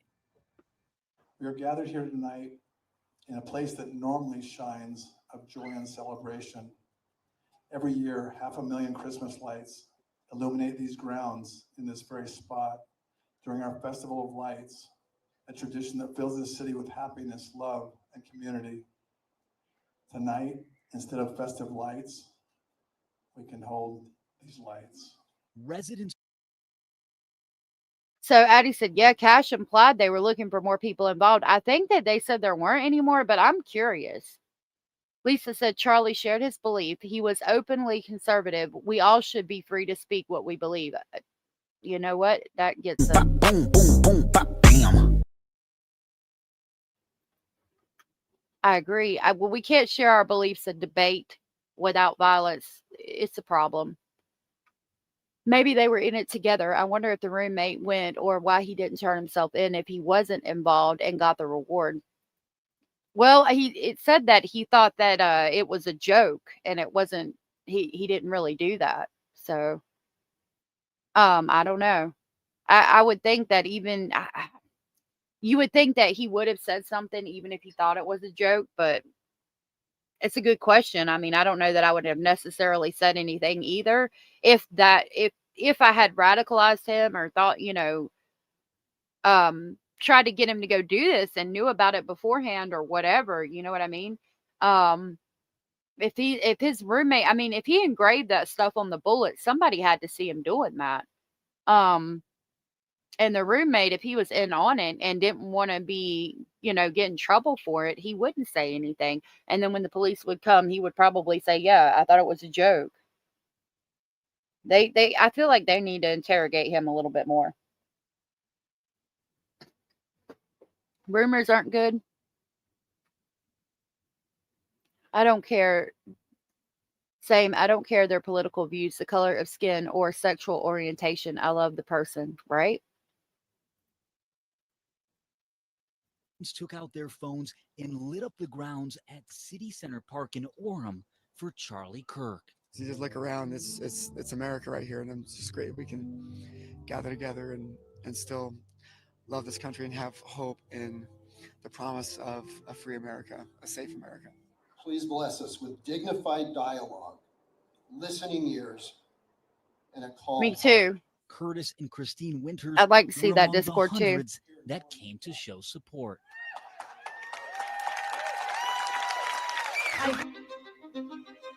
Lord of mercy. Hope that all of us feeling like we need to have more of a voice in a kind way will turn the tide where we can begin to have conversations again. And hopefully this is a huge wake-up call that we all need to start talking again. It's not just that he died, it's how he lived. It's what he did with his time. These lights remind us that darkness never has the last word. And tonight we did walk around and we noticed dozens of law enforcement here. And I did ask some people that were going about safety tonight and how they felt. And they felt they didn't second guess coming tonight to show their support here. A community in mourning here. And we're told that more of these vigils and events will be going on throughout the weekend. Live in Orem, Brian Will, KUTV. Okay. It says, I'm going to show you guys the video I was talking about in just a minute. I'm going to pull it up from where he sent it to me last night. But it says, Orem, Utah, the suspected gunman in the assassination of Charlie Kirk was arrested and booked into the Utah County Jail. During a press conference Friday morning, Governor Spencer Cox identified the suspect as Tyler Robinson, a 22-year-old man from Washington City, Utah. Here's the photos. That's his mugshot. I hate when it does that. There's the photo of him probably walking to or from the parking lot. There's Charlie. That's from the surveillance footage in the stairwell, I think. Yep.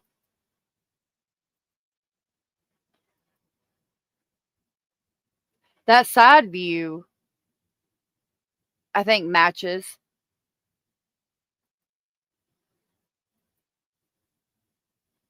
There's the shoes, the American flag, shirt, and Charlie. Court documents show Robinson was booked into the Utah County Jail on charges of first-degree felony, aggravated homicide, first-degree felony, discharge of a firearm, and second-degree felony obstruction of justice. Governor Cox previously indicated the state would be pursuing the death penalty for the suspected gunman.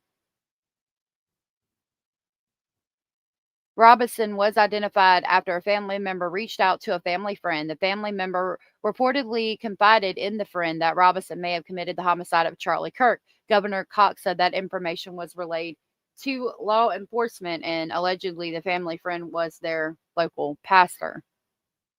Investigators encountered Robinson on the evening of September 11th in clothing consistent with the suspect caught in surveillance footage on the Utah Valley University campus. It's interesting to me again that he didn't change his clothing. Family members told investigators Robinson had become more political in more recent years. During one conversation, Robinson allegedly talked about disliking Charlie Kirk, saying Kirk was full of hate and spreading hate. Bullet casings found near the rifle were engraved. We read about that. Pulled up the timeline. This is a very sad day again for our country, a terrible day for the state of Utah, but I'm grateful for at this moment we have an opportunity to bring closure in this very dark chapter in our nation's history, said Cox. A manhunt for the suspect started just after noon on September 10th when Kirk, a political activist known for touring university campuses and debating students, was shot and killed. Kirk was making an appearance in the Utah Valley University's quad in Orem for the first stop on his American Comeback tour. He was discussing gun violence and mass shooting with a student when he was fatally shot. That's another thing for me. They talk about him pulling out the phone in the parking lot before he goes under to walk basically where the pedestrian crossway. I wonder who called him or who he was talking to. Hey, Queen Olive, good to see you. What?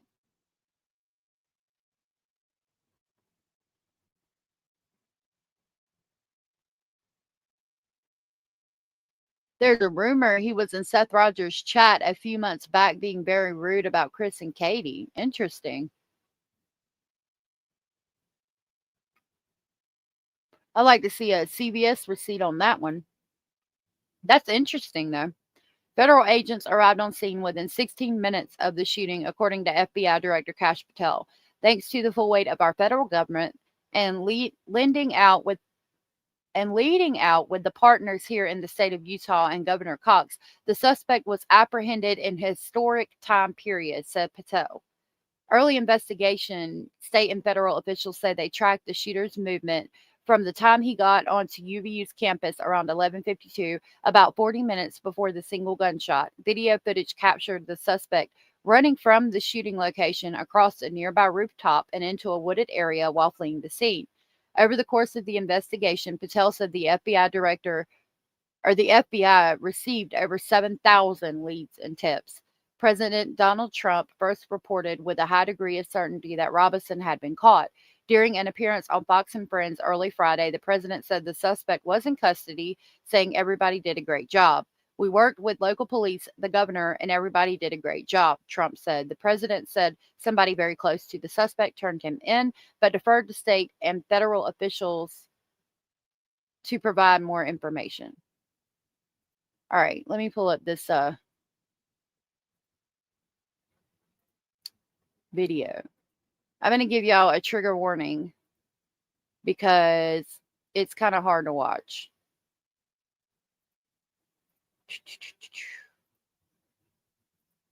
Okay, here you see there's a content warning. This is sensitive content. So again, this is your trigger warning. This guy's getting. This is at a vigil for Charlie Kirk, and the guy allegedly is riding through saying F-U-C-K Charlie Kirk at the vigil. This guy's gonna get fucked. Some guy.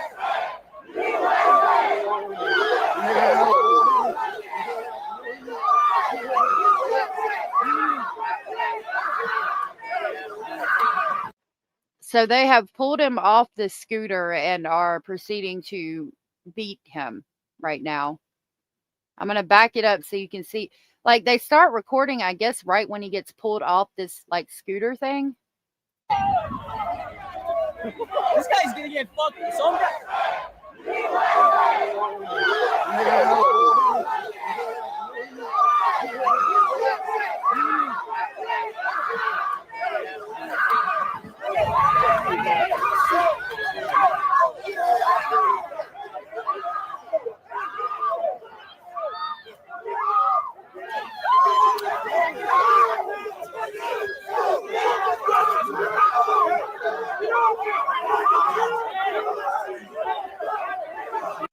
They're stomping him and shit. Like, again, I think you're asking for trouble riding through somewhere where somebody's mourning on either side and saying, you know, fuck that person. But at the same time, y'all are like kicking him and shit. That's y'all don't need to be beating him up. Just ignore him and keep it moving. Like, what the hell?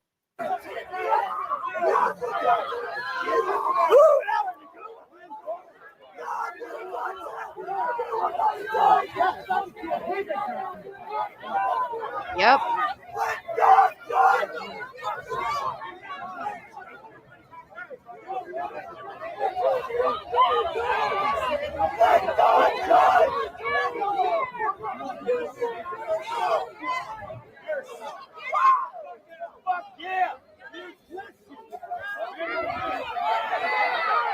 It's just uncalled for.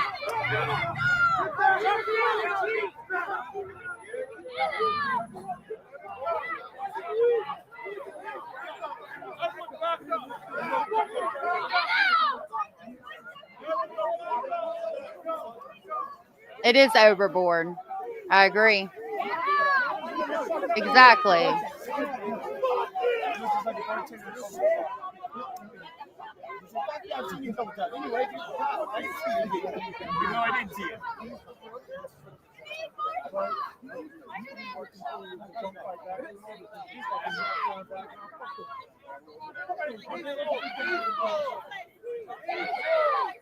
Stop.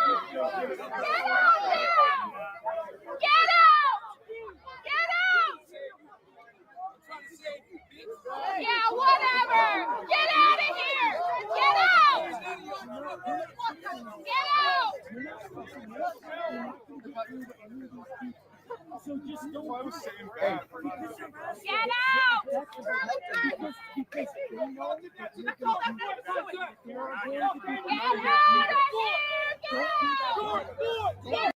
I'm with the cop. He's like, there's going to be people that are doing that. Like, there's no reason to go, like, to do all this.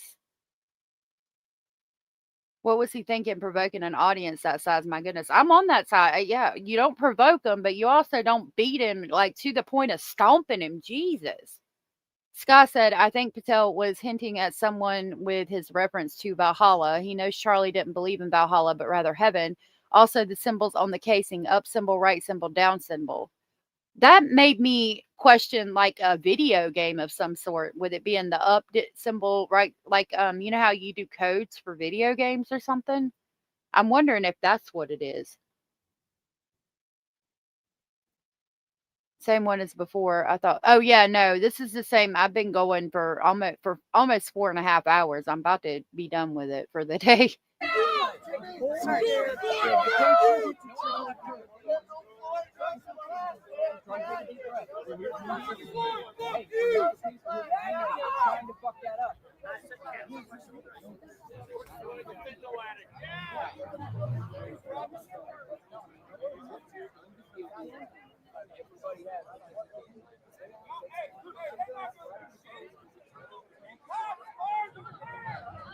Go back to mom right now, you fucking piece of shit!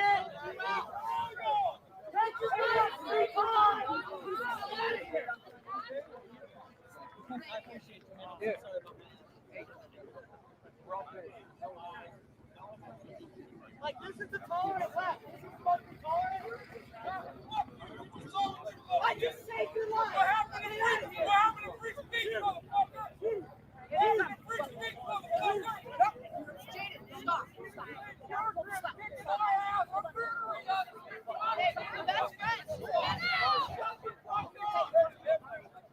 You guys killed that guy who's talking to the people. What did happen to free speech? What happened to dialogue? What happened to discourse?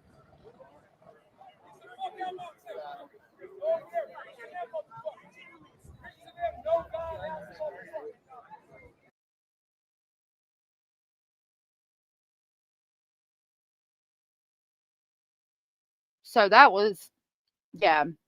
Hold on a minute. I was eating something real quick.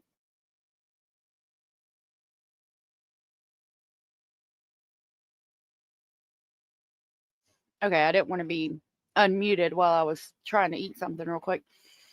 That was, you know, I don't agree with that at all whatsoever. I think it's disgusting. Like we talk about, the whole thing was about free speech. So you should have free speech, but at the same time, walking, coming through there and saying fuck Charlie Kirk, I mean, was not a good idea. But at the same time, we can't be like stomping somebody to damn death. That's just stupid. Both sides overreacted. Actually, I have a new article here that we will end with for the day because I've been going for like 4 hours. So I'm going to end it for the day and do some schoolwork and things with the kids. Me get a drink of my coffee. It says Governor Cox urges Americans to find an exit ramp for political violence. From Orem, Utah, Utah Governor Spencer Cox urged Americans to find the exit ramp for political violence, predicting things will get worse if not.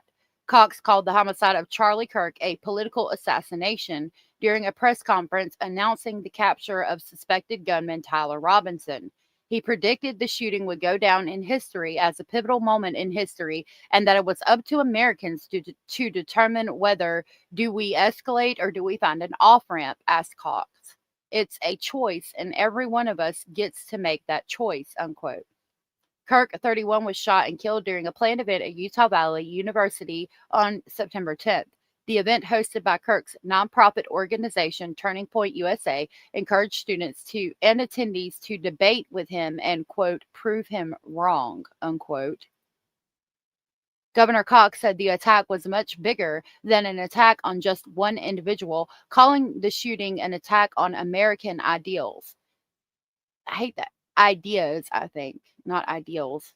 Quote, in the very act that Charlie championed, that freedom of expression that is innerst in our founding documents, and having his life taken in that very act makes it more difficult for people to feel like they can share their ideas, that they can speak freely, unquote, Cox said. Quote, we will never be able to solve all of the other problems, including the problems that people are worried about, if we can't have a clash of ideas safely and securely, unquote. A manhunt for Robinson, fueled by over 7,000 tips and leads submitted to the FBI, ended with a family member confided in a friend that they believe Robinson committed the homicide. Robinson, 22, was taken into custody in Washington County in the early hours of September 12th, over 260 miles away and nearly 48 hours after Kirk's death. He was transported back to the Wasatch front and booked into the Utah County Jail on first-degree felony charge of aggravated homicide. Cox said that he had been as angry and as sad as he had ever been, as he called on Americans to find an exit away from violence. He highlighted Utah as an example to follow.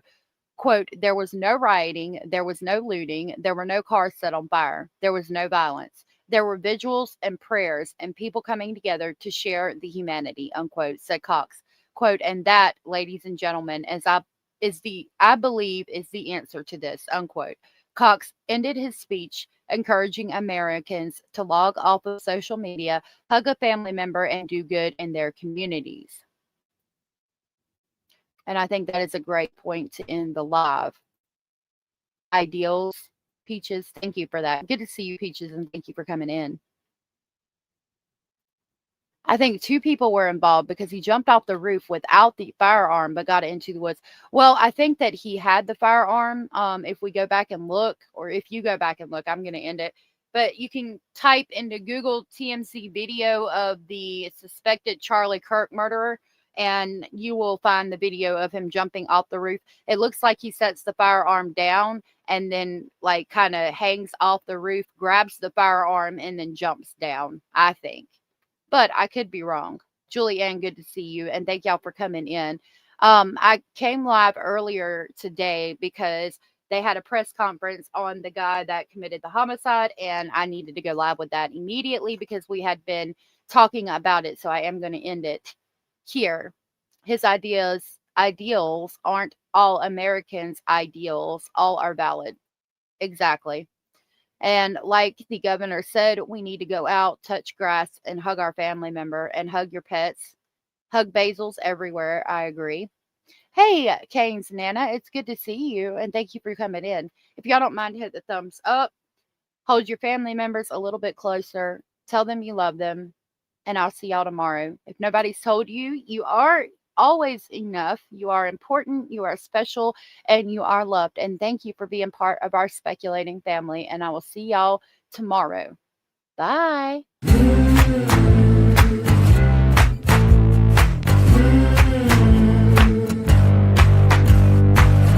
Listen up, I gotta tell you.